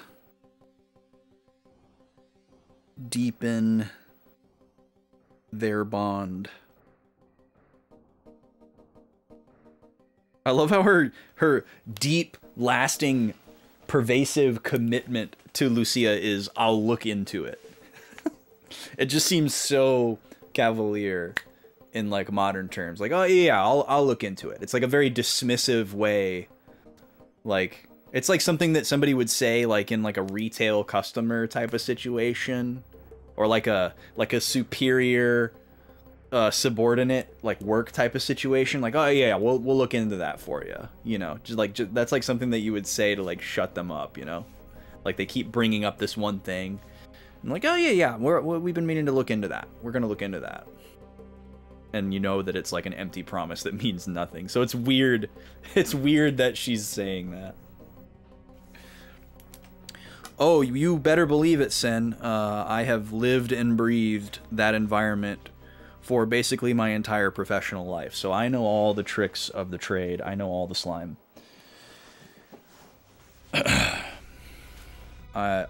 Only for the last like 2 years have I not been in a customer-facing environment.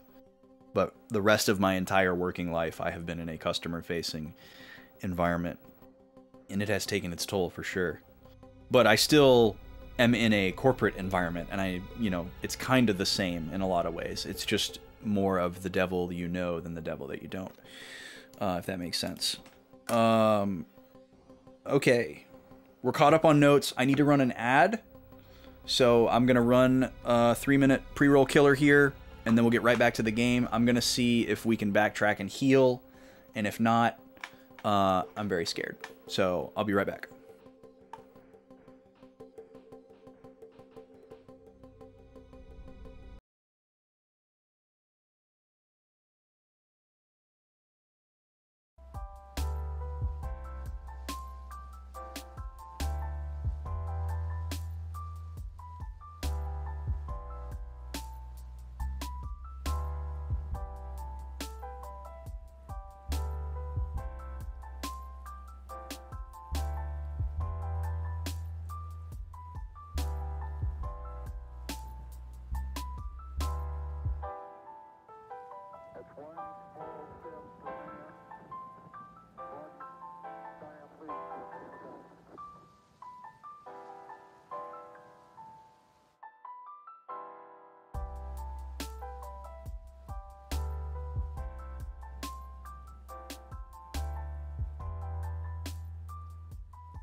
Alright, we're back.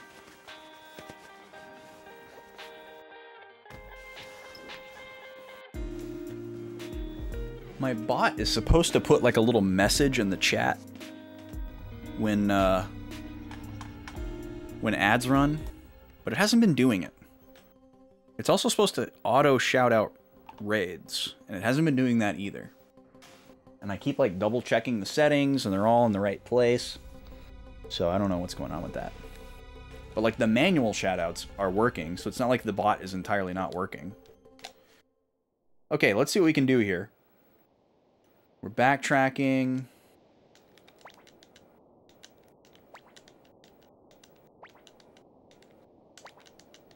Everybody here is saying the same thing. Can we go in here?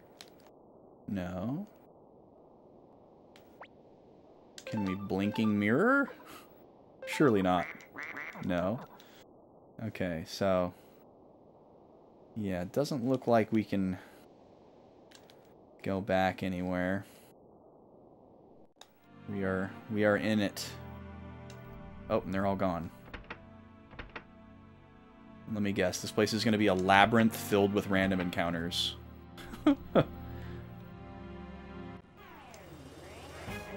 I can leave all the way down, but I did go all the way down.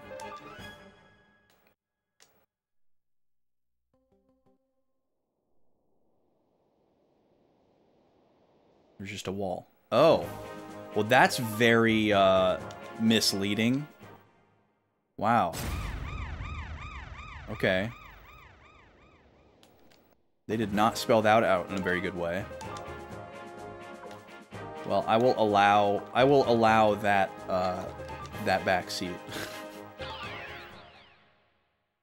Because yeah, trying to do like the whole like last legs of this game without adjusting equipment or saving or anything sounds like a nightmare. So, Kiki, thank you so much for using your Prime on me. It's very flattering. Really appreciate it. Thank you so much for 9 months. We will spin the wheel in just a moment here. First, we're going to save, and then I want to do some management. We need to get our party figured out. Need to figure out if we're actually going to use Lo Wen for the rest of the game here. And if so, what adjustments do we need to make? Wrong way.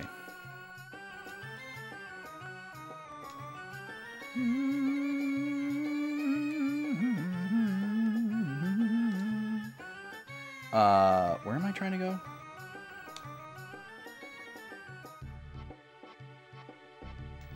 Why am I like suddenly turned around? Okay.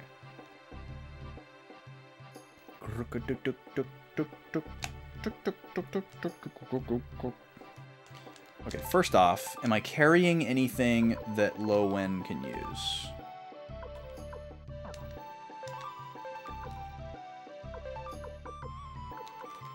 Oh, this would probably be a good time to burn all of our stat-raising items, too. She can't use that. Oh, can anybody use this? Nobody? What is the point of me having this? It's probably for, like, a specific character. And it doesn't tell me. Just super annoying. This one... no. No. Okay, so all this is trash. Oh, Mother Earth. Okay, perfect. This is exactly what we want. We need to give this to somebody. Because that's what Nanami was rocking. Let's see here. So if we could find somebody that has 2 open slots, we could basically try to make another Nanami. And give them water, Mother Earth. Let's see here. If there's any good options for that.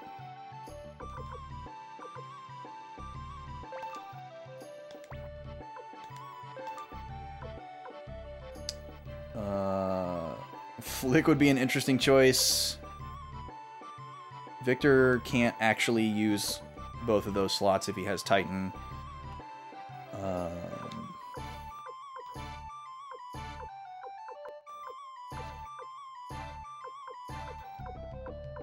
Fudge.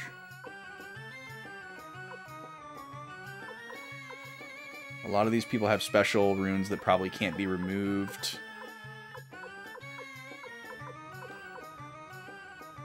Khan? Wonder if Khan could do it. We could check and see. Okay. Anybody else?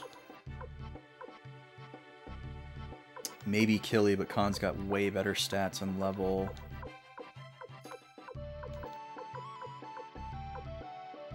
Okay, let's see if Khan can do it. Let's take a look at Khan.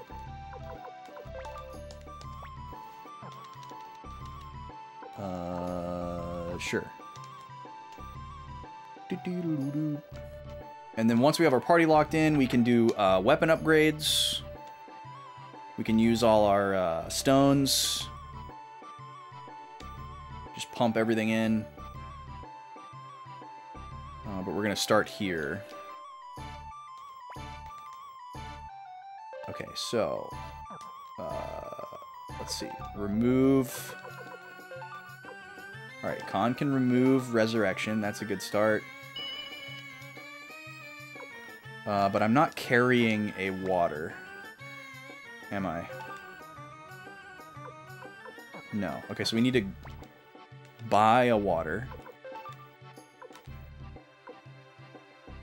There's not like a level 2 water, is there? Well, there probably is, but I don't think we've seen it. Okay, so we'll just grab the regular water.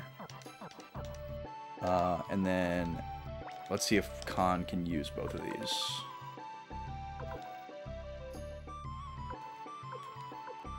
Looks like he should be able to. Okay. So we give you that one. And that one. Cool. All right. That's great. Now we want to go to the blacksmith. Can't figure out where the freaking door is. And we're going to upgrade everybody to level 12 that's not at level 12. That's in our party. So, let's see.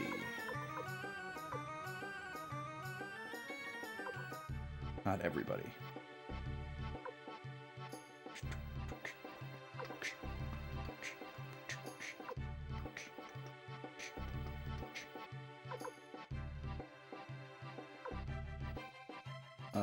Wait, is that really... Is everybody already done? Really?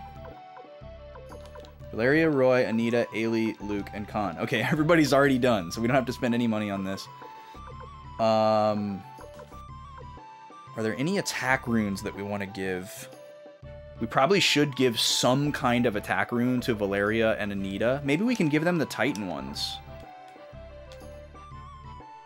That would probably be smart, no? Am I carrying one by chance? No.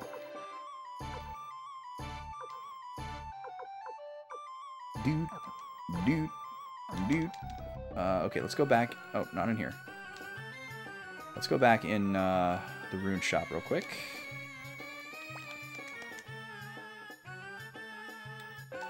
Let's see.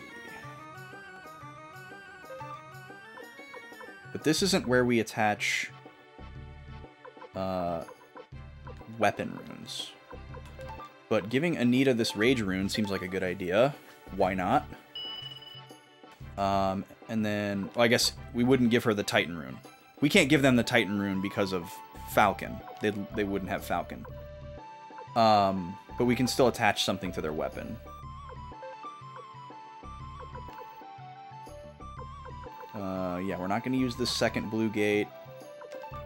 And we could... Oh, we could give Valeria another resurrection. That's not a bad idea.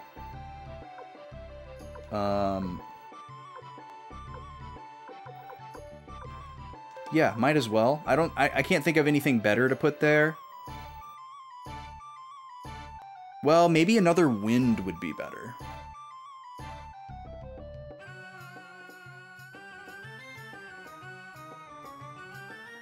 Because we'd have AoE magic and healing if we did that. Because right now we have 1 wind and 1 water. 2 resurrections. Would I rather have wind or water here? I feel like wind is better. So let me buy another wind here. Or wait, do we have a level 2 wind? No. Sudden death for one-handed sword. That won't work on bosses for sure. 30% chance of knockdown. 20% chance of sleep. Attack up for two-handed sword. I don't even know if this would actually work for them because they're not actually two-handed.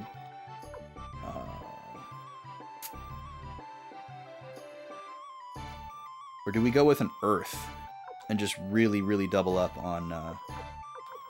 we're going to go with wind. Wind seems like a smart play.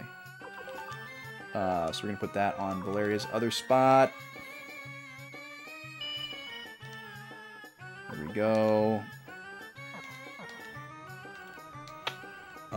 Okay, let's go back to item management.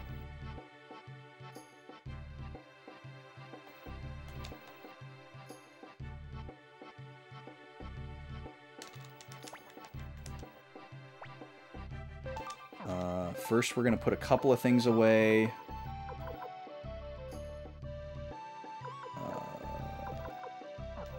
Actually, we'll sell. Oh no, we can only sell stuff that's in. That's right. So we got to put it in first. So all these armors. I don't know what we're going to do with this knight armor. We're not going to sell it, but whoever can use it, we don't have in our party. I guess we didn't check con, but highly unlikely. All 3 of these items, we have never found a character that can use them. Shoulder pads suck. Wind amulet we can hang on to. Guard ring can go in. Wait, are we carrying a 3rd resurrection? I thought we put that on somebody. Hold on.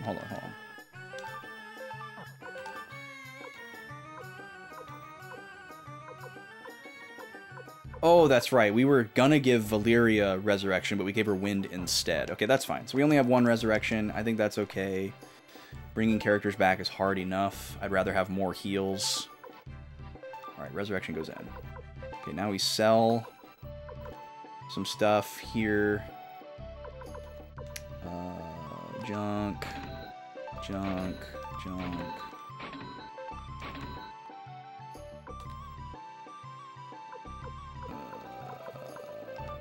I don't know why I feel like I want to hold on to some of these things that are like a little bit more middle tier, because we'll probably never use them, but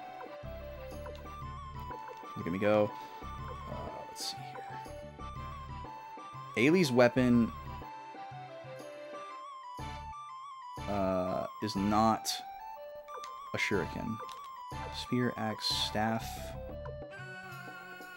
Reduces HP, gives to allies.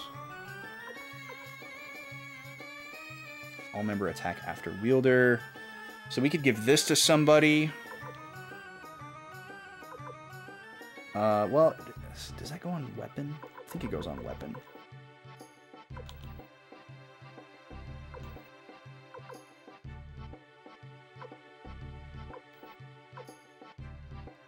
Fried tacos. Okay, and then we want to take out all these stones. We're going to use all those. I don't think we want any of these. Yeah, especially if they're attack spells. We could maybe be convinced if they were healing.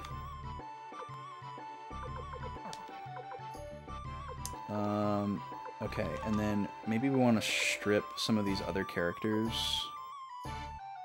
Yeah, because some of this stuff might be good. Some of these characters who've been in the party recently. Maybe we can use some of that equipment. Let's see. Who else were we using?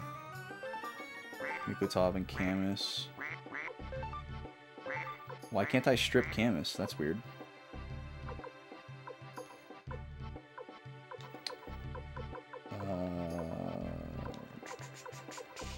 probably everybody. Can't strip Lo Wen either. Weird. Oh, Hoi is carrying Sacrificial Jizo. I wonder. No, we can't have those.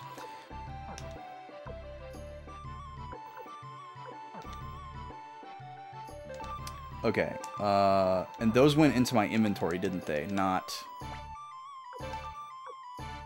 Or they went into storage, not my inventory. I don't think these dragon armors are good anymore. But let me double check.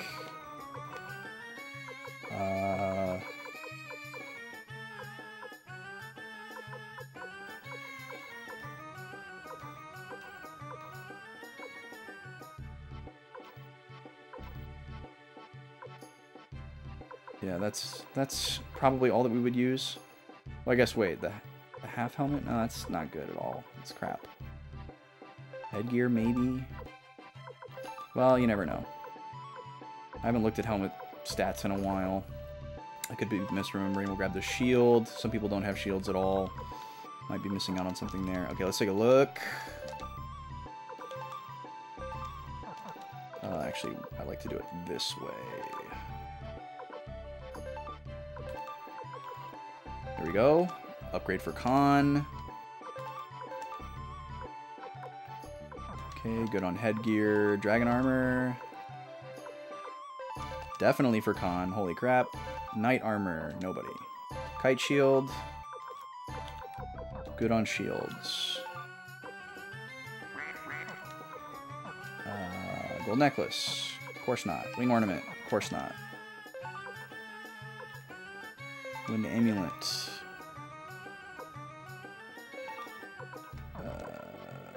Let's see.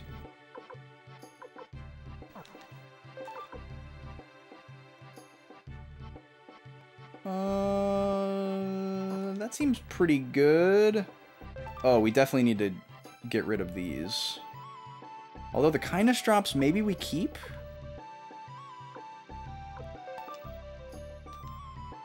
That's another character with a single target full heal.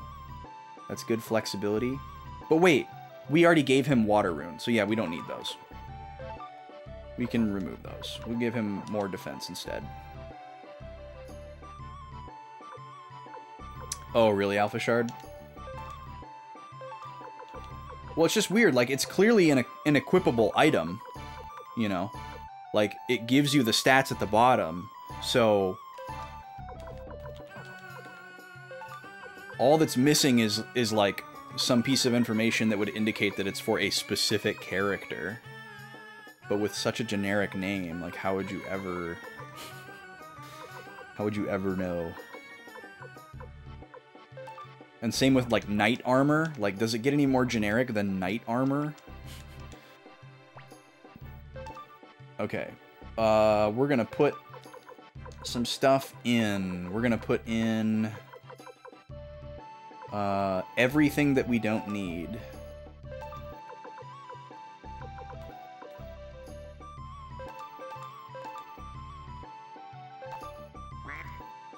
The storehouse is full. Oh, that's why we couldn't strip those other characters. Didn't know my storehouse could fill up. That's kind of annoying. So, okay, we need to sell some things to make room in here. We're never going to use any of these.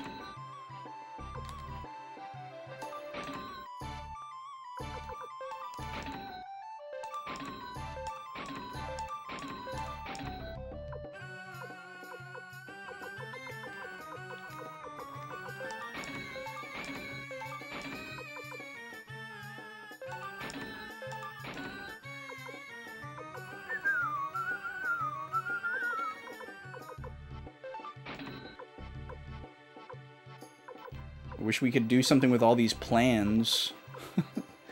But we still haven't found the person who can use them. Guardian Deity. We found so many of them, too. We don't have any complete sets, though. Unless there's only 2 pieces for Turtle. We never found the farmer character, either. Okay, that, and that, and that. Okay, perfect. Do we have any other healing items in here? Yes, we'll take these. Should be it. Okay.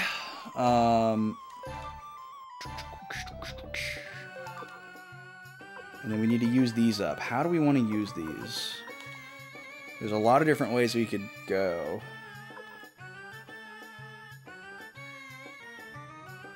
Probably just go balancing here, you know. So for power, we'll look at Valeria and Anita. They are basically dead even. How about Roy? Roy is higher.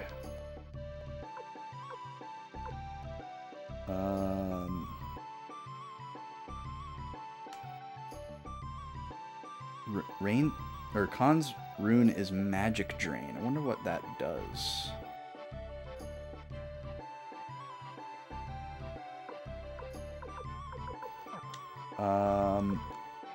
Okay, let's just, yeah, we'll just use this on Valeria, kind of arbitrary. Stone of Magic, we're going to give that to the person who uses the most attack magic, which is going to be Luke. Defense, who has the lowest defense? 117, 123, 122, 117, 52, 105. Okay, we're going to use all of those on Luke. He needs all the help he can get.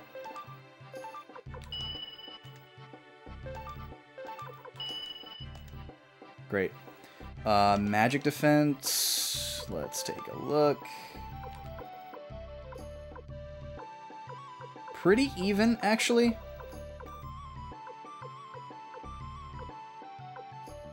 So maybe... How many do we have? We have 2. Okay, 1 for Valeria, 1 for Khan.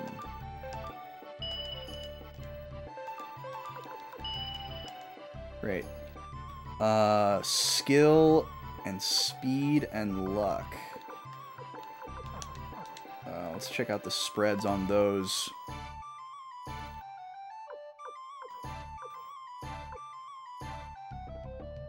So we'll give the skill one to Khan.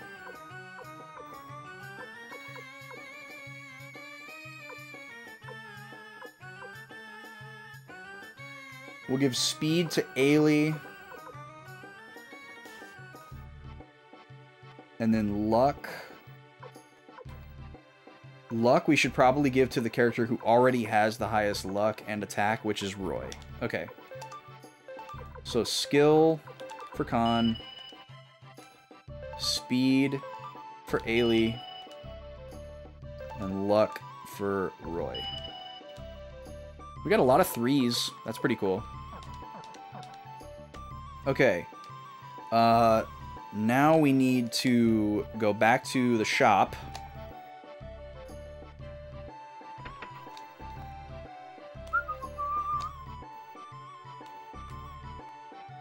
Need to stock up on healing items here so we can heal in between battles. We need 1 stack of these just in case. Do we want any of these? No, they have to be equipped to work. It's too big of a sacrifice. Oh, this guy has accessories too. Ooh, attacks all, damage 1/2 for bow. I don't remember seeing that anywhere. Huh. 200 HP. Causes boost. Sounds intriguing. 300 HP causes boost. Why is this one less expensive and it's better? But this would be one we would only want to use in battle for that added effect. So I think I'm just going to stack up a bunch of mega medicines here.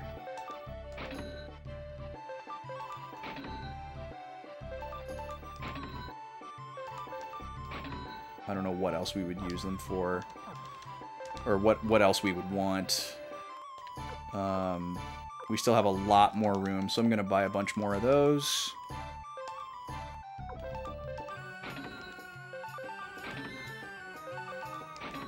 I don't want to completely max out my inventory.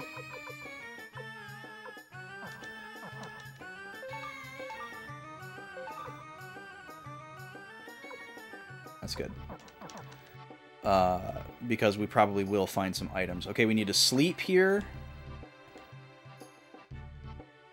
And I guess we'll go ahead and save too. Although we're not done yet.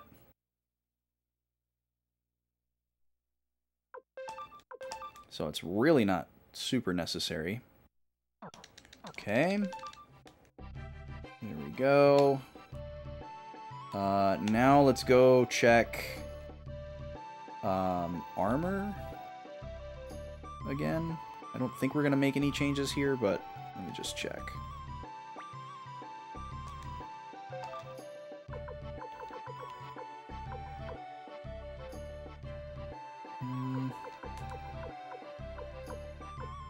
Now see, this is the point at which we will take really, really small upgrades. Ooh, a new shield. Okay, we definitely want that.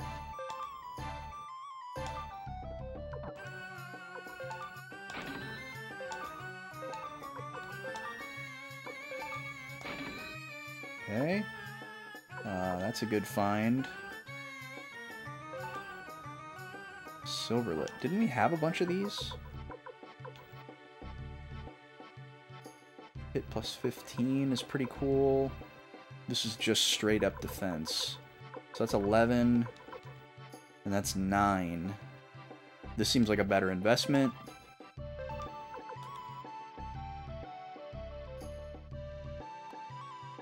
Yeah, we'll get rid of your medicines. We'll put those in the bag. Khan is just naked right here. And then Luke doesn't need these medicines. Put those in the bag. Okay, now... Did I see some armor?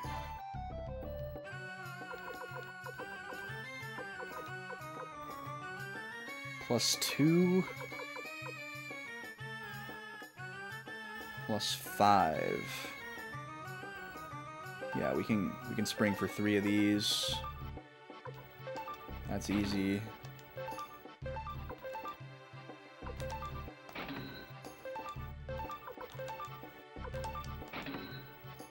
And then I think we're good.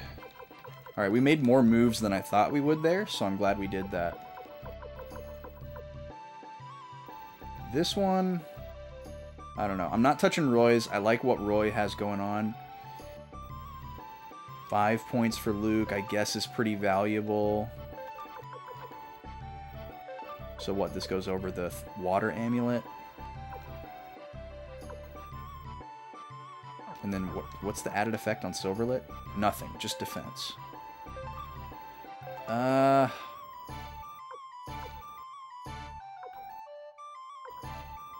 Yeah, I feel like we take this. I mean, we could run into water, but defense is probably going to be more valuable. And then, what have you got on Ailey? Oh yeah, we'll go right here. That's fine. Roy, though... Yeah, resisting fire and magic defense plus is really good. I don't want to get rid of any of those. Okay, I think we're good on accessories now too.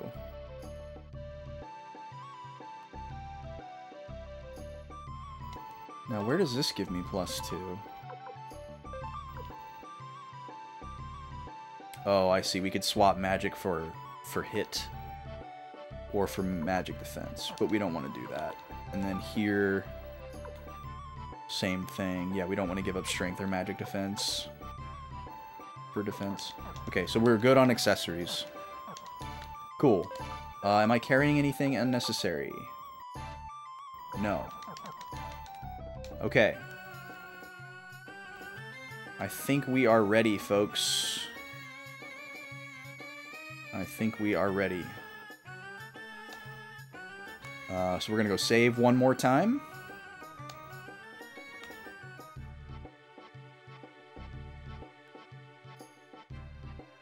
And then we're gonna teleport. Oh, where am I going? Wait, no, this is right.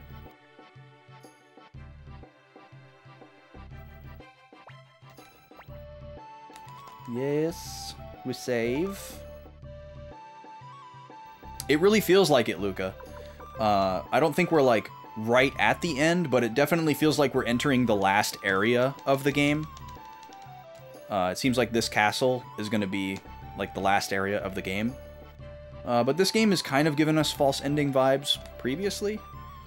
So we'll see. But it really does seem to be stressing that this is it, but I think it's going to be a long final area.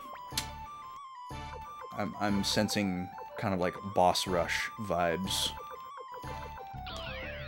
So we fought one boss right when we walked in the door. So that sets quite the precedent. Okay. We are here. We are equipped. There are lots of paths.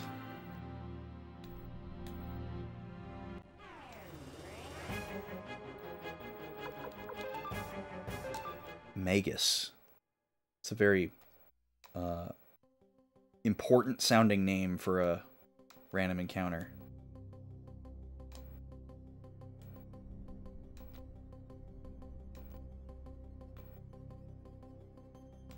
Oh.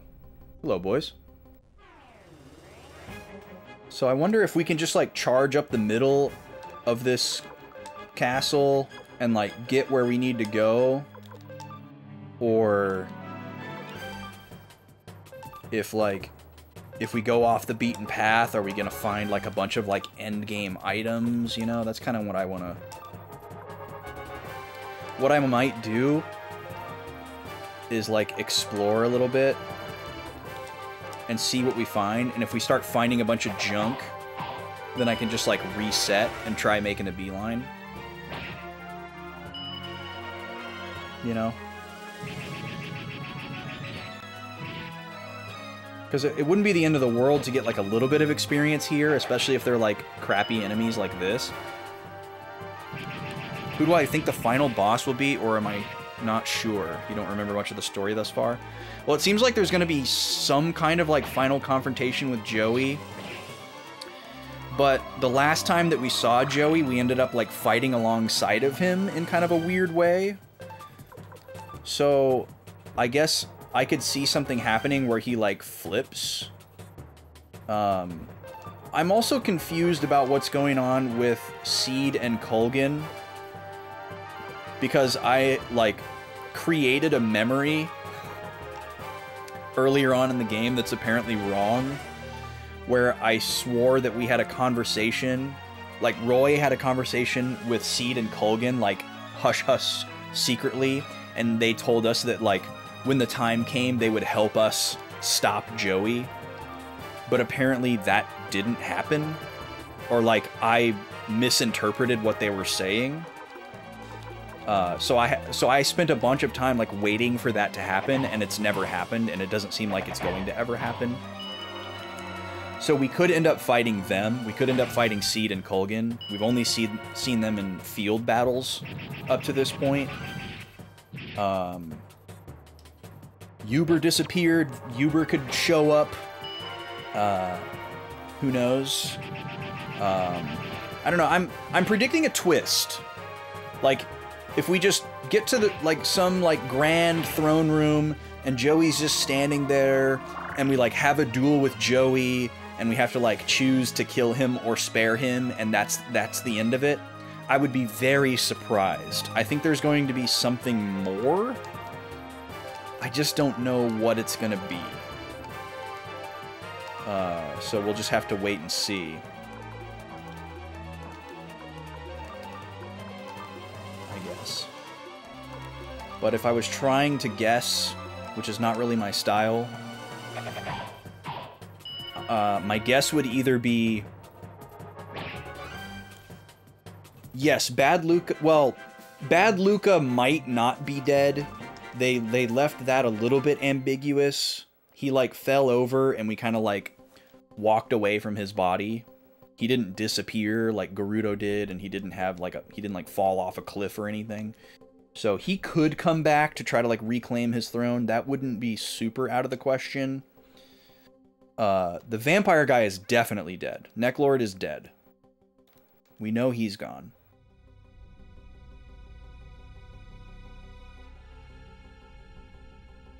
Okay, let me go back.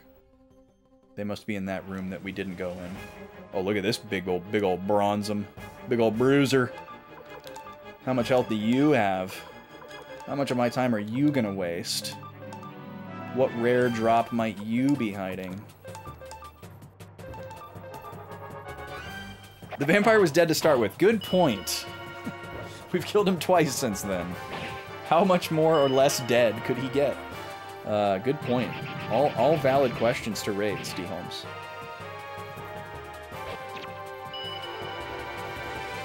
This guy looks like if Akira Toriyama did something in a Roman setting.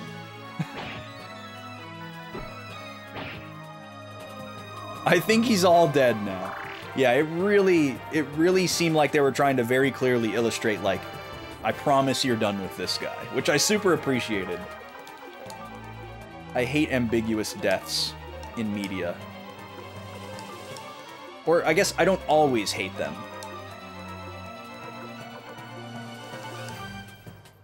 A lot of times it makes sense and helps keep the story interesting, but when it's done, like, very overtly, I kind of hate it. Especially in the context of, like, a serial, where it's like, oh, we got to give ourselves all these, like, options as we go forward and, like, write the show as we go, and we don't know how many seasons they're going to be, you know, kind of thing. When those, like, very obvious lines start to pop out, that gets kind of annoying. There's a name for that. Like seeing behind the curtain kind of a thing. I forget what the term is. So this must be that room with those guys in it. Yeah. What are they guarding? What are y'all guarding?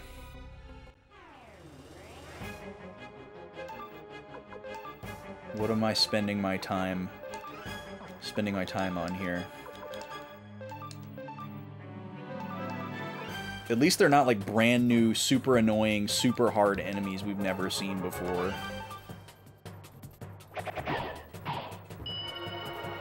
Sylar alive and Heroes. They needed to let him be dead and move on with their stories.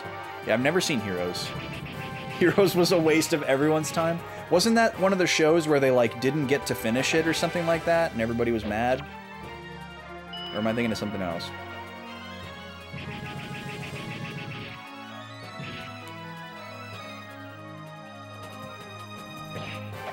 Yeah, I've enjoyed series that wrote themselves as they went, but the best series are definitely the ones that are planned in advance and have a, like, concise, proper end point that is worked towards. You know, and not just like, oh, we'll just do this for as long as we can, and then when people get sick of it, we'll come up with an ending based on where we're at. Like, no, that's terrible. Heroes had one fantastic season, and then it got bad and was canceled. Oh, that sucks. Jump the shark hard. Ugh, that's brutal. Yeah, that sucks when that happens with something that you get really invested in and like, and then you have to, like, make a judgment call. Like, am I still a fan of this? Like, am I gonna, like, fight for my own fandom? Or am I just gonna give up? The Fury Rune. Always Berserk. Interesting. Seems like a high-value item, but not something that we would use. Okay, we're not messing with these guys. These guys are going to waste a ton of our time, I can already tell. Yeah. AoE magic. I smell status effects on these boys.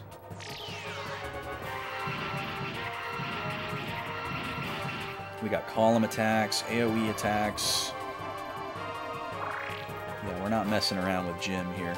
And of course, they're not letting me run away. So we're just going to have to fight them.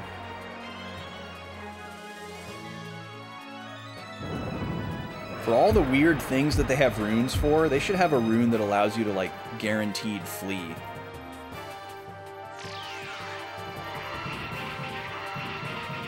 So these are the encounter we don't want to see. Got it. Okay, so we're going to have to try to get out of here with low health so that we can heal with items rather than spells, because we are not wasting any spell charges before we get to at least a boss fight, even if it's not the boss fight.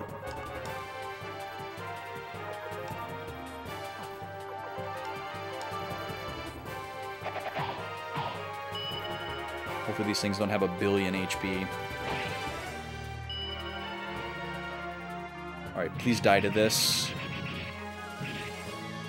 Oh no. Oh no. So they have like 800 HP. 1,000. Ugh. This sucks. Well, at least we know if we run into these guys again, just start attacking. And we're just gonna let characters die here. Jesus.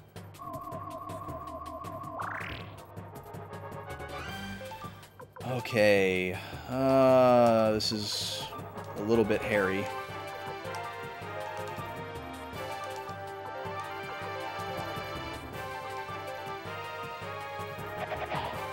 We could use a crit.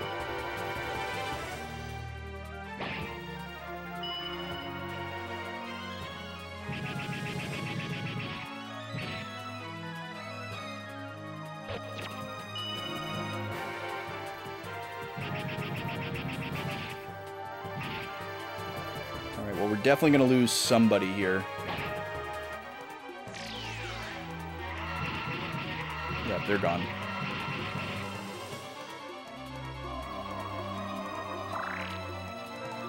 So that throws off our EXP curve a little bit, which sucks. It also kills our damage output. We might not be able to kill them all in one turn now. Oh, but we got a crit. Nice. Thank you, Roy. And they're stunned, so they won't act. Oh, 2 crits. Where were you last turn? 710. God, Valeria's a machine. Alright. Now it's time to burn up some medicine.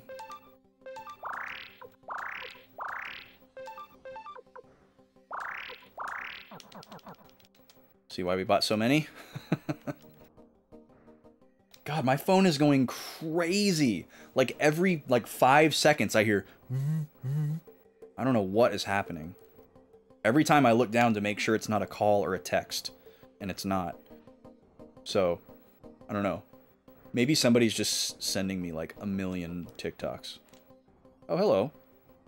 So this is probably what we would have run into if we just went straight up the middle in the main room.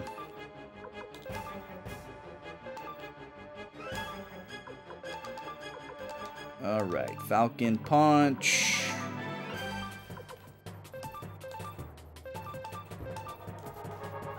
Oh, I just had the best idea. So our VGMCon theme this year is Sunshine Resort. So we have all this like tropical stuff, and we're like making Hawaiian shirts and bucket hats for merch, and like really leaning into like all those kinds of like islandy aesthetics for like our branding and stuff. And we've been working with the hotel to try to get them to do event-themed drinks at the bar. And we could try to get them to make a Falcon Punch. which would be cool. Even though, like, F-Zero and Captain Falcon don't have anything to do with, like, tropical per se, it's still, like, a video game-themed drink. We've also been trying to get them to push for mocktails, because there's a lot of people that don't drink, but the hotel obviously wants people to spend as much money as possible, and so we've been trying to tell them, like, hey, a lot of our attendees don't drink, so if you guys offer some fun non-alcoholic options in the form of mocktails, you can make more money off of our attendees. And they're, like, starting to warm up to the idea. Oh no, Falcon Punch is a famous Super Smash Bros. Move used by Captain Falcon. But when Valeria uses her Falcon Rune, it makes me think of Falcon Punch, because she's, like, charging it up, and it's, like, a really strong attack. It's got, like, the same energy as Falcon Punch. Yeah, that's a great one, Alpha Shard. I'm a big fan of the pineapple coconut combination too, especially if, like, the balance ratio is right.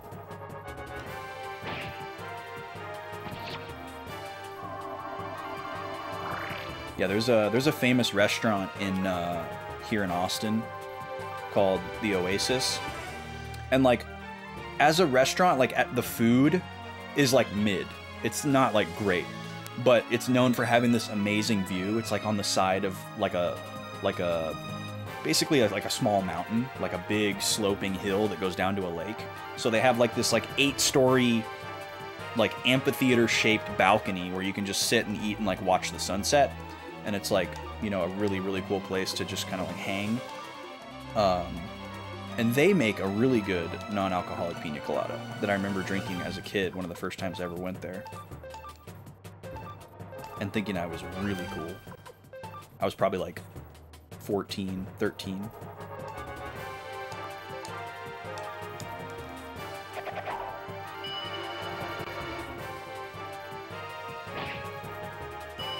I do like that more restaurants are starting to, like, normalize serving mocktails, because, like, it's just so much more fun. Like, I always feel guilty when I go to a restaurant and they want to take my drink order and I just say water, you know?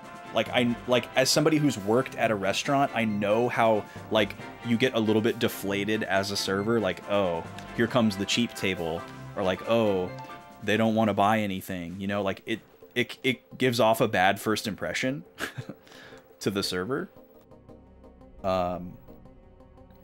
And I always feel bad about that, because I don't want to give off that impression. But if they put, like, cool mocktails on their menu, like, I'm absolutely gonna try one every time. Because I don't want to drink the water, because they're just gonna serve me tap water, which is disgusting.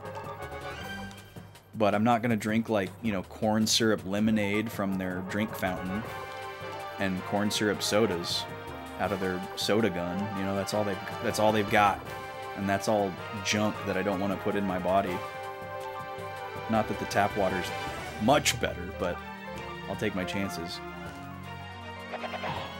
It doesn't make me feel as bad as the corn syrup does. Might be more of a dice roll in the grand scheme of things, I don't know. And I can't, like, drink an Arnold Palmer at 8 o'clock at night, you know. As much as I like iced tea, just, like, plain, crappy iced tea from the restaurant, like, I think it's good, with or without lemonade. But I can't drink that at, like, dinner time on a weeknight, almost at a school night.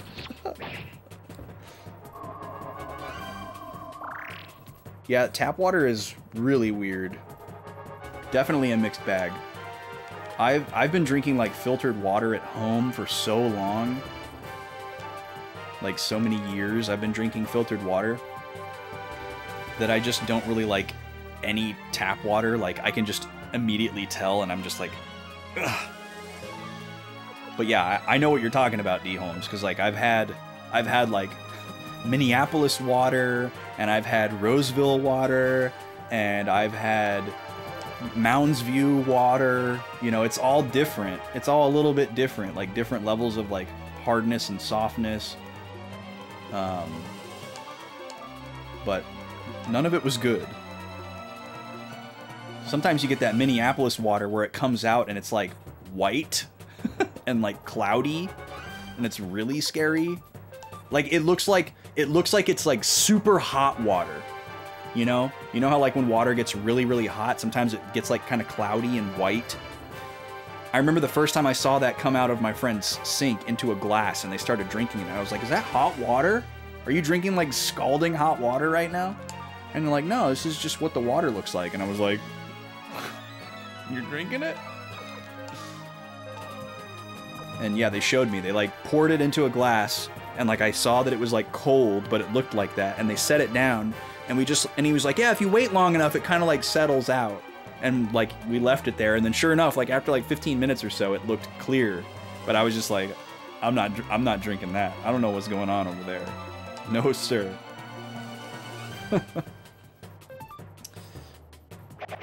Remember once ordering a lemonade at a pizza place? They had the audacity to just hand you a Minute Maid lemonade, like in a bottle. Oh yeah, I mean that's what I would expect if I ordered lemonade at any restaurant, unless it specifically said like fresh squeezed or like made in house. I would just assume that they're giving me Minute Maid out of the gun at the bar, or you know, a soda fountain, which is junk. You didn't drink unfiltered tap water in Minneapolis or Eden Prairie, but you can tell the difference. But you can't tell the difference in Richfield. Oh, so are you saying Richfield has good tap water, D. Holmes? Oh, they just gave it to you in a bottle. Well, at least they weren't lying or anything.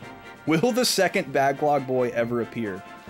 I wish he would, Jer. I've been trying to get him to appear for about 2 years now.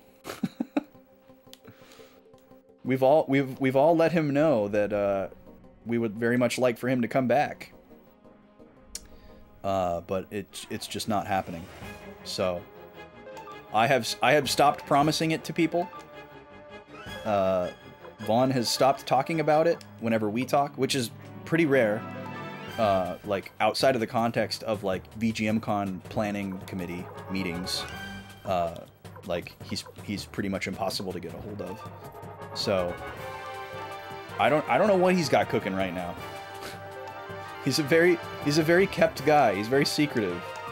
He's very hard to get a hold of. He doesn't share a whole lot. He doesn't ever just like randomly reach out. So like unless you like reach out to him like really super persistently and manage to get a response out of him, you probably just won't ever hear from him. He's kind of a ghost. Like I technically like see him and talk to him every week, but we're in planning meetings for VGMCon. You know, and like I saw him at MagFest, we hung out at MagFest, we had a great time, but we didn't talk about streaming at all while we were there. You know, we talked about MagFest and we talked about VGMCon. So I'm sure if I talked to him about it, he would talk to me about it, but I don't feel like he wants to be poked about it, so I've stopped poking him about it. And if I poke him about it in the context of like a, you know, like a Discord message, which is like where we would talk outside of in-person stuff, like he just doesn't respond. Like I will send him like funny stuff that I find on Discord every once in a while, you know, hoping that he'll look at it, but he doesn't ever say anything. So I'm assuming he's either just like looking at it and not saying anything, or he's just not checking his messages. And he knows he's terrible about this stuff. Like he's openly spoken about it. Like he's like, it was kind of funny. We were in a board meeting and we were talking about something like kind of serious, and Vaughn like wanted to like take a moment to like let everybody know that he wanted to be there for them, like as a friend, not like as a person within the organization. But he's like, you know, like I love all of you guys. I'm friends with all of you guys. So if you ever need me, like you know, just I'm there for you guys. And you could just like collectively feel all of us being like, right, we know that, but like you never answer texts or your phone or anything.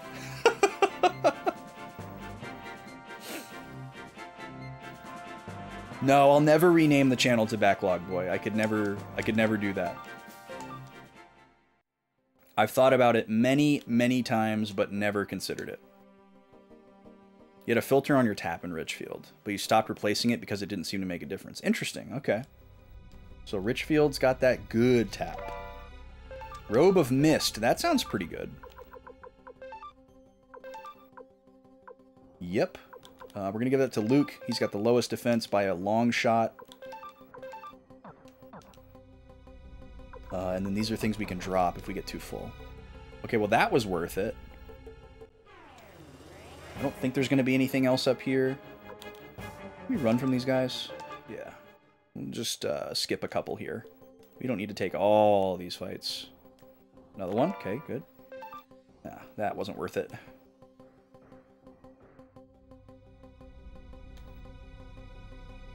Okay. And then we came from above, right? But I think this is just going to lead us back towards the entrance. So I'm going to keep pressing on here. You had a reverse osmosis filter. Yeah, we had one of those at our old house actually here in Austin, and it was really nice to have. Oh no, wait, I do have to go that way. The only thing I didn't like about it was obviously that you couldn't get cold water. So you had to have ice.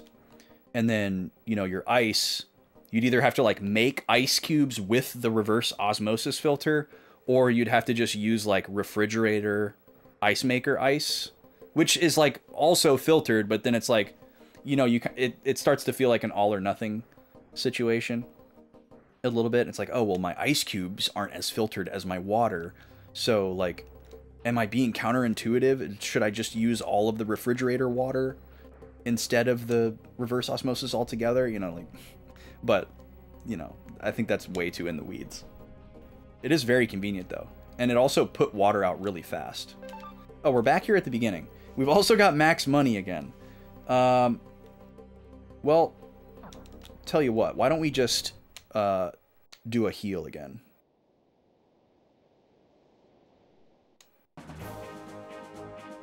You managed to get him to come to your husband's work holiday party in December. That is amazing, Luca, that you got him to go to that. Like, no offense to you, but like, wow. And Andrew was there too? Was he like running sound? Or like maybe he also knows somebody that works at your husband's work? Wait, remind me again, is your husband in pro audio? Because if your husband works in like any type of AV, that wouldn't surprise me that Andrew was also there, since he also works in pro audio AV.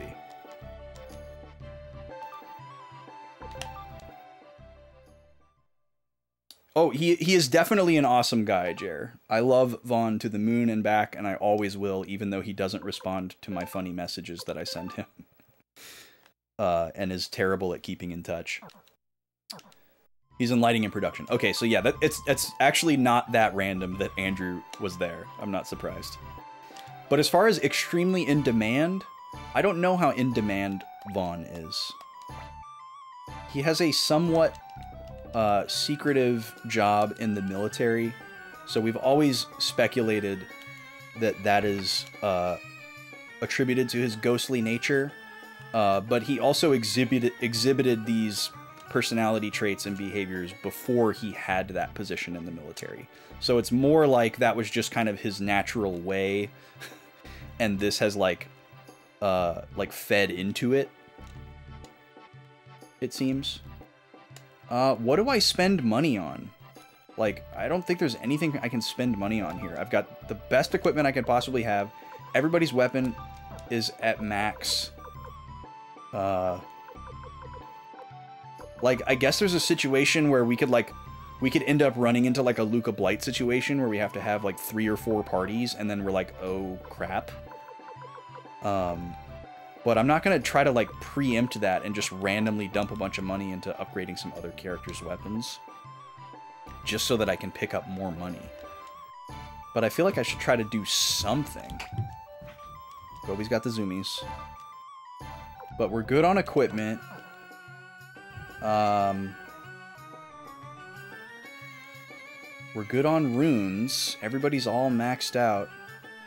What could I possibly do?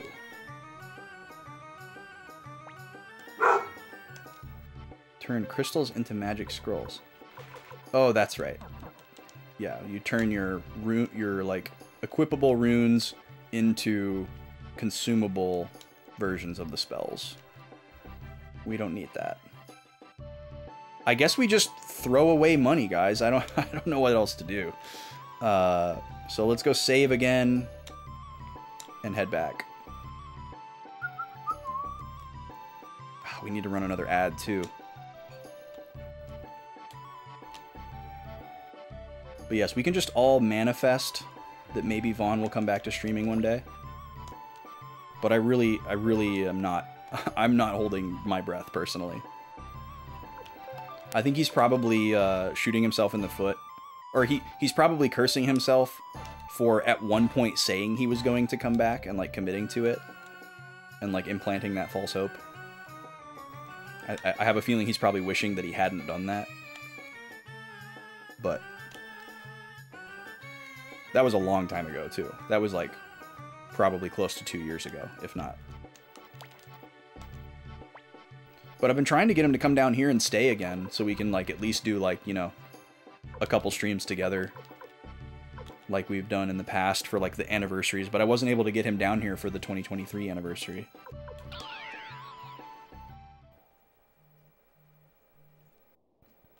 October was not a good time for him this year go round. But there's always 2024, right? Oh, we can't go in there. Okay, so we can't go straight up the middle. We had to choose one side to go around. Well, we've pretty much seen it all now. Oh god, please let me run. Okay, good. Those guys suck. If there's 3 of them, I won't try to run.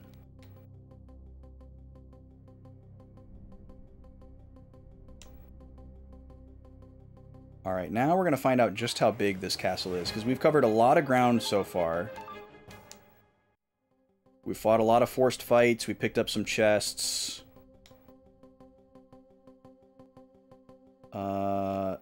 Is this the wrong way? I think this might be the wrong way. Well, no, this is good, this is good, this is good.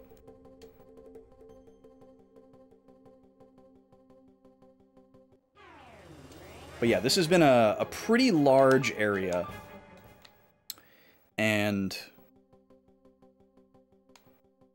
like to the point where I'd be a little shocked if it was too much larger. Definitely entering like a second phase here. Okay, here's a cutscene. Oh, is this a Garrus? Oh no, this is Han.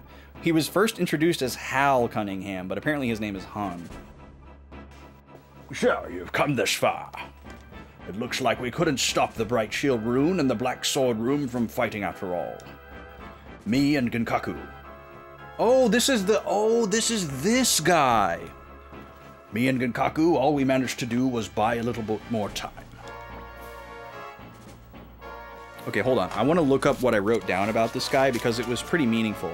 Him and Grandpa Genkaku fought together long time ago. And I think they were the previous wielders of the runes that Joey and Roy are carrying now. Boy, I wish I could do Control F on my handwriting. Because I don't remember exactly how long ago that was. It was definitely before the Luca Blight fight, so that's that. I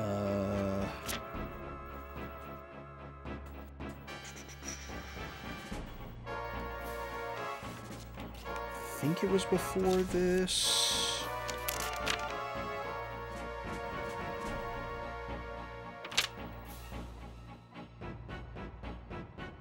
I think we're getting too far back now. I don't think I'm gonna find it. I've probably already passed it.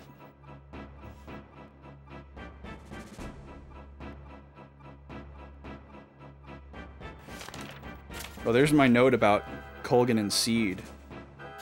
I wrote, Colgan and Seed back up Joey and reveal that they know of his plans within Highland and swear fealty.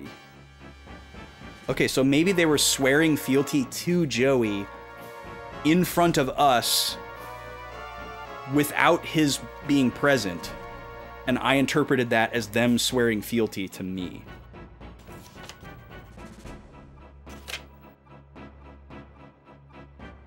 Yeah, this is way, way back. Oh yeah, whatever happens in the plot here, Jillia has got to come back into the picture somehow. Maybe she tries to stop Joey. Not likely, Sonny. My job is to protect this king. You won't get by me so easy. The duel with Ginkaku. It continues here. Are we dueling? I'm down for a duel. Heck yeah, dude. These are fun. It's basically rock, paper, scissors. You think you can beat me, boy? I'm gonna defend turn 1 here. Okay. So is he. So yeah, they kind of like say something every turn, and that is kind of like your clue as to what kind of move they're gonna do next. The leader of the caffeine army is cautious, I see.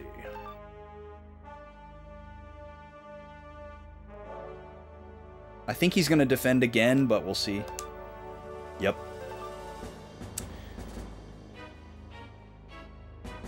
You can't defend yourself forever.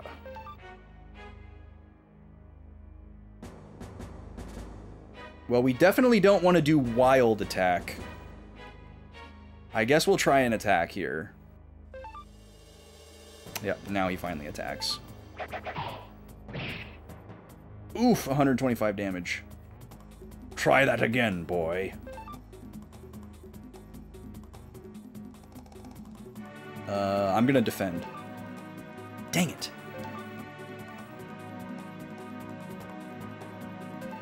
You can't defend yourself forever. Okay, so he's gonna attack this time. I'm gonna defend.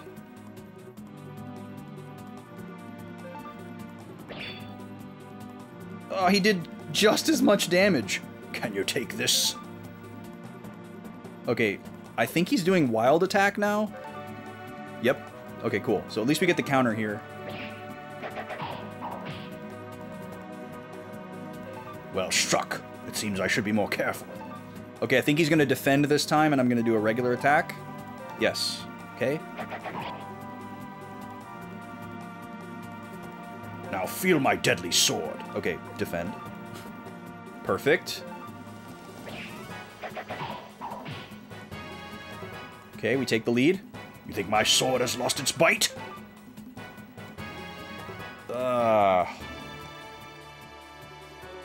I feel like he's going to attack again, but it might not be a wild attack.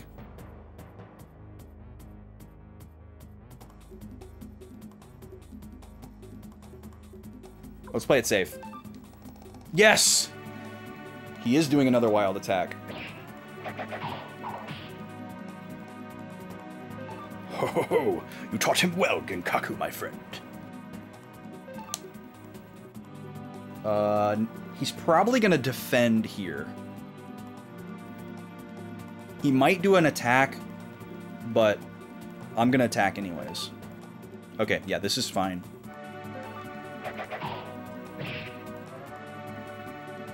Closes the gap, but we're still ahead. Try that again, boy. Okay, last time he said that, he did defend. Didn't he? I don't remember. This is such a Chrono Trigger song right now. The orchestra hits and the bongos. Very Chrono Trigger.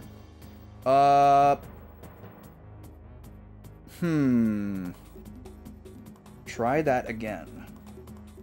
He wants me to attack, so don't attack. Okay. Empty turn. You can't defend yourself forever. Okay, he's going to attack now. Yep. Oh no, he's ahead now. Can you take this? Okay, wild attack, please. Yes. Okay, so next turn we attack no matter what. Ho ho ho! You taught him well, Ginkaku, my friend. Alright, this is it. You're out of here. Whoo! that was a close one.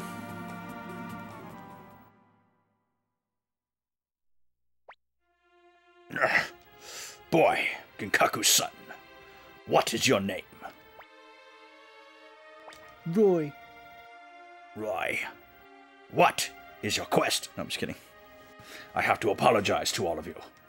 25 years ago, Genkaku and I sealed our two runes. The Bright Shield rune and the Black Sword rune were once one.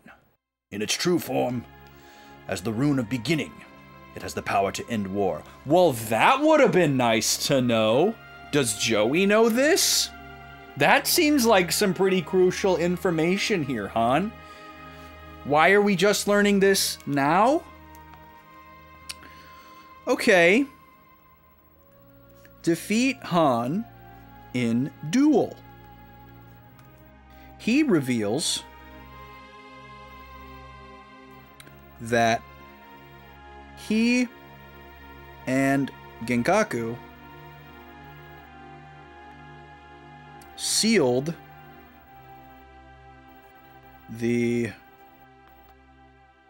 Bright Shield and Black Sword runes. Together, they form Rune of Beginning.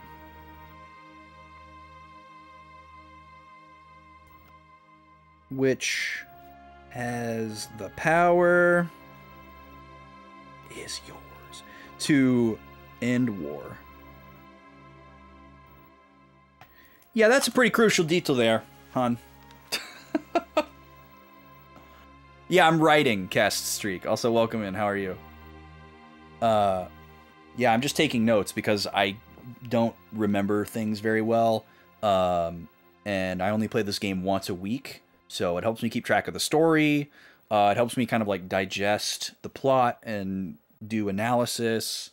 I really like to kind of like speculate and spin my wheels about like what things mean and what's going to happen next or how I feel about it or whatever. And writing it down just helps. Plus, it's fun to go back like years later and just kind of like look through it and like kind of get inside my own head in a previous time. Or like something like this where it's like a continuous, like, you know, someday I'm going to play the other Suikoden games and something might like spark my memory and I can go look at this and like get more context. Yeah, it's mostly just to help me remember like what to do next. But I also use it to help me, like, digest the story. Like, every week when I start the stream, I go through and I read all my notes from the last week to, like, get myself and the chat up to speed on what happened last week, because I usually can't remember most of what happened. Be different. I probably would take very different notes if I was, like, playing this game every day until I beat it. But I end up writing down quite a lot. But, in order to wield that power, you must first... Yeah, go on. Of course he dies. Roy, you are a strong young man. Genkaku and I were weak. Forgive us for that weakness. He's like talking into the floor. He's like, Roy, forgive us for our weakness. We could have reserved. It was really hard, you know? and everyone's like, what? What's he saying? Hi, puppies. Hi. Why are you so excited all of a sudden, huh? Yes, hello. You're very sweet and cute.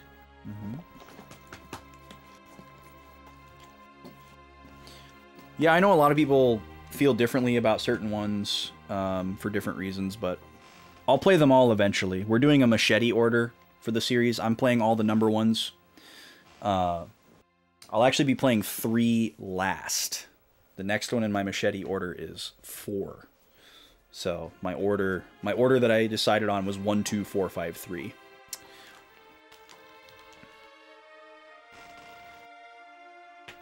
I really want to end with 3. And I wanted to start with 1 and 2. I almost was tempted to do 1, 4, 5, 2, 3. But I decided to do 1 and 2 together because they're so closely linked.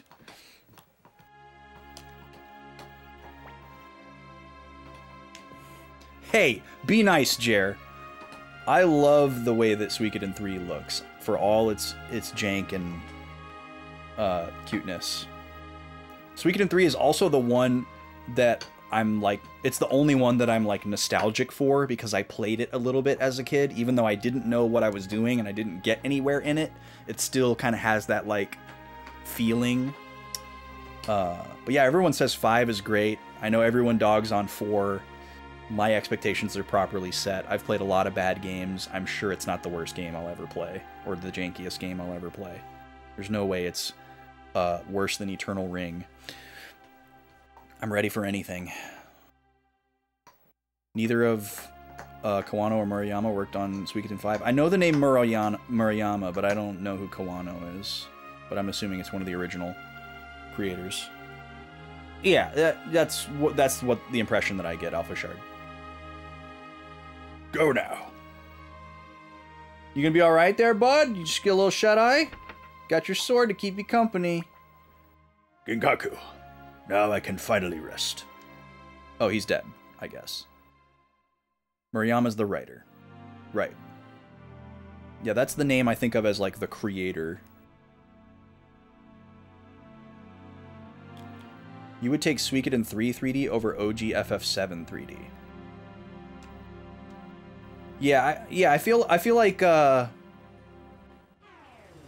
FF7 only works for OG FF7. Very much so. Let's see. I'm gonna see if Escape Talisman works. Excellent. Okay. So we're gonna back out, stock up again. We're gonna keep repeating this process. We don't know how close we are to the trigger for whatever the next fight is gonna be. So we're gonna be doubly sure that we're stocked and ready and don't have to redo anything, because I hate redoing things. So this is what we're gonna do.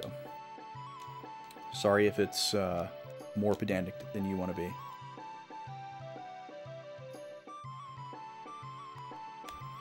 I like, in general though, I love the blocky early PS1 look. Just like in general. I've been saying this for years, but like, you know, for a long time, the staple aesthetic for indie games has been like 2D. You know, whether it's pixel art or like hand-drawn art. It's very much been like the standard. And I've for a very long time been excited for, I know I'm not getting any money for this, I just need it to leave my inventory. I guess I can deposit it. Let's see. Or I can shop first. But yeah, I'm looking forward to indie games using like early 3D aesthetics from like PS1 and N64, and it is starting to happen. And I'm super excited about it. I'm pumped.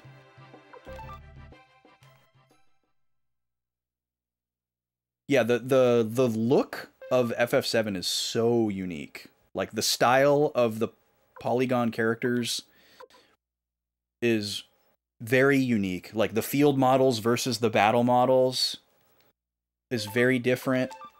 And then, like, God, I would love for hand-painted backgrounds to come back, but they probably never will.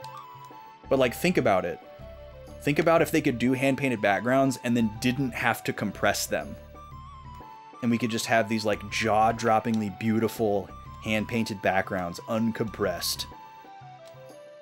In, like, the best quality that we can do these days. That would be so cool. I would love that so much. Let's get rid of the single stacks.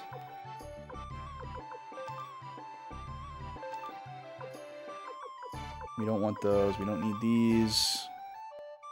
I don't think we need this. There we go. Okay. One more save. And then we teleport. Oh, I need to run another ad break. So I'm going to do that. And and we'll see if we can get this done in one more hour. No, this is completely blind first playthrough cast streak, so I don't know anything. I don't want to know anything. We're just playing the game how we play it. I did get all of the characters in the first game. I usually don't look up anything or allow help or hints or anything, but I did use some very minimal materials for Suikoden 1 to get all the characters because I knew it was going to have an effect on this game and 3, but I kind of wish I hadn't done it. No, like, you're already spoiling things for me. I don't know that there's more than one ending, so please don't say any more. I'm just playing... whatever happens, happens. So, we're gonna see. But if it's like the good ending in Suikoden 1, we probably won't get it, because that required having all the characters.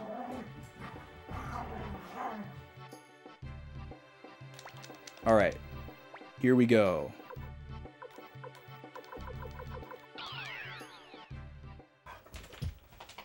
Puppies are getting hyper. Okay, so we know how to get where we need to go. No, yeah, there's 2 dogs here, cast streak. They're playing.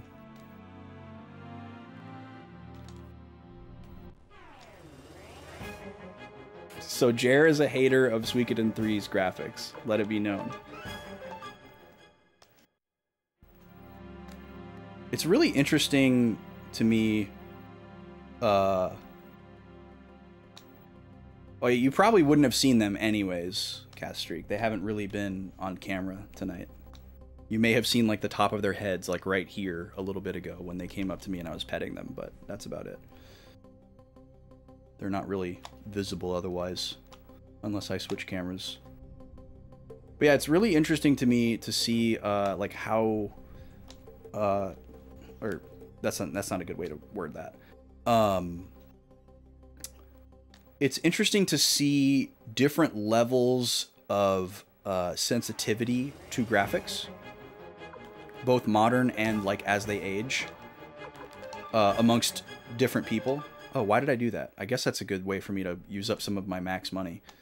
Like there are certain games where people are like, "Ah, these graphics are unbearable. I can't even look at them." And like to me, it's just like, whatever, seems fine. And everybody has like different preferences, and I don't know, I just find that interesting. But it's very rare for, like, usually when I look at a game and I hate the way that it looks, it's like Elden Ring. I'm like, I can't see anything. Everything's brown and gray. There's no outlines. It's too dark. You know? Whereas something like this, it's like, okay, I'm good. I can see what's going on. What would be the point of locked doors?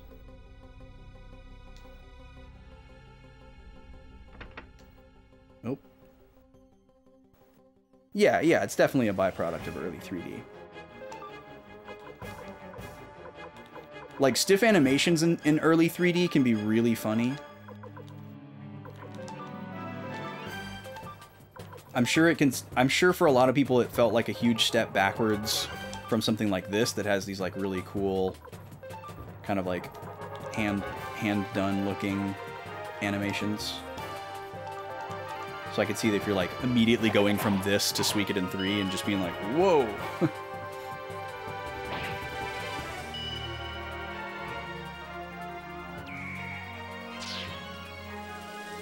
You don't mind the S3 graphics. Having lived and played with Atari and Commodore, everything after that is a work of art. Yeah, that's definitely a perspective you can have. I feel that. They're an upgraded version of 7s.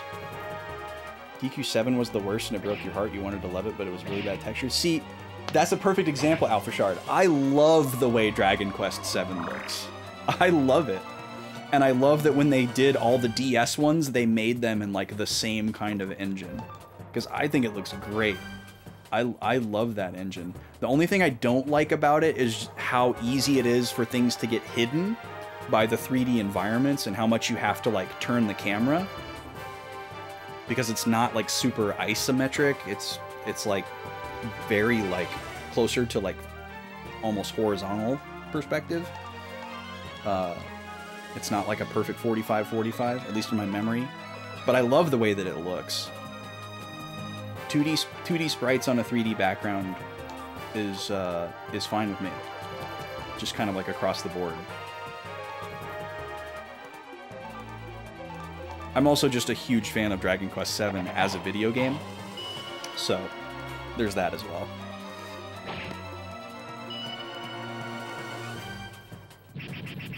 I love the little pipe cleaner people in Final Fantasy VII. They're great. I love them.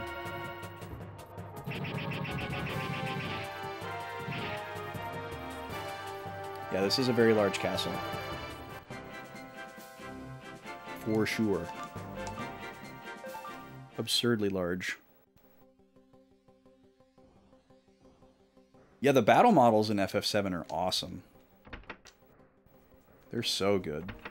That's probably some of like the best 3D work on the PS1. Like I like the battle models in FF7 better than I like the models in FF8.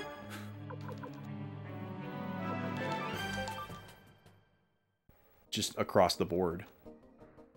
Just like from a stylistic standpoint. My God, I hate this place.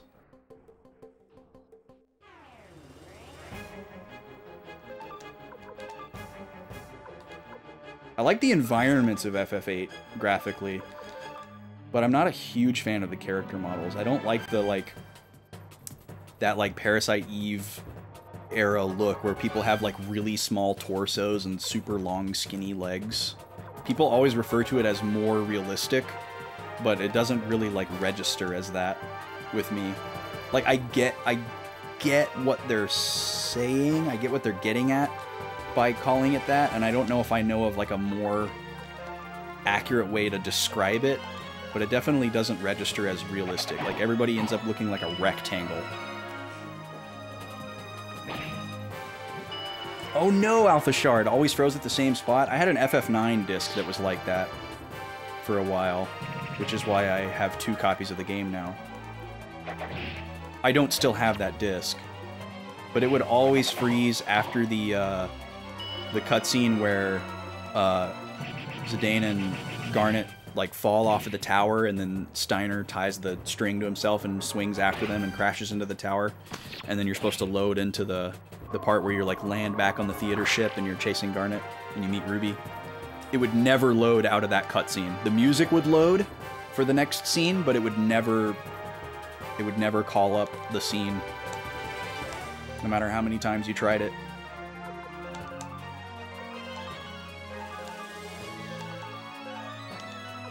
Luckily that didn't happen on my first playthrough. And it was weird too, because there was no like damage to the disc in any significant way. Nothing ever like happened to it. And this was long before like disc rot was ever even like in anybody's mind. This was a long time ago. Plus PS1 so far is like the most immune to disc rot out of any system as well. So I don't know what that was.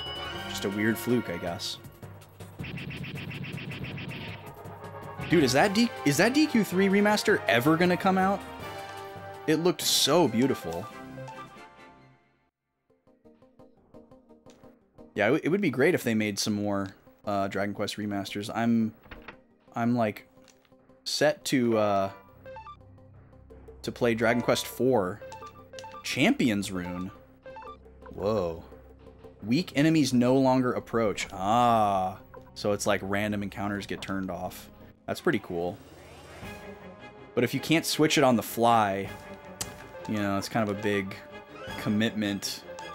Because then once you get into like a boss battle, it's useless. So it's probably something that you'd use for like post-game.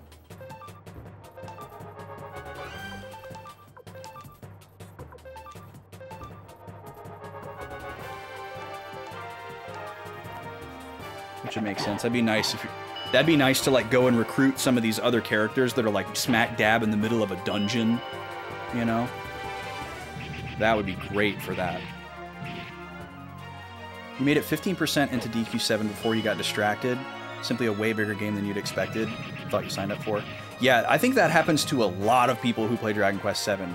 That game is unimaginably long and huge, which is great if that's what you're looking for and like that's what you want. But there's pretty much no indication. You're like, oh, 2 discs, you know, I can hang.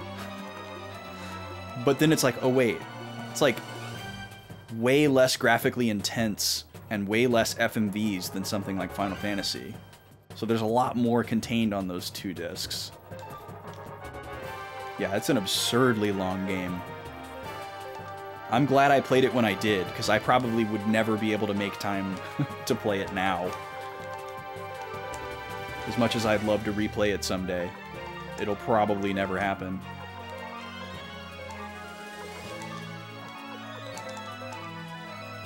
But I love that game to death. So good. Still my favorite Dragon Quest so far.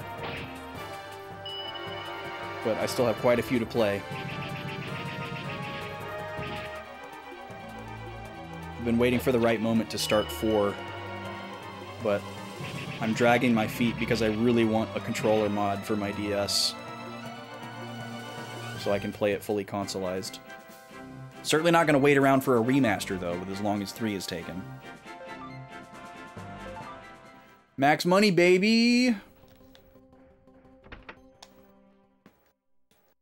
Oh, music stopped.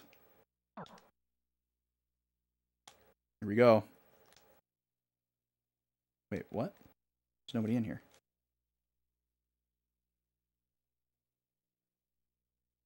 That's weird. This looks like the room where they poisoned the previous king. Maybe that's the significance of that. Can't go that way. Okay.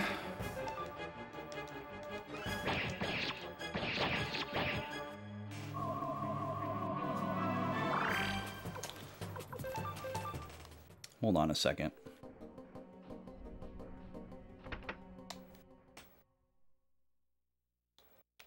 Let me, like, inspect every inch of this room.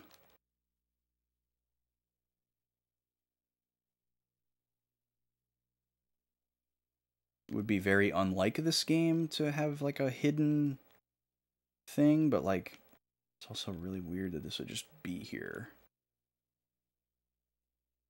And, like, what alternate path did I miss?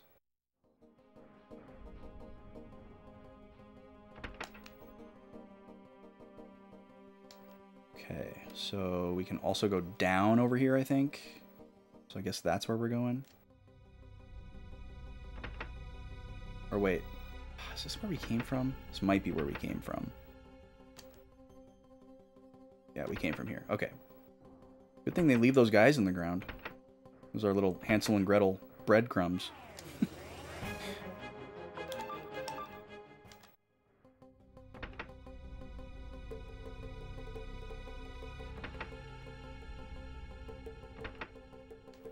Oh, okay, here we go. This is new. 2 paths. And a naked lady statue.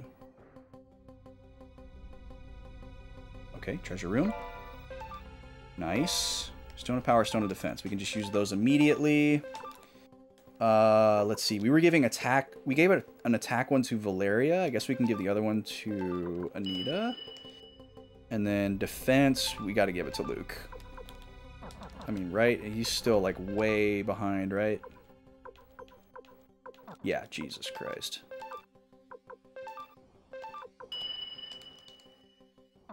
Okay.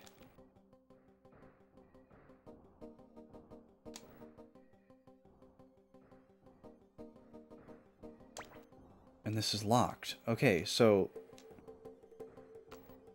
So what are we missing? So I have to go back down now.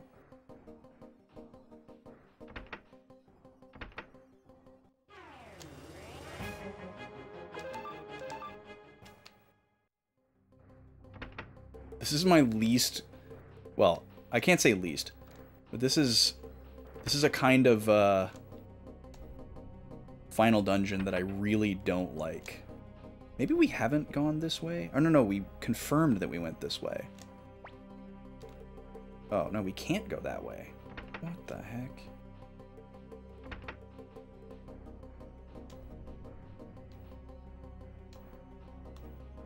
This is where... Can't go this way, right? Oh, no, this is different. Oh, yeah, this goes both ways. So, yeah, we came from this way. This is where, Han was. Han was right here.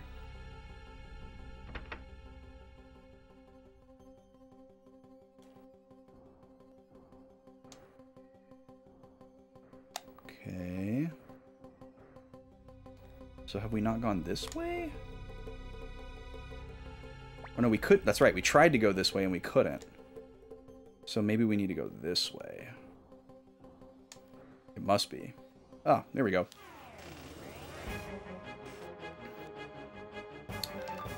Okay, not defend. Falcon punch. Attack. Falcon punch. Tag. Pixie attack.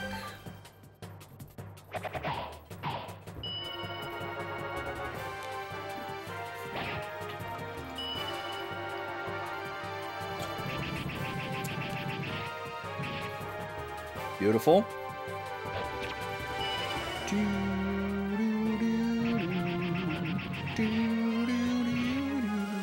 I guess I'll give a final call here.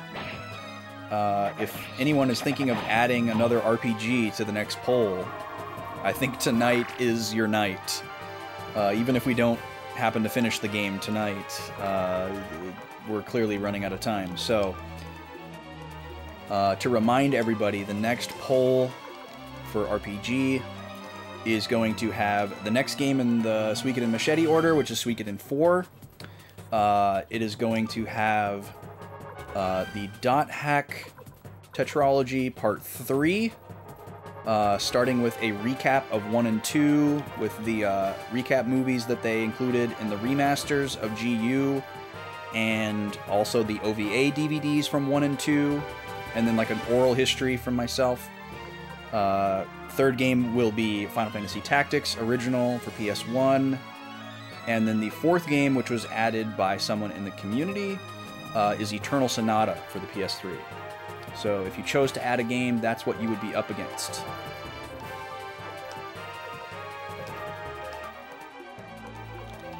Otherwise, if you want to cook your points for the next poll, you certainly can, but obviously it takes quite a long time for these RPG polls to come around. This will be the first one that we've had since 2022. Because the last 2 RPGs we played before this were commissions. If you want me to play a particular game and you don't think it's going to win a poll, you can just pay to make me play the game if you really want to, which it amazes me that it has happened as many times as it has. It's very generous. But for what it's worth, we'll probably have a Tuesday poll coming up pretty soon here too. Okay, that's that door.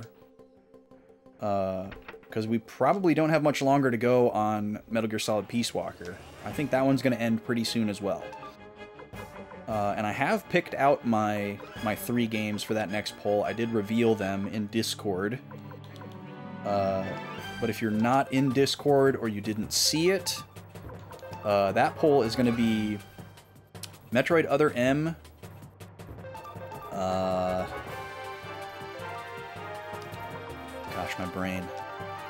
Too many things in my brain to remember that right now. I'm going to have to just pull it up.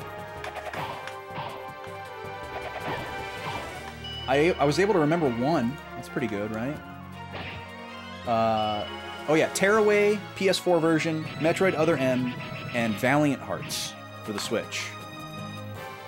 Which, those may be games that a lot of people haven't even heard of. They weren't like super big, critically acclaimed games. but they're all games that I very much would like to play. So if you wanted to add a game to a Tuesday poll, that's what you'd be up against. Okay, we're gonna have to heal after this battle.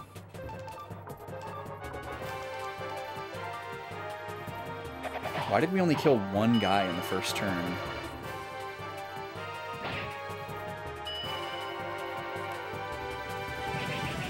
Yeah, Eternal Sonata is such a unique game, and me being a musician, it's just a must-play.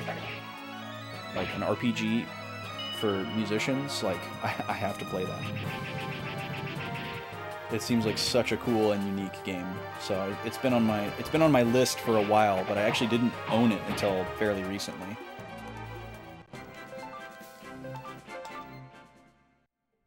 And it's honestly been nice to dust off the PS3.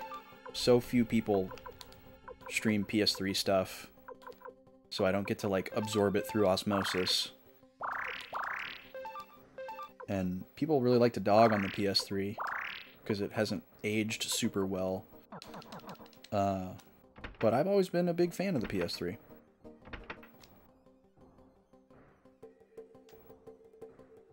Yeah, I like the UI. I think it still looks great. I think PS3 games still look really great. They still look very modern to me as a retro-centric person who doesn't play a lot of, like, actual modern games.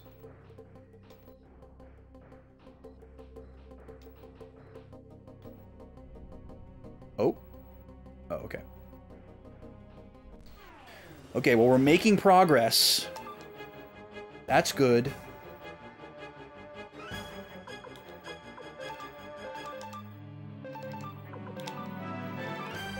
Doo-ba-da-doo.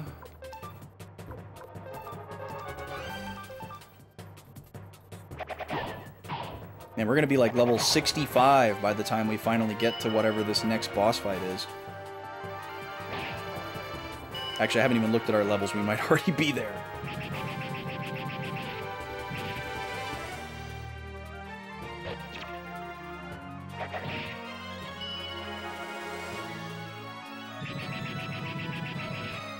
I'm definitely only going to take the required fights at this point.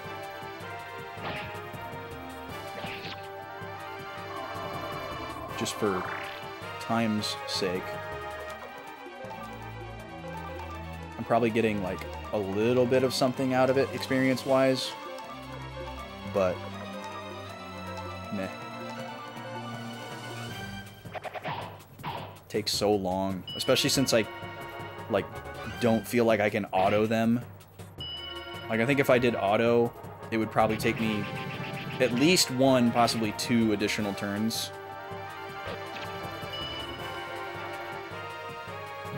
So I don't think it would actually save me time to auto.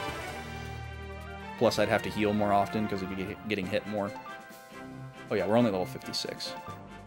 We're just throwing money away. Just throwing it down the drain. Map spread out on a desk. So is this another room that's, like, was probably in a cutscene that we saw at some point, and it's supposed to, like, seem significant, but I don't remember?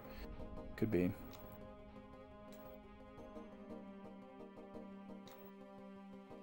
Definitely feels like we're getting closer. We're seeing more unique spaces.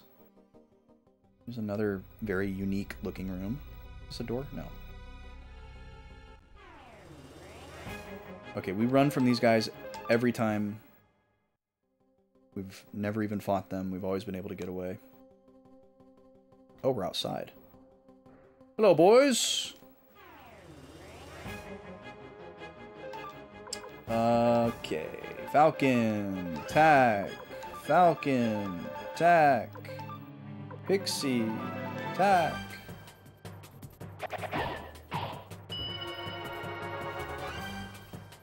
You play PS1 games on your PS3? Oh, so do you have, like, the OG PS3 then, Alpha Shard?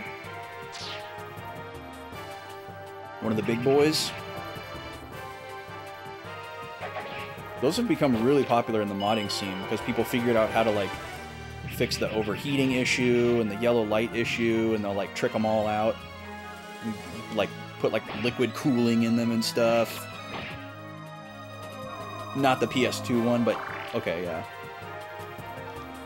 Yeah, that was another thing that like a lot of people didn't realize, is that even after they got rid of the PS2 backwards compatibility, they still had PS1. A lot of people thought it was just all gone, and I remember blowing people's minds that you could like put a PS1 disc in like a Slim, and they were like, what?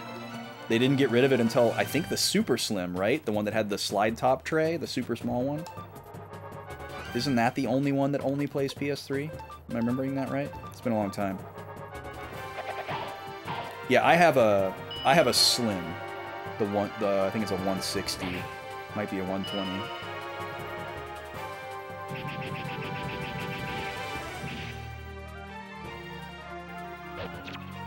I didn't know anybody for a long time that had the original PS3 because it was so cost prohibitive, and like I was in college, so like no other like people my age that were also in college had the money for an OG PS3. Okay, we can auto one guy. You don't like that the PS3 PSN games didn't get brought over to the PS4 store? Yeah, there's been a lot of shady things that have happened with the PSN library, which is very disappointing. Like, games that people would buy and then they like no longer had access to, and they're just taking stuff off the store left and right. I hate that stuff. That's why I'm so big on everything physical. Always, forever. Like, when games go all digital and physical media is gone, there's going to be a precipitous drop-off for my level of interest. I do think some people are starting to kind of backpedal on that, though. Like, a lot of people jumped all in on everything digital because it's like, oh, it's just so easy. Like, I can just switch games super easily, and I don't have to do media changes, and I don't have to take up space in my room. You know, I don't have to have a room with, like, giant bookshelves for all my games, and I can just have everything in my Steam library and my PSN or whatever. Super convenient. But I think more people have had like bad experiences where stuff has like been taken away from them, or it doesn't work, or they don't have control over updates or whatever. And then they're like, huh, maybe physical is cool. Still.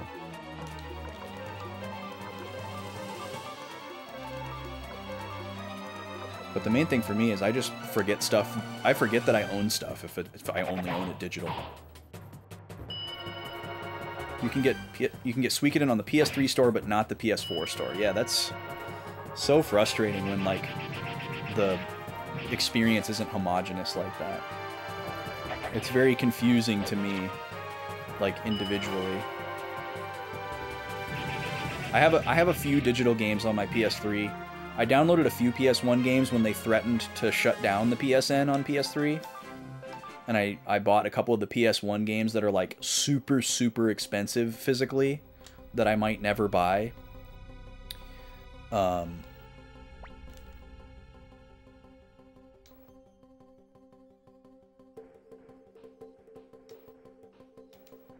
think we're passing up a lot of chests at this point, but I kind of don't care. I really, really hope there's a journeyman crystal in here, and I don't have to, like, run all the way out, because I forgot to bring another escape crystal. I realized a few minutes ago, but I didn't say anything.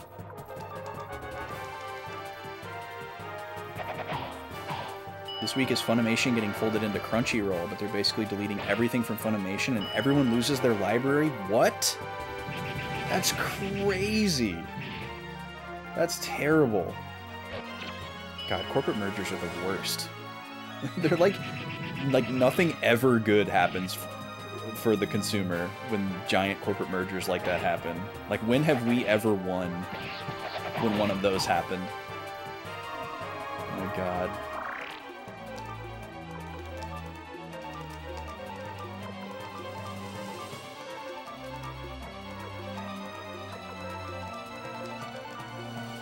That sucks. Yeah, I don't own a lot of physical anime, but I would never, ever buy a digital copy of a show. Streaming services are scary enough. Like, because you pay the monthly fee for the streaming service to have access to the library, and they can just arbitrarily take something away, you know? Like, that's happened to me so many times where I'm like, be watching a show and enjoying like watching the show periodically, and then one time I go to watch it and it's like leaving soon, and it's like, oh, why? You know? Like, I get, you know, they have to like pay to maintain a license or whatever to have it on there, and if enough people aren't watching it, then they, you know, decide to get rid of it or whatever, but it's just, it sucks. It really sucks. And then you have to decide, like, okay, am I gonna like binge watch this show? Ooh, a journeyman crystal! Okay, this is big. This is big. We're gonna create 2 saves here. 2 identical saves.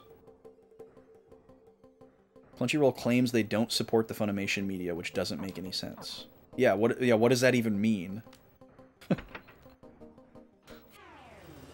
That makes absolutely no sense. Like they don't support it, like, morally? Ooh, we got an escape talisman. Okay, that is huge. That is really huge. Thank you for putting that there, developers. I'm gonna redo those 2 saves.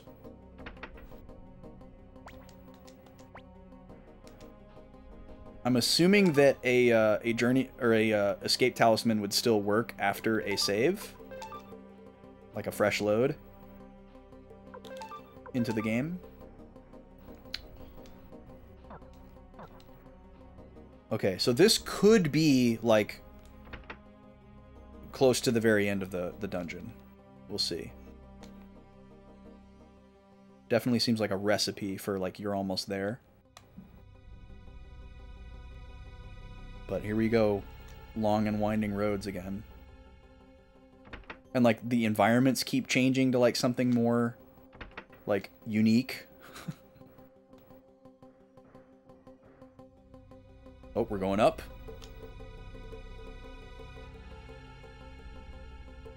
Another journeyman crystal? Oh, I think that just fully healed me. Interesting. Okay, well, this has got to be it, right? I guess I'll just put that right here. I don't know why I would still want those 2 previous saves, but just in case. Alright, I'm waiting to hit the, like... Okay, here it is. Okay. So, we're going to run another ad break here. Perfect timing, because I got to use the restroom. And then you're not going to miss anything. We're going to leave it right on this screen. Just going to throw some tunes up for 3 minutes while we kill the pre-rolls for another hour. And then we're going to get right into this. I was right. It's Colgan and Seed. See you in 3 minutes.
Okay, we're back.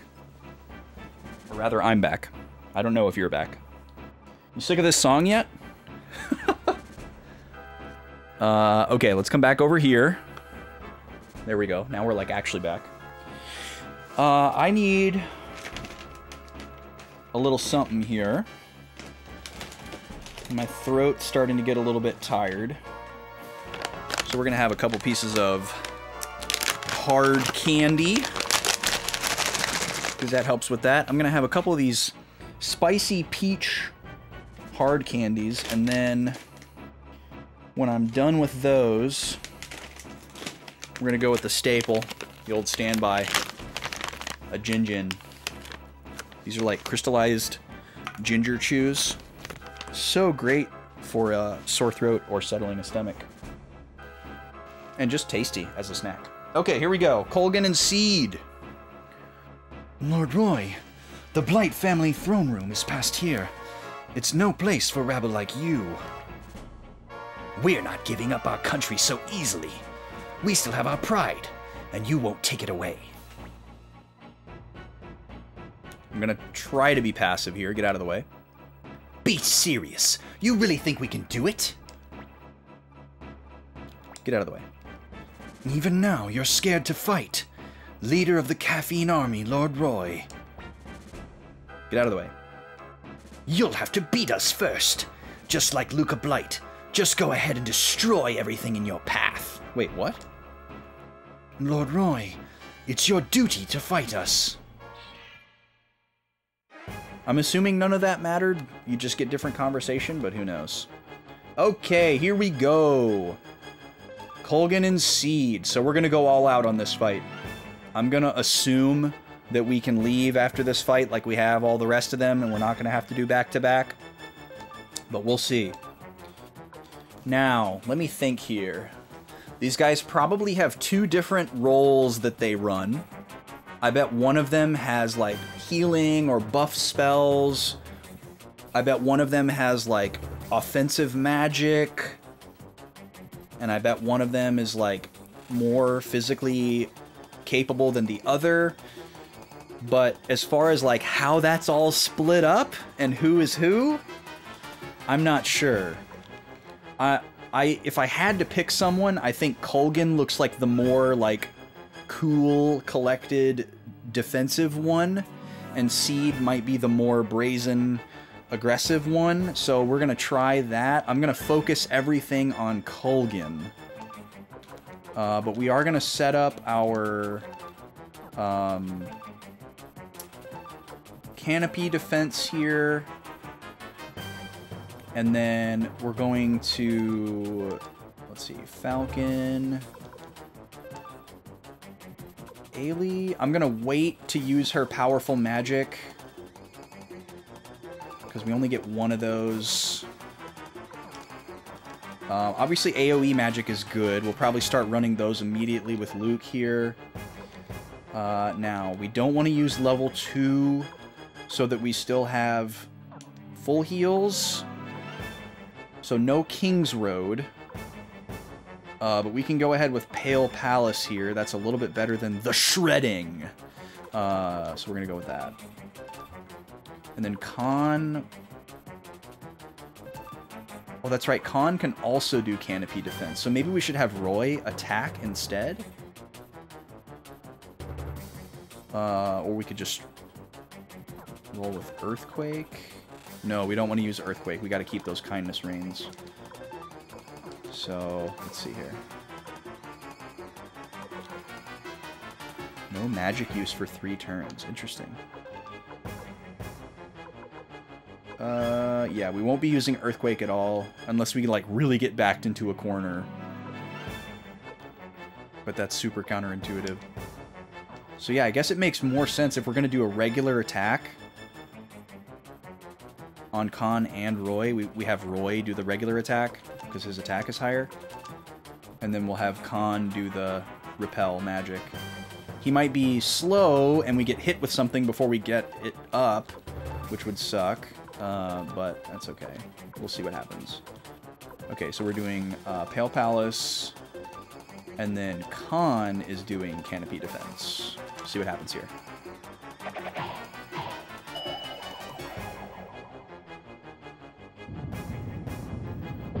I'm going to try to pay close attention to the damage rolls here and see if they have like different defense splits and things like that. Okay, pretty much equal there. Okay, cool. We got our canopy up before they did anything. That's great. Good to know.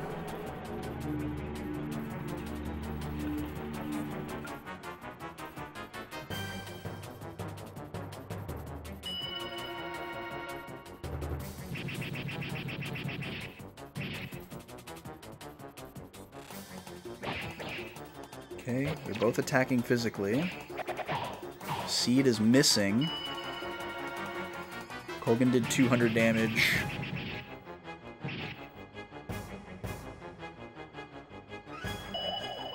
He's using magic.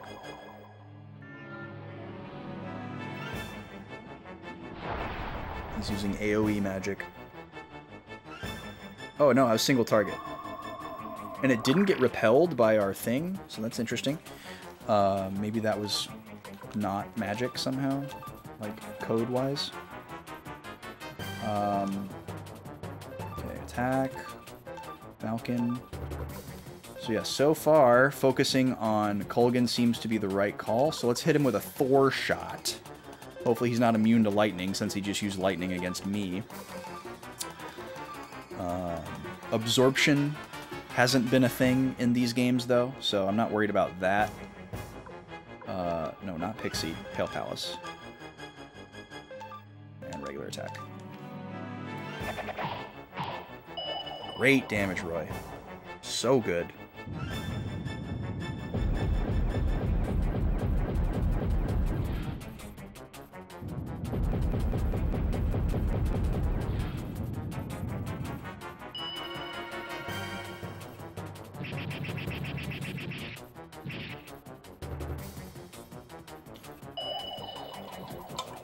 Okay, they both have attack magic.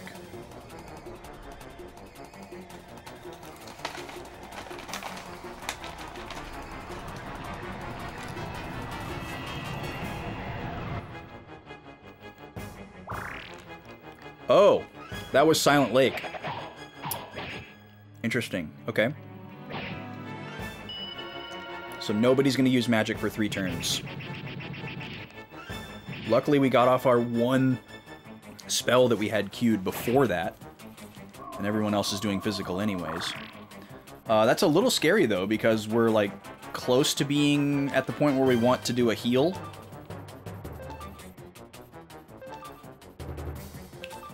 At least it like shows me in my menu that it's sealed and doesn't give me the option to like use it and have it not work.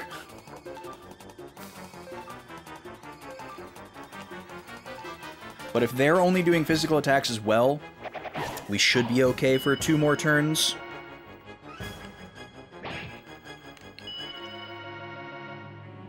Well, I guess we don't know if that last turn counted. Oh, okay. Kolgan is gone already. That was fast.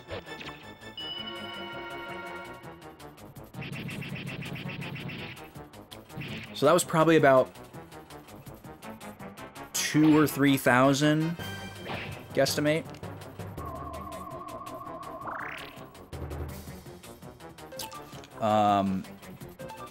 But now we really would like to heal, and we can't. And we heavily invested in healing magic, so we took away everybody's healing items. So we have to just forge ahead here. Okay, perfect. Perfect, that's huge. Not having him act.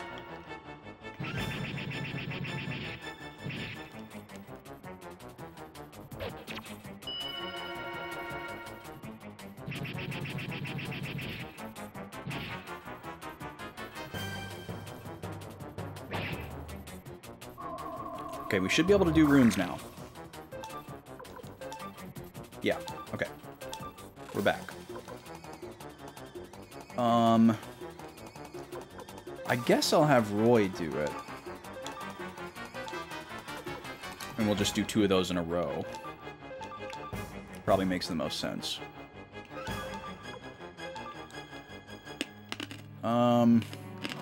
Wait, did Ailey even use Thor shot?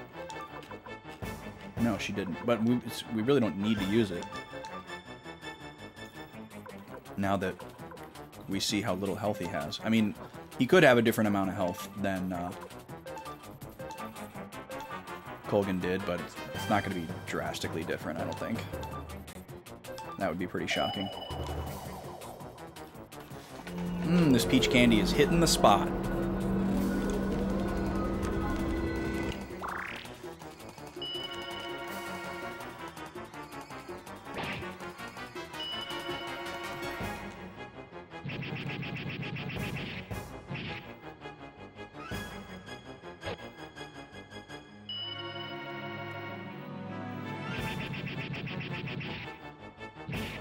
There he goes.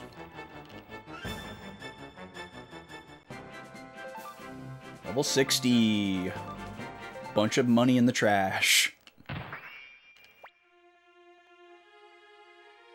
Oh, is it like giving me the option to kill them? I guess.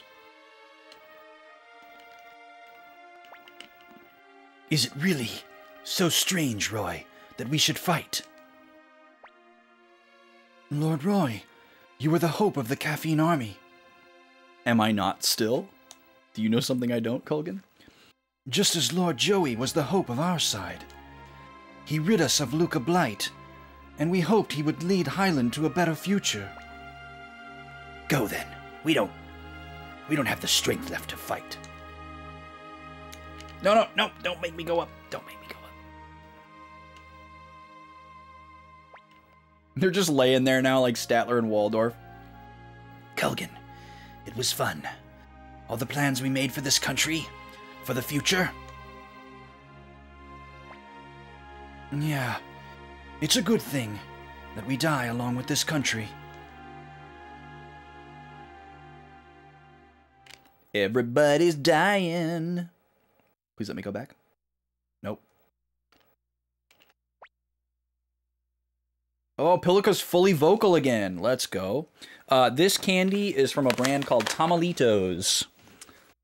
These are really, really tasty hard candies that come in lots of different flavors. I don't know why my camera's not focusing. Come on. There you go. There's a look at the brand name and the branding. They have hard candies and chews that are kind of like Laffy Taffy style chews in a bunch of different flavors. And then they all have chili powder, lime powder, and sea salt added to them. So these ones are like little like pillows of hard candy. And then there's like a pocket of powder on the inside that's chili, lime, and sea salt. So it's like a little bit spicy, a little bit salty and sweet. Very like Mexican inspired. They're super good. These ones are peach flavored. We've had a cucumber flavored one that's really good. And then in the chews, we have had pineapple and watermelon, which were both good. And someday soon, we will be trying a mango flavor. These are new in the snack log. We have a box down here, our backlog of snacks that we call the snack log, all of which have not been tasted before. And then I have a separate box for everything that's like my staples and my things that I have tasted before that I can just reach for anytime. What's wrong, Uncle Joey? Pilica. Pilica, sweetie, this is where we say goodbye. Yeah. But you'll be back soon, just like always, right? Pilica, this will probably be the last time you see me. It's goodbye forever.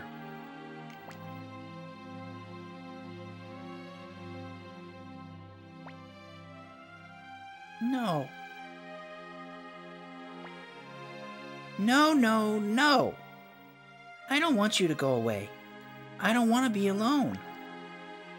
Pilica, listen to me. You're going to grow up and meet lots of people. And you're going to lose a lot of people too. So don't forget, Pilica.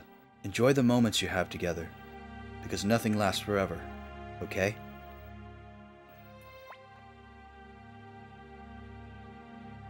That's a hard lesson to learn when you're like 5. Pilika.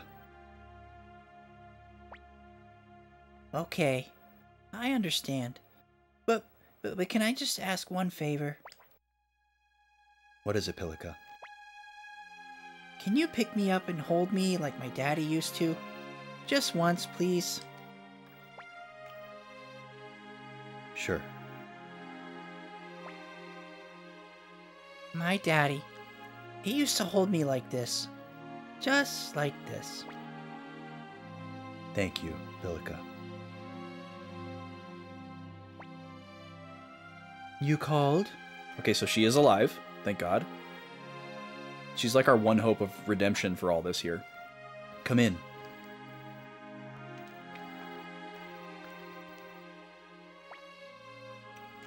I've got a favor to ask Julia. What is it? Seed and Kulgan can buy us some time, but sooner or later, this castle's going to fall. When that happens, Highland will disappear. This is really weird. This is weird. Because the last time we met Joey was not very long ago. And he was so confident. He was so confident in his vision and that we would lose. He kept apologizing to us because he knew that he was going to have to like kill us one day. And just full conviction. And now he is like already resigned himself to defeat. He's given up on his vision. He knows that Kulgan and Seed aren't going to defeat us and they're just there to buy us time. And he's building like an exit strategy contingency plan here. So this is kind of a shocking turn. He could also like, you know, still have something up his sleeve. We'll see. And as we get to the end of the game here, I can't stress enough, y'all, like, this is like the most important time to not like allude to anything, ask leading questions, hint at anything, foreshadow anything. Just let it happen. Like, just let me have my moments. Let me digest the plot. Like, you don't need to add like your perspective. Like, I know that sounds rude, but like adding your perspective affects my perspective. And even though I want to hang out with you guys, I'm trying to experience the game in a vacuum. So hopefully that makes sense. Hopefully you understand. I don't want to be mean to people in the chat, but I will delete your messages. I will ban you if you don't get the vibe. So, okay. Let's see where he's going with this. I want you to take Pilika and the two of you flee to Harmonia. I've prepared a nice home for you and Pilika there. Okay, so this is also weird that Joey seems to like legitimately care for Julia. Like, it doesn't, like, we haven't seen anything to suggest that he was like actually interested in her, right? Like, you know, he made all the moves to get rid of Agaris and marry her so that he could like ascend to power, because that was like his path and his plan. There wasn't ever really any indication that he like cared about Julia or was like romantically interested in her. So this is kind of a new little turn as well. I'm gonna take a little bit of notes here. Yes, of course, we know that Shiro is best dog. We can all agree there. I will allow you to say that. That is our exception. Okay. So Joey has resigned to defeat, it seems. We'll stress that. Sends Julia and Pilika to flee to Harmonia. knows that Colgan and Seed will fall. Alright. I want you to live there, not as the Blight family, but under a new name. So you and she can have a new start.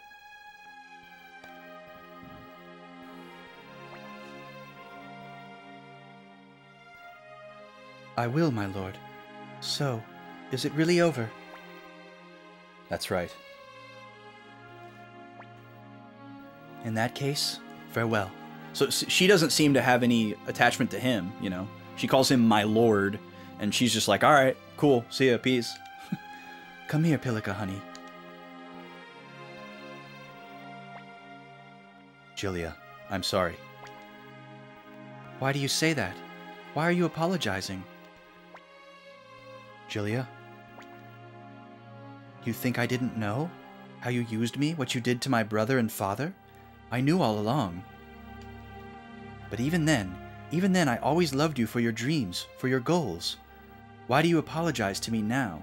Okay, so she is revealing that she has a complicated relationship with him. I was wondering, like, I could see her, like having some romantic feelings for him because he like, worked to unseat her brother, which she did want. She told that to us a long time ago. You don't need to say sorry. You're my husband, and the man I will always love. Okay, so she's like, she's all in. Interesting. I was wrong. My initial assessment was incorrect, apparently. Unless she's just glazing him up here.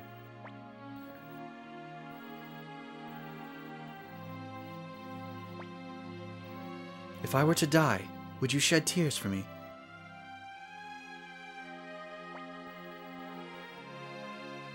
Please live, Julia.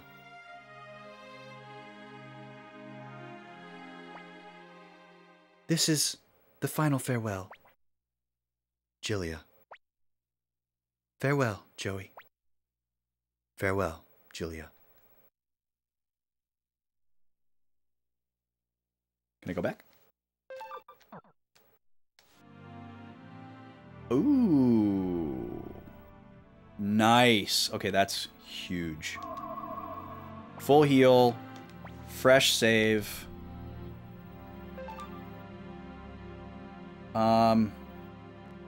Yeah, I think we're good. The only reason we would leave would be to get more medicines for random encounters. Because now our magic charges are refilled. So, I think we're good. Everything's all stacked up. So, here we go. That's so nice that we got to save after all that.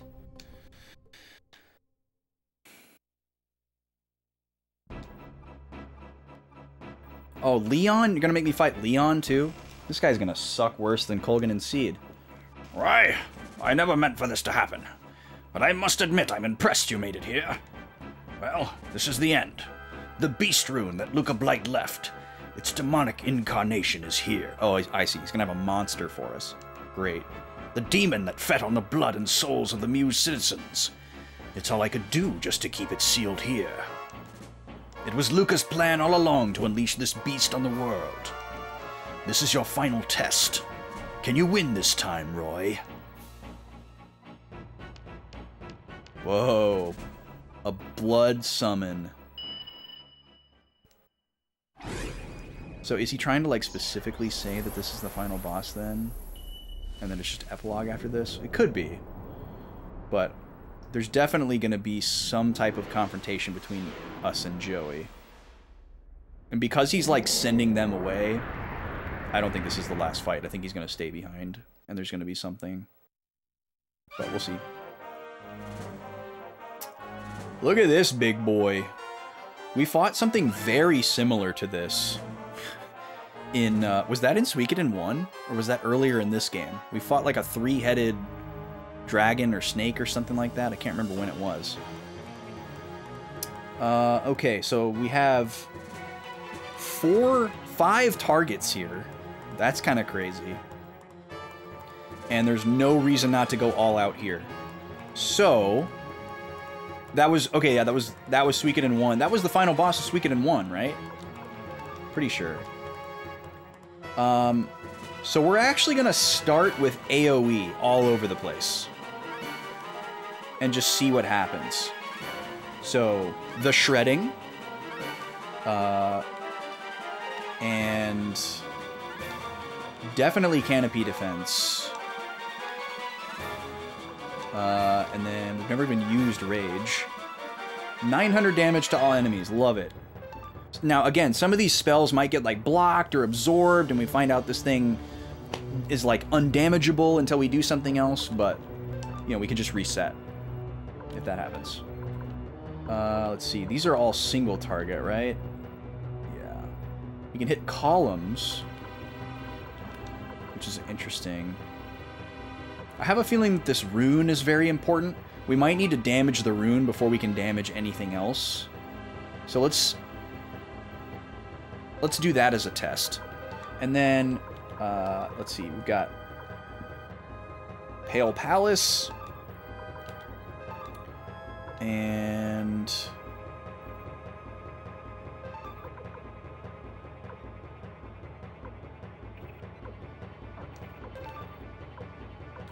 I don't think we can damage, or I don't think we can stack Guardian Earth and Canopy Defense. Well, actually, I shouldn't say I don't think. I don't know. It's unclear. So I'm not gonna do that. So I guess I'll just do a regular physical attack, a good old-fashioned. Alright, let's see what happens here. What can we learn?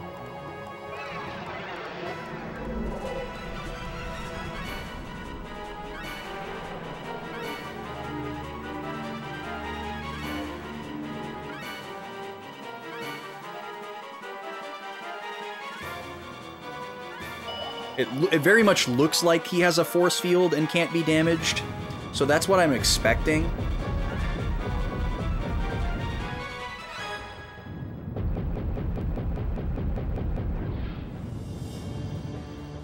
Okay, so 2 things took damage. But it's pretty much impossible to tell which 2 things. I'm assuming one of them is the rune. Oh, and that was different. Okay, so maybe there's like some elemental nullification happening.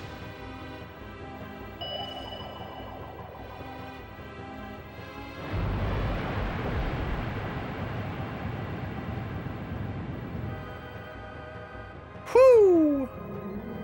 So the rune definitely takes damage.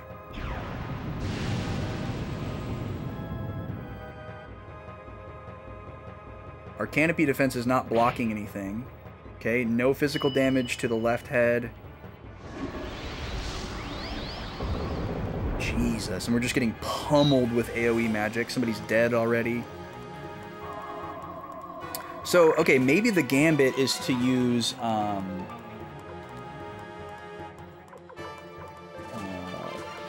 the one that raises the defense stats rather than the block, because the block didn't seem to work. So those must be like skills rather than Alright, let's reload. Those must be skills rather than magic.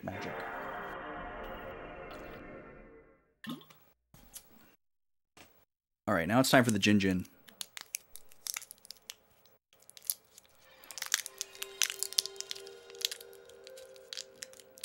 If you like ginger, you should have these on hand all the time. They're so good. You can just kind of like stick it in your cheek, and they last for a really long time. And you just get like a, you know, like a steady flow of like sweet and spicy ginger.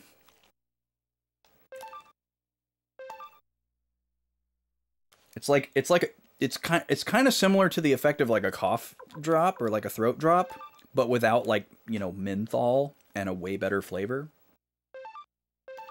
If that makes sense. It's just candy. It's meant to just be eaten as candy. But I always go for them when like my throat is tired from talking a lot on stream, or it's great for like an upset stomach, indigestion. Alright, so we're going to try opening with that other buff spell.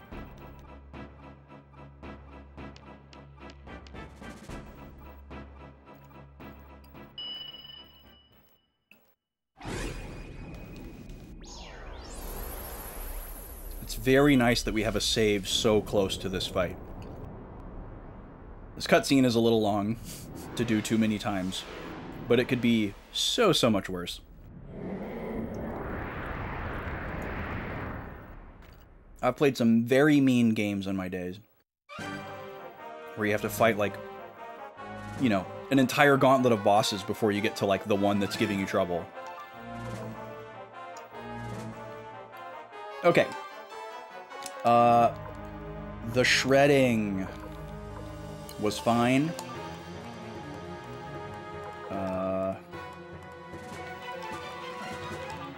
And then we're gonna do Guardian Earth instead. But I'm actually gonna have... Let's see. If Canopy Defense doesn't do anything, I can use Shining Light. This thing looks like it's kind of dark elemental, so maybe the bright shield rune is the ticket. You know, we could tap into something there, possibly. Final Flame. And then this attack was only supposed to damage one enemy, but it did damage to everybody. So that was interesting. Let's see, and we're doing Pale Palace. And then Khan is going to do Guardian Earth. Hopefully that can reduce some of the damage that we took. Because we basically got wiped in one turn. Not wiped, but like on the ropes enough to where we wouldn't be able to do much. Okay, that didn't do hardly anything.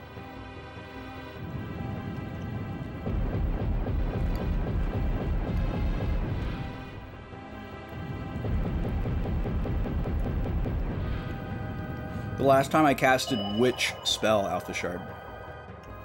But in general, no, I didn't notice anything unusual on any of the spells that I cast.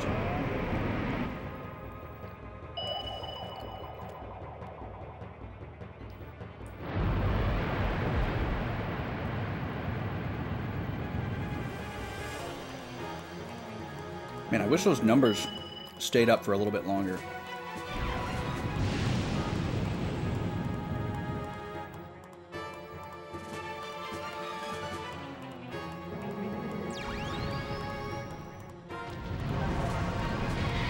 Well, this is even worse so far. Yeah, this is gonna kill, like, everybody. We've actually taken more damage. Yeah. How is that worse? I'm so confused. So what do we do here? So, okay, maybe there's like a counterattack thing happening. We're gonna have to mess around with that. I'm gonna try only focusing on the orb and see what happens. See if we just to see if we have any different result.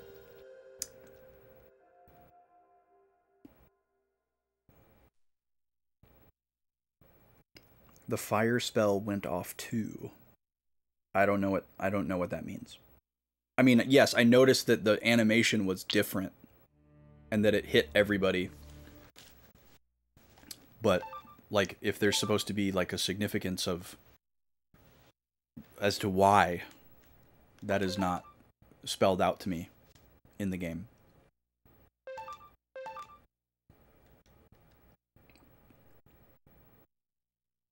Okay. So maybe we'll try Canopy Defense again because it seemed to make us take less damage. It's something there was never any tutorials on. Big surprise. I mean, this game does a few tutorials, but not much. Actually, really the only tutorial we got was the field battle. That was it.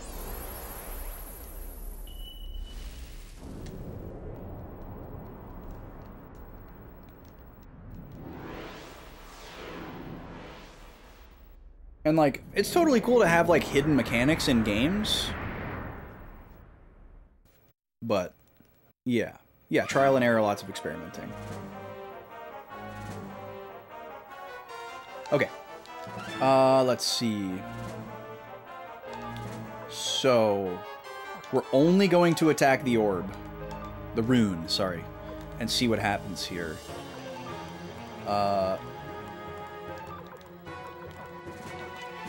Let's just do a regular attack here.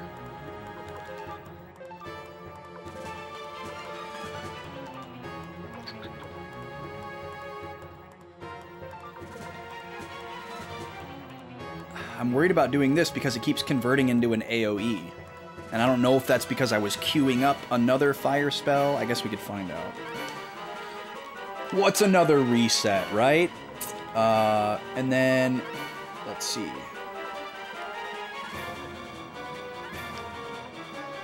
Oh, really? There's a bug based on that. Interesting. These are all AoE.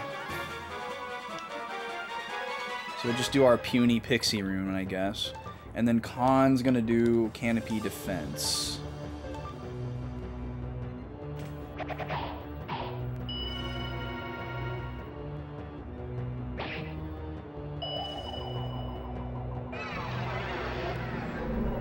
So I want to see a few things here. I want to see if the wolves doing the spells is any type of like counter response. And I want to see if damage is reduced by having canopy defense up.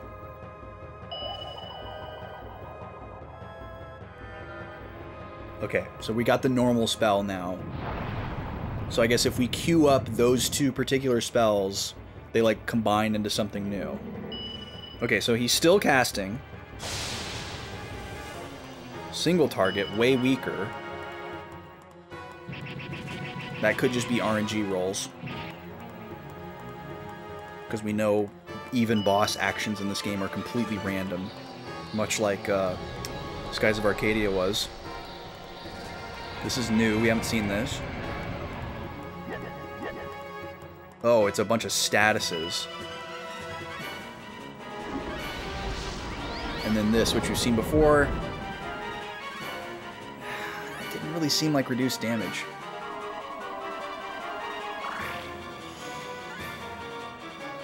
Oh my god. Okay, so let's see here. We've got silence and we've got confusion, I guess, on Khan. We don't really know what that is. We've never seen that before. It almost looks like two different status effects at the same time. Like, the bloody sword makes me think that he, like, absorbs some of the damage he deals. And then the other one makes me think that I'm not going to be able to control him. But I'm just guessing, based on RPG context clues. Okay, Falcon, Rune.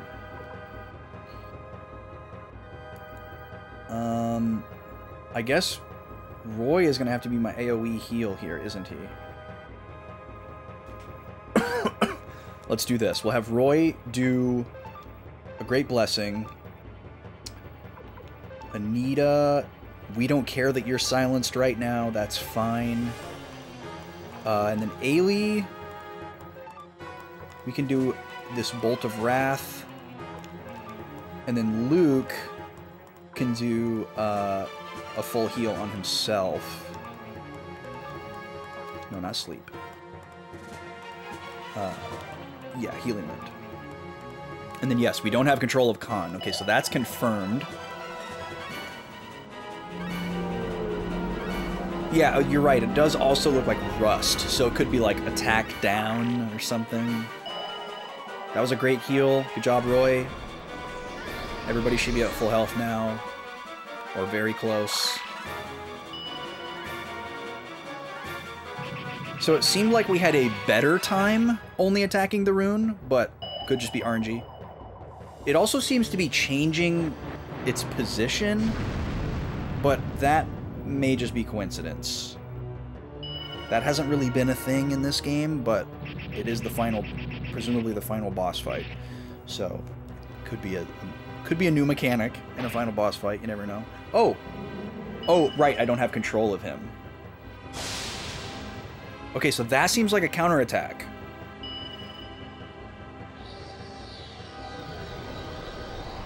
He immediately retaliated against the character that attacked him.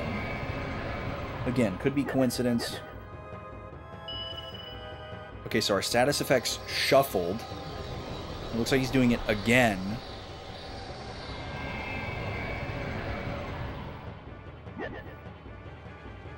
But no shuffle. Interesting. Okay. Well, good thing we're all at high health. Because Roy can't heal, and we have two characters that we can't control. Oh, boy. Okay, well, we're going to keep attacking this rune.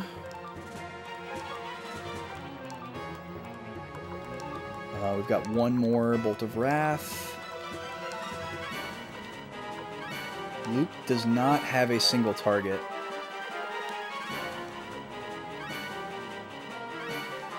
So we're stuck with Pixie for now, until we have more data. Okay, so he just has a random chance to attack additional targets. So that's working against us. But the wolf head did not counterattack. So it could be that counters aren't a thing, or it could also be... Oh! There we go. So this is a proper spell. And now the canopy defense is actually doing something for us. That's great. This looks very final bossy. The moon has come to say hello. Very happy that we're not getting hit by that.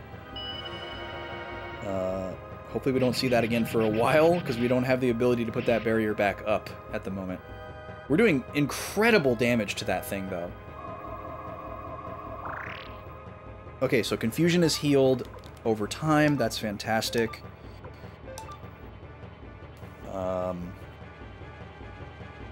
We'll have to use Anita's turn to shift, because she won't be able to act.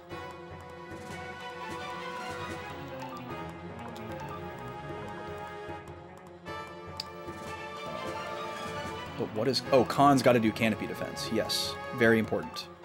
Get that back up. We have Angry Blow. It's probably going to do more damage than her physical attack. We've already... Yeah. Yeah, so we might as well do these. I guess we could experiment and see. I'll pay attention to it. Luke is still just doing his pitiful... And then Anita...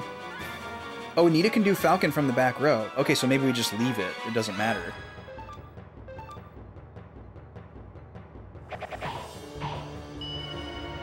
Okay, good. No additional targets.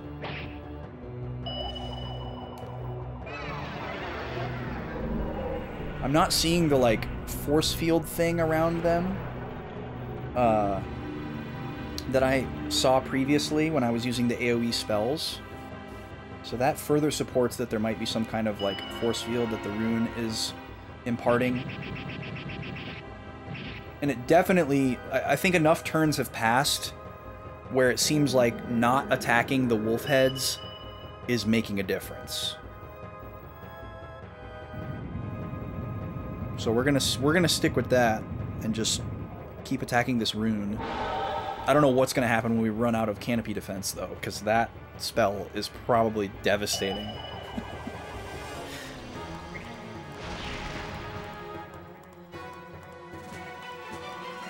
Okay, that did 89 damage, so we're going to use her physical attack on it next turn. See if we do any better. Oh, it's gone! Okay. That seems like a big deal. Now, we should start attacking...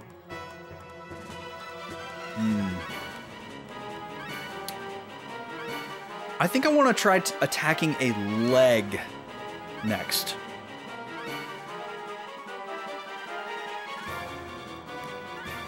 Let's do this. Let's do this. So, Valeria's got a lot of HP. Let's have her use Falcon on the left leg.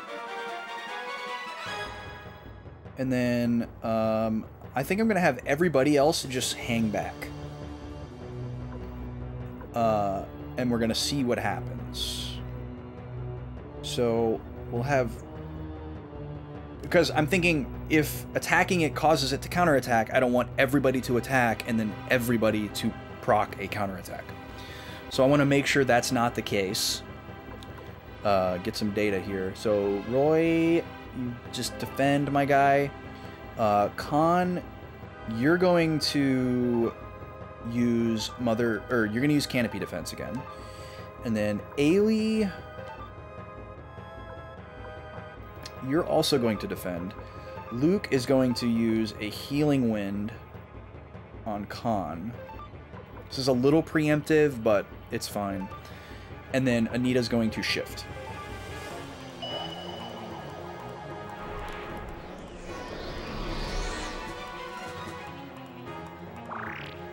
Because we have dealt with counterattacking enemies before.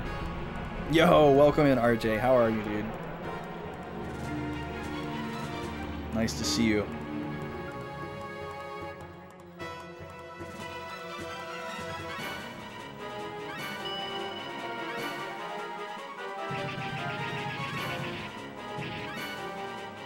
Okay, good damage. Okay, we don't know if this is a counterattack. It might not be, but it could be.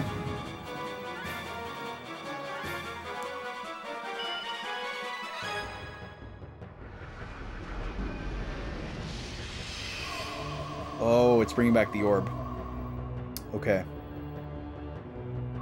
At least we know exactly how much HP it has. 1650.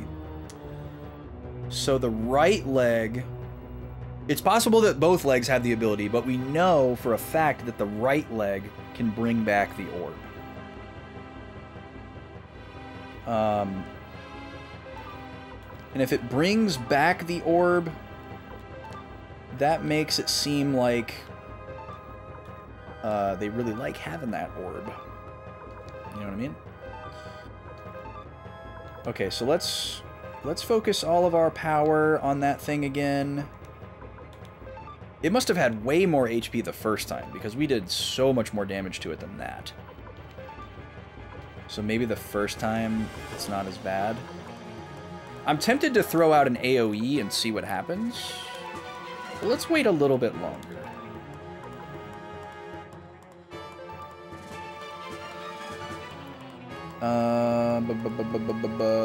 We haven't been hit with the moon spell, so canopy defense should still be up. Yeah, we're gonna leave all that alone. Let's just do an attack. Boy, they're scary when they open their mouth. Nice crit, Roy.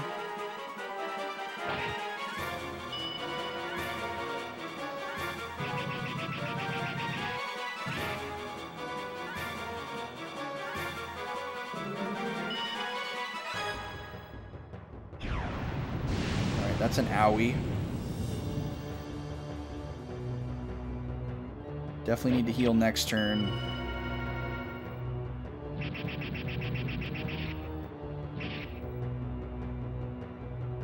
Couldn't really see that number.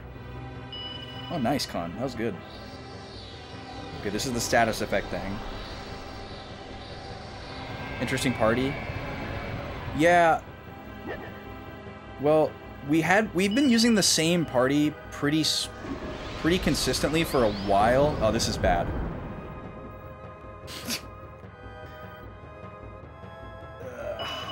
Should have healed last turn. See, now there's a little force field. Now there's a little force field happening.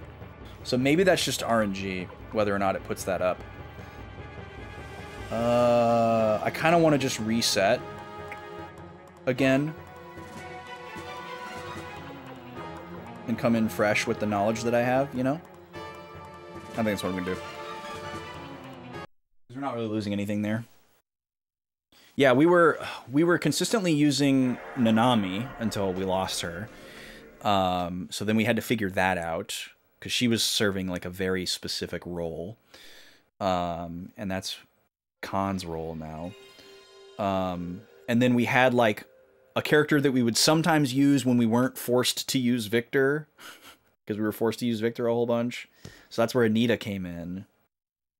But yeah, we've been using Ailey, Luke, Valeria pretty much the whole game, as long as we've been allowed to.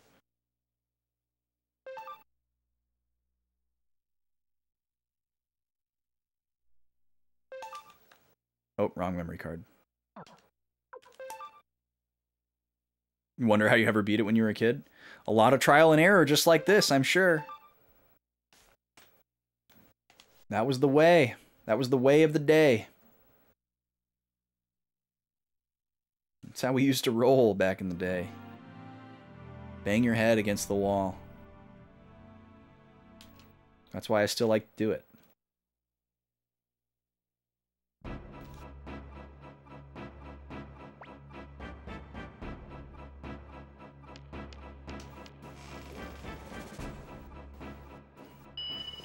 Here we go. Okay, so I'm going to try to take out the orb and then immediately go for the right leg.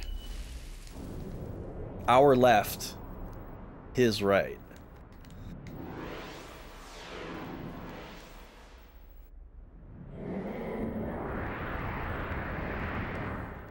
Because we know that it has the ability to bring the rune back. If we can take away the ability to bring the rune back, obviously that would be huge. So it definitely starts with whatever that force field is. And it seems like it's tied to the rune.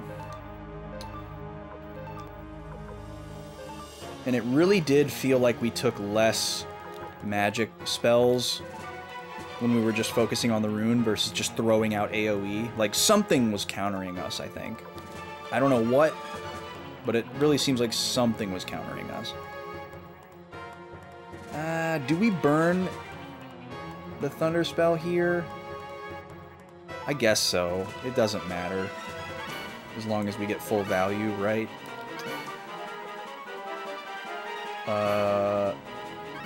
Yep, we're doing freaking Pixie attack here. And then Canopy defense, please. It was a long time before we saw that moon attack, but you never know.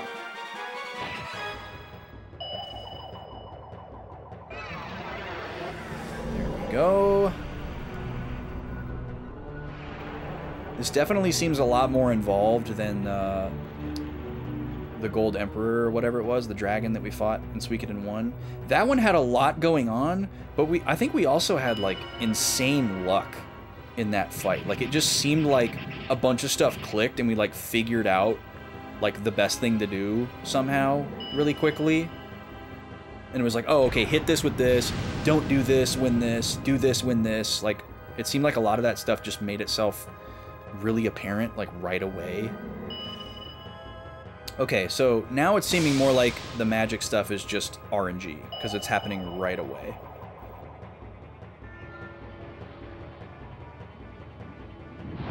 And yeah, this thing definitely starts with more than 1600 HP.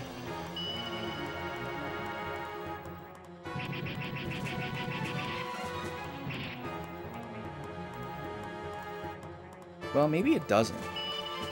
I don't know. Oh, this is bad. Get M. Get M! Aeolus, thank you so much for 40 months of Tier 2. What a legend. Which reminds me, we need to spin the wheel. I was supposed to spin the wheel earlier. Kiki did a resub a really long time ago, and I said, oh, we're going to spin the wheel in a minute, and I totally forgot. So I apologize for that. We're going to do 2 spins in a row for y'all. We've been so embroiled in trying to get to like these final legs here. Man, this RNG sucks. Like, this makes me just want to reset again. Like, it's so impossible to like revive a character. It's just like the fight is over, you know. And I don't really feel like there's a whole lot more I could learn at this stage of the fight, like before doing another reset.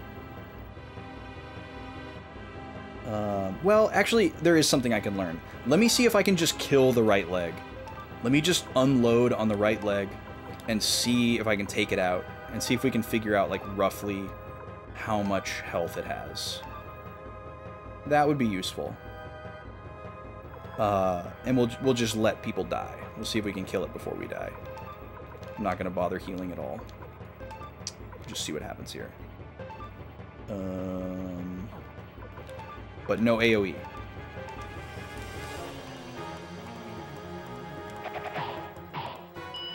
Okay, takes about the same amount of damage as the orb. That, I don't know. Okay, 166. Okay, well, this is going to kill 2 people, at least.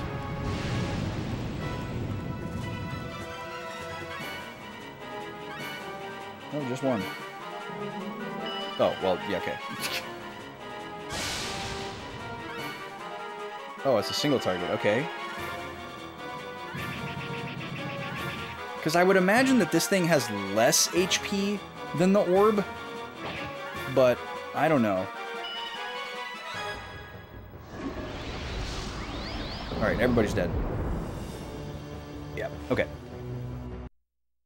Alright, we're going to spin the wheel 2 times. I apologize to Kiki for waiting so long. They might not even be here. We're going to go over here, and we're going to turn this on, and where's my music? Alright, 2 spins of the wheel. What's it going to be? What are y'all hoping for?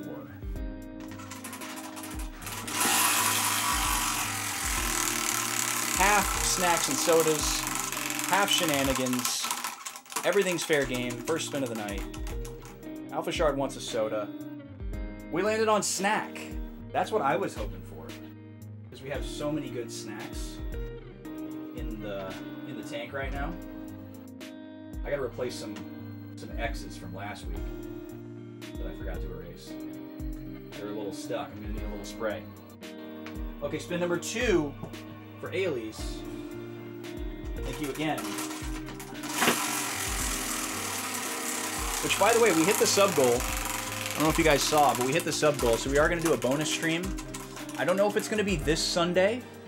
I will tell you tomorrow. And some pull-ups. We're going to do 5 pull-ups in the doorway here. Excellent.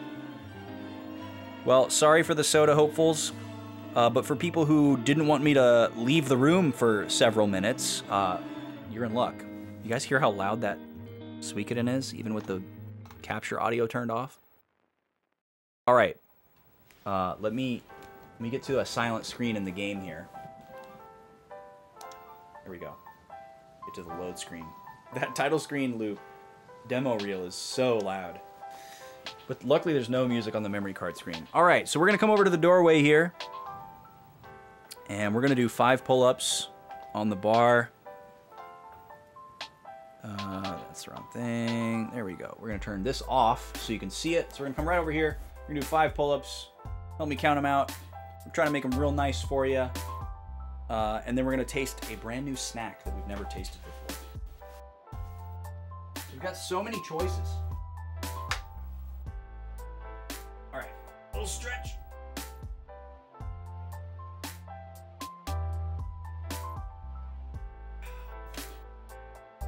Do a little hang. Hanging's nice. Also, like, if you can't do a pull-up and you're trying to like work up some similar muscles to get to be able to do a pull-up, just hanging is really good. Like, take your feet off the ground and just hang for as long as you can. It's also good for your spine. All right, here we go. 5 big ones. We're gonna try parallel grip tonight. I might regret it. I'm sure I say that every time.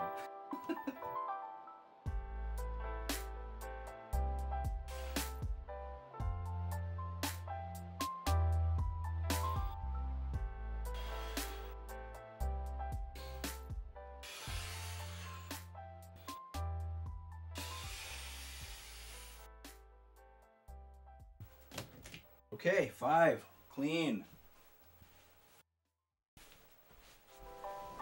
Had to do a little bit of Roman chair action to keep it out, but you know. All right, over here to the big cam. Now we're gonna taste a snack. That was a satisfying spin. I'm glad you liked it, RJ. Yeah, I recently added like a nice flapper thing. The thing that it came with was basically just like a piece of wax paper.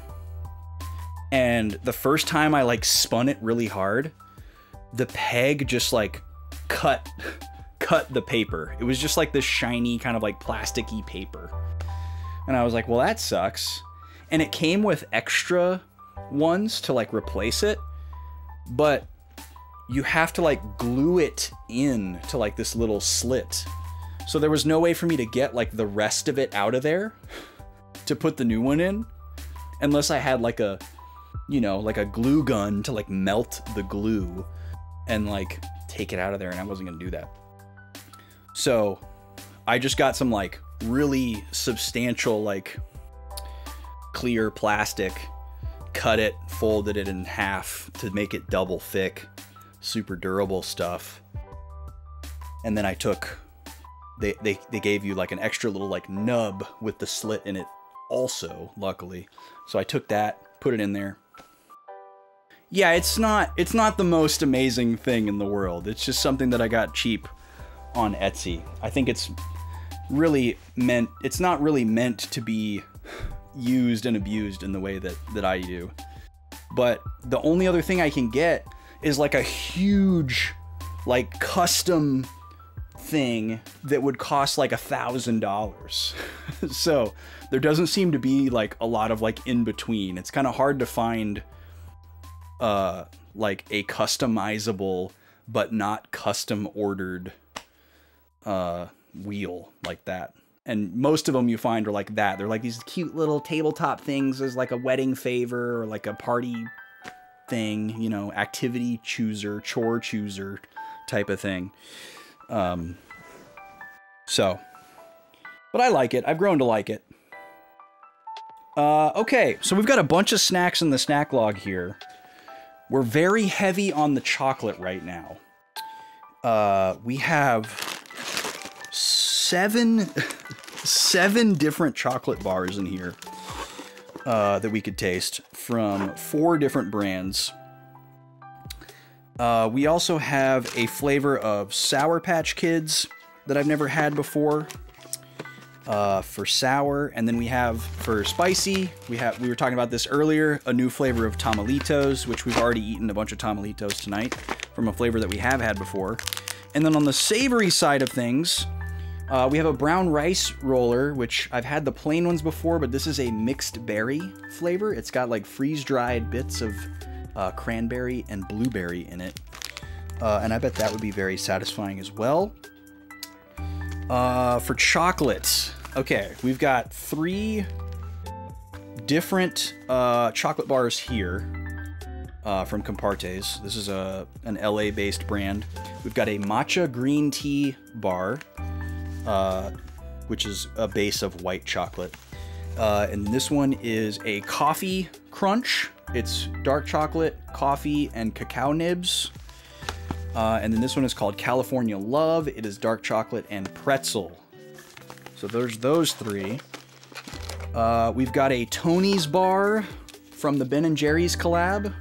You guys know and love Tony's if you've been around here, most likely. This one is dark milk chocolate. Not sure what that means. Dark milk chocolate with brownie in there. And then from Canadian brand Jelena, my personal favorite, probably the best chocolate that I've ever had. This is the coconut dark chocolate flavor. I've had a lot of these bars, but not that flavor. And then this is a wild one. You guys know Dr. Bronner's, who makes soap with all the crazy stuff on the bottle that you probably shouldn't read because it'll freak you out. Well, they're making chocolate now. So we have your classic Dr. Bronner's peppermint chocolate bar. Same like branding on the label and everything. I'm sure it's got a bunch of weird stuff that I shouldn't read. This is cool peppermint cream sweetened with coconut sugar in 70% dark chocolate. And then we have another Dr. Bronner's here, which is a creamy mocha latte. And it's a milk chocolate, vegan, made with oat milk. What if it's a soap shaped like chocolate? If I open this up and it's a bar of soap, I am emailing Dr. Bronner's and I'm gonna ask to speak to the doctor and tell him that he's a marketing genius. That's what would happen. And if I do get through to the doctor, I'll also be like, what's with all the crazy stuff on the bottle?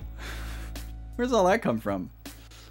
I don't know if you guys have ever like looked really closely at one of those bottles, but it's covered in like tiny little words, and the more of it you read, the more you're like, who is this guy? I use the soap, but I don't subscribe to any of the ideology written on the bottle. Okay, anyways, anybody have any strong feelings about what we taste? I'm leaning towards either chocolate or the rice roller, personally, if you want to appeal to my tastes. I've already had like a lot of like candy, acidy stuff tonight. So I'm leaning away from the sour and the spicy. Okay, everyone wants to see soap. Okay, great. Let's narrow it down to 2 here. So do we want peppermint cream or mocha latte? Any strong feelings on these? We got the classic. We got the curveball. What do we think? Oh no, I'm reading. Oh no, stop me.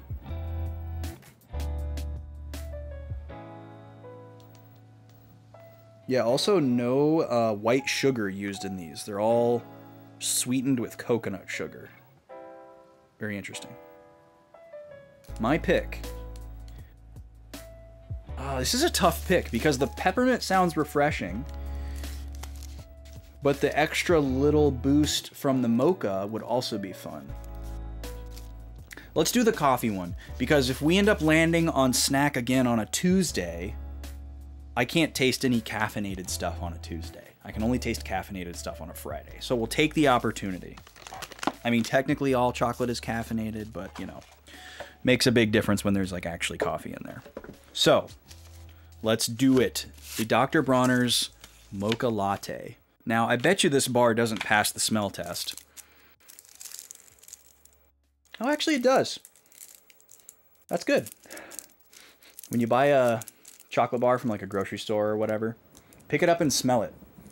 Like, put it right up to your nose, run your nose all over the packaging, look like a total weirdo in the store, and smell it. If you smell chocolate, buy with caution, because air is getting in if air is getting out, and your chocolate can go stale. So if it's been on the shelf for a while, you might open up your bar and taste it, and it might look fine, might still smell good and taste good, but it might not taste great, and you might think, oh, these aren't that good, and you get a bad impression of it. So if you can't smell the chocolate, it means there's a good seal and it has a better chance of being really fresh. Doesn't necessarily mean it's a really good chocolate bar, it just means they care about sealing it properly. These are very convenient homogeneous pips. Something that you would not get from a Tony's bar. They're just like nice little long horizontal rectangles. This thing's a little dinged up on one side. It smells great. Wow, it smells like a... It smells like that crappy, sad, quiet little hotel breakfast room. You know what I'm talking about? Like, kind of like half stale smell of coffee. The sound of shuffling feet. You know what I'm talking about? But it's like weirdly cozy in the wee hours of the morning, still dark outside. You go in there and all the good stuff's gone already. You got to get your little pre-sealed paper bowl with Lucky Charms in it. Find the milk and like a stale bagel. Oh, it's definitely like a residence inn, you know? Right off the side of the highway, you can kind of hear the highway a little bit, like 6 in the morning. That's the vibe. So yeah, we've got all the pips have words on them. So the very first one says all one, which is like their weird tagline slogan or something. And the next one says none. And then in the seam that separates the pips, the color is a little bit lighter. I don't know if that's just like the tempering of the chocolate or if that's like intentional. It looks like that's just the chocolate. So I'm going to show you this up close. It's not heavily tempered actually. So it's not like super shiny and it's like starting to melt in my fingers right away.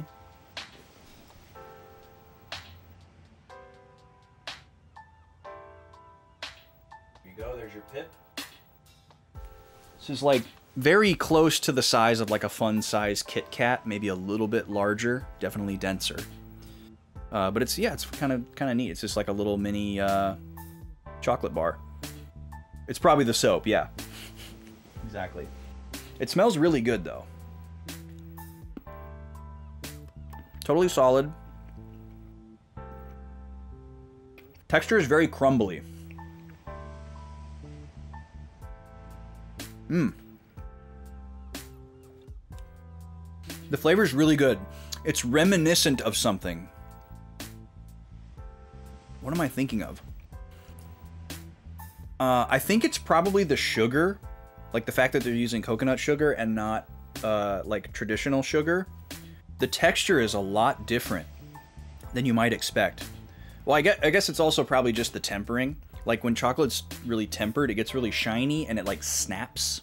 And you get like that kind of like satisfying like that little pop sound when you break the pip off or when you bite into it. This is not like that. It's not soft by any means. But it kind of like quickly crumbles away. It's not dry, it's very moist. The coffee flavor is not at the front of the flavor, but it's very present. It's pretty nicely balanced. It's pretty good. It's pretty well done. You like smell the coffee as much as you taste it, and you still taste the chocolate. It's a very standard coffee flavor. There's nothing unique about it. It's very basic, but it's balanced well with the chocolate. The chocolate is not super dark, not as dark as I would like, but for most people, when you're mixing it with coffee that's already intrinsically bitter, probably makes sense to use a little bit sweeter. I think it said 70%. Oh, no, 45. Okay, that makes a lot more sense. This isn't, oh, that's right. This is a milk chocolate, but it's made with oat milk. So that's probably part of the different texture too. I forgot about that. Let's have one more. This one just says none. This is pretty good though. It's interesting. Like I've had a lot of coffee infused chocolate bars because that's like my favorite combination, coffee and chocolate. And I would say that this stands uniquely amongst them. Wildly different texture. Good flavor. I think the thing that it's reminding me of is chocolate-covered coffee beans. It very much has that flavor. It's not quite as coffee-forward, obviously, as like a coffee bean going directly into your tooth, which is pretty intense, especially in the aftertaste. But it is reminding me of that. It's a nice little snack. And the pip size is great too, like to like portion it out. Because like one of these pips is like a great little snack. And then you could decide if you wanted a second one maybe. But no way I would eat like the whole bar. And it's great for sharing too. All right, Dr. Bronner's. They're out there making chocolate bars. It's not soap. Promise you I wouldn't be able to to eat that much soap. It is kind of funny though, because the texture, the way it kind of crumbles away, probably isn't too different than like biting into a bar of soap. All right, let's get back to the game here. Let's get back to experimenting with our final boss. If we don't make some significant progress here, I am totally not above just saving this for next week. Because I'm not gonna do like we did with what was that, Skies of Arcadia, where I like, well, I guess that was a little bit different. We weren't getting stuck. The ending of the game was just so long that I had to stay committed. But yeah, I'm not gonna like stay up super late to like keep trying to beat this. Because I could very easily just save it for next week, and then have something queued up and ready for like whatever extra time there may end up being. And again, we don't even know that this is the end of the game. This could not even be the end of the game. So, but I got a little bit more in me here. So, this is later than I would normally go. I would normally stop at midnight. So we're starting to crest that line. But I want to get a little bit more info here. I'm not ready to pack it in completely. The only thing that's really discouraging me is how different the RNG has been every time. So here's what we're gonna do. We're gonna go back to focusing on the rune. We're gonna try to do what we did 2 tries ago, where we eliminate the rune straight away, and then start going after the right leg. I think the barrier is decreasing magic damage or nullifying it. So I'm gonna save my spells and go all physical on turn 1. But we do have to get Canopy Defense up. Because our electric spell is supposed to do 1,000 damage, and it only did 400 to this thing. And I remember one of the other attempts where it did the like combination thing, it did like 2,000. And that could just be extra power from the combination, but that's a huge difference. Like 5x? Suppose it could be a thing. It's hard to say. Couldn't see that number. Couldn't see that number. But yeah, it seems like it's just luck of the draw whether or not the wolf heads use their AoE spells, which really sucks because they're devastating. And nothing we do seems to really block them. Oh, he's doing the status effect thing already too. So yeah, I don't think there's any type of like counter-attacking going on. I think it's just random, like every other boss we've ever fought in these games.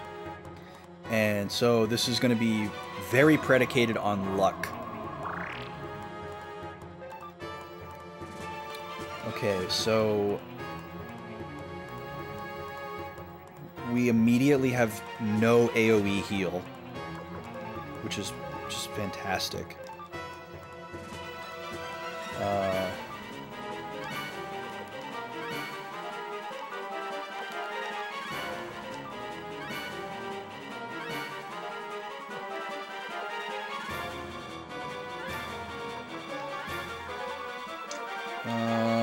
I guess we could do a bunch of single target. Or wait, Khan has 1 AoE heal, right? Pretty sure he does.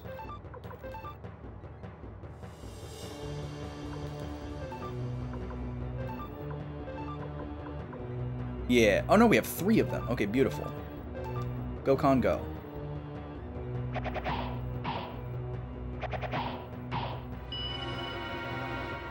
Yeah, it looks like we're doing 0 physical damage to the left head. And I think that's because of the barrier that's up. Great job, Khan. That was a beautiful heal.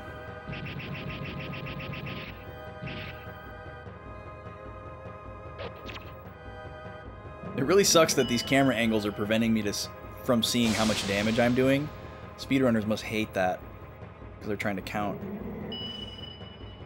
That's like such an important part of classic RPG speedruns, is like doing like quick math as damage goes by to like know where you're at, so that you can like pivot to other strats depending on what happens. And that would be very hard to do in this game, because a lot of times you just don't get to see the number, or it's heavily obscured.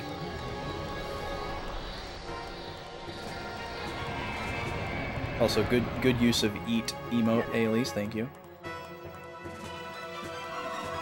We got lucky there. It's like we didn't roll as many status effects. We got one. Let's see. Maybe we do one single target heal on Luke here, and then everybody else can attack.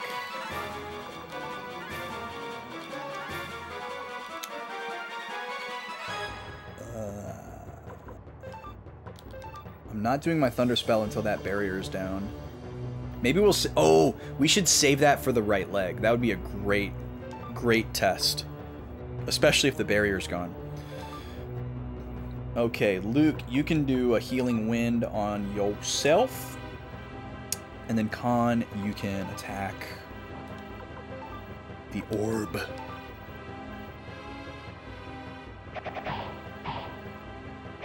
Stop doing that, Roy. It's not worth it.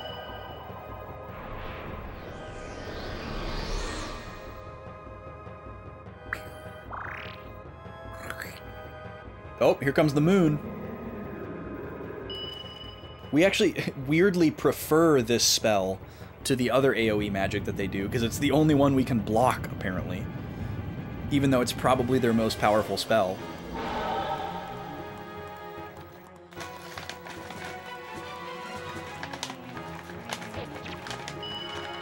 Don't get to see that damage.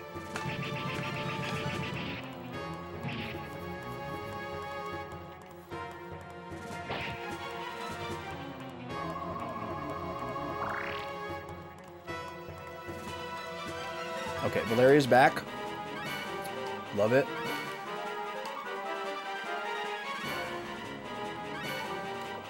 Health is good, but we need to do another canopy defense.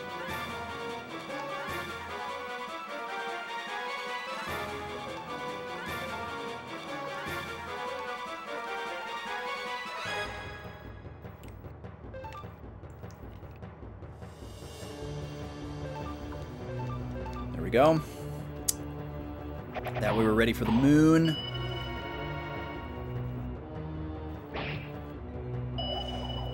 So we may end up finding that the strategy is better to go for the leg first. But it seemed like when we started going for the leg, we were getting more magic. But again, I think it's just random. Ooh, nice crit.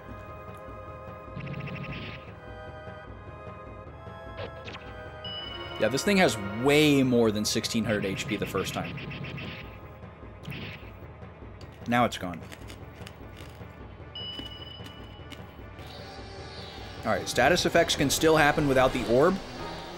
That's good to know, because I thought it was coming from the orb. That's valuable information. And then it's going to roll it twice. This is very interesting because it seems to shuffle rather than stack. Which is... Oh, well that time it looked like it stacked. Yikes. Oh my god, what is that? Never seen that before. Okay, so you can't use a rune when you have the little sad ghosty. We also can't choose to attack because of the confusion-looking one. So we just can't do anything. So we just defend. Ailey is free to act, though. This is what we wanted. We're going to use Thor's shot on the right leg. Luke can't do anything. And Khan can attack. Whoop-de-doo. Alright. Okay, well, she chose the right target. Thanks, Valeria. Again, that really feels like a counterattack because it's happening immediately. But it's just so hard to know for certain.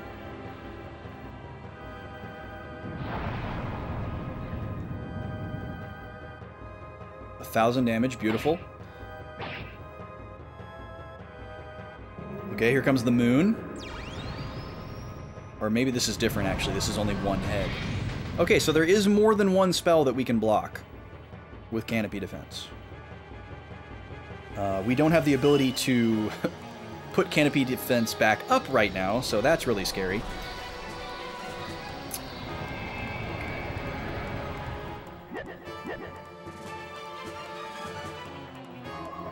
Man, these status effects are real bad news. Okay, we're back in control of Valeria. So, I don't know what the little ghosty is. I can pull out the manual here and see if these are in there. Alright, so Falcon Rune on the right leg. Trying to do as much damage to the right leg as we possibly can. Bolt of Wrath. And Khan is attacking. We couldn't even heal if we wanted to, so we're just going. We're just sending.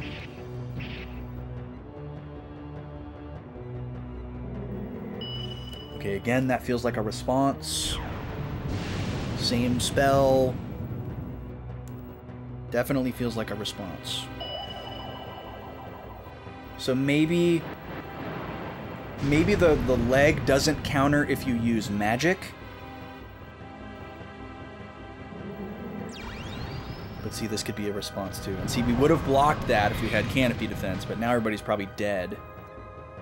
Well, it doesn't do that much more than the other spells. Here comes another one. So, God, this is going to be such a process. Because there's so much randomness here. So the revival of the orb is probably also just a random thing that it can roll. I hate this style of AI. I really do. Like, it doesn't feel like you're... Like, I want to feel like I'm outsmarting the game. I want to feel like I'm learning patterns or tendencies or things like that, you know? Like, that's rewarding. But when you're just trying to get a bunch of good RNG rolls and get a good run, like, it feels very dumb, very counterintuitive. How are you not dead yet, Roy? It's insane. I was just gonna push it to the limit here and see if I could kill the right leg, just to try to get an idea for how much health it has, but it's still alive. But somehow, so is Roy.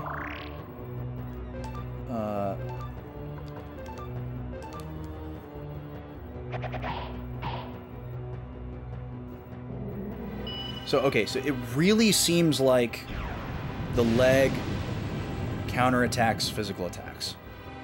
That seems pretty much solidified. How am I not dead?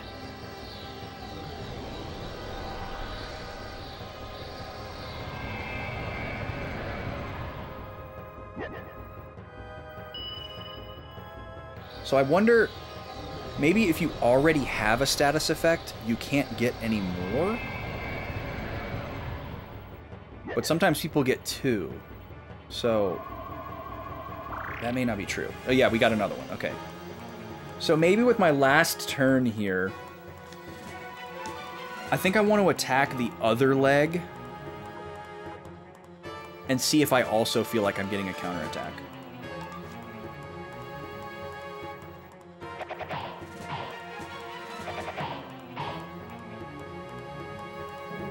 Yep. Okay. So if you attack a leg with a physical attack, the corresponding head immediately responds with a magic attack. So we probably could assume that the heads do the opposite.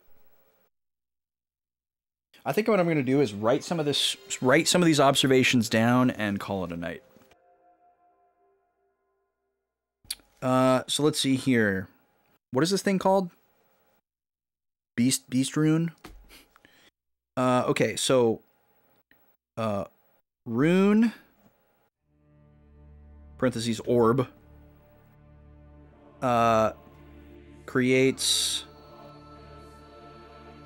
force field, and then legs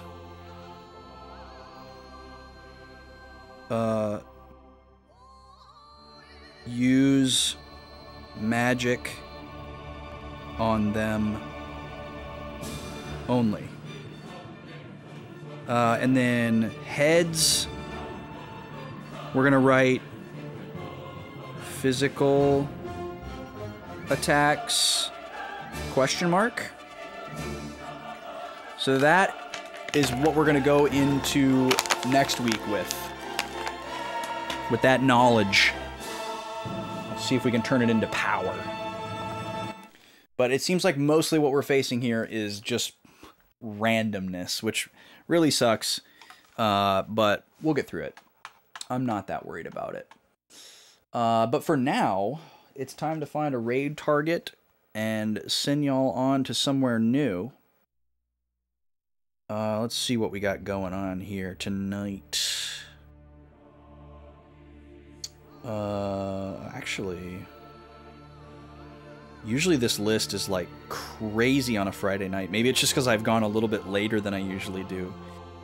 So I guess we're just going to continue our streak of raiding into B on Fridays because she's playing OG FF7, which we talked about earlier tonight. I've been enjoying watching her play through this the last week or so because I love FF7 so much. I gotta get off this screen. The music is crazy. So we're gonna do that. I don't think there's anybody here that doesn't already know who B is, but please drop her a follow if you are not already following. Wonderful human, a friend of mine, and a very early Twitch friend as well. So thank y'all for being here. This has been great. We'll be back next week with the final boss. Hopefully we'll beat it. I'll have something queued up for afterwards. Presumably a stream on Sunday, but stay tuned. I'll definitely drop a poll for what we play in the Discord tomorrow, so look out for that. But I don't know if we will actually stream this Sunday. I got to talk to a couple people to figure out if that's going to be the thing or not. But if we don't stream this Sunday, we will stream next Sunday. So there will be a bonus stream coming down the pipeline for you. Poll in Discord will go up tomorrow. If it's not your weekend yet, I want you to keep pushing through. We believe in you. Otherwise, enjoy your weekend. If it is your weekend, I'm going to try to do the same. Tuesday, more Metal Gear Solid Peace Walker. We're getting pretty close to the end of that one too. So we'll see how that goes. Those are shorter streams, but I think we're going to beat that pretty soon too. So lots of polls coming your way, folks. But we're going to go say hi to B. In the meantime, see you in Discord, see you in the next thing, and y'all be good, okay? Peace.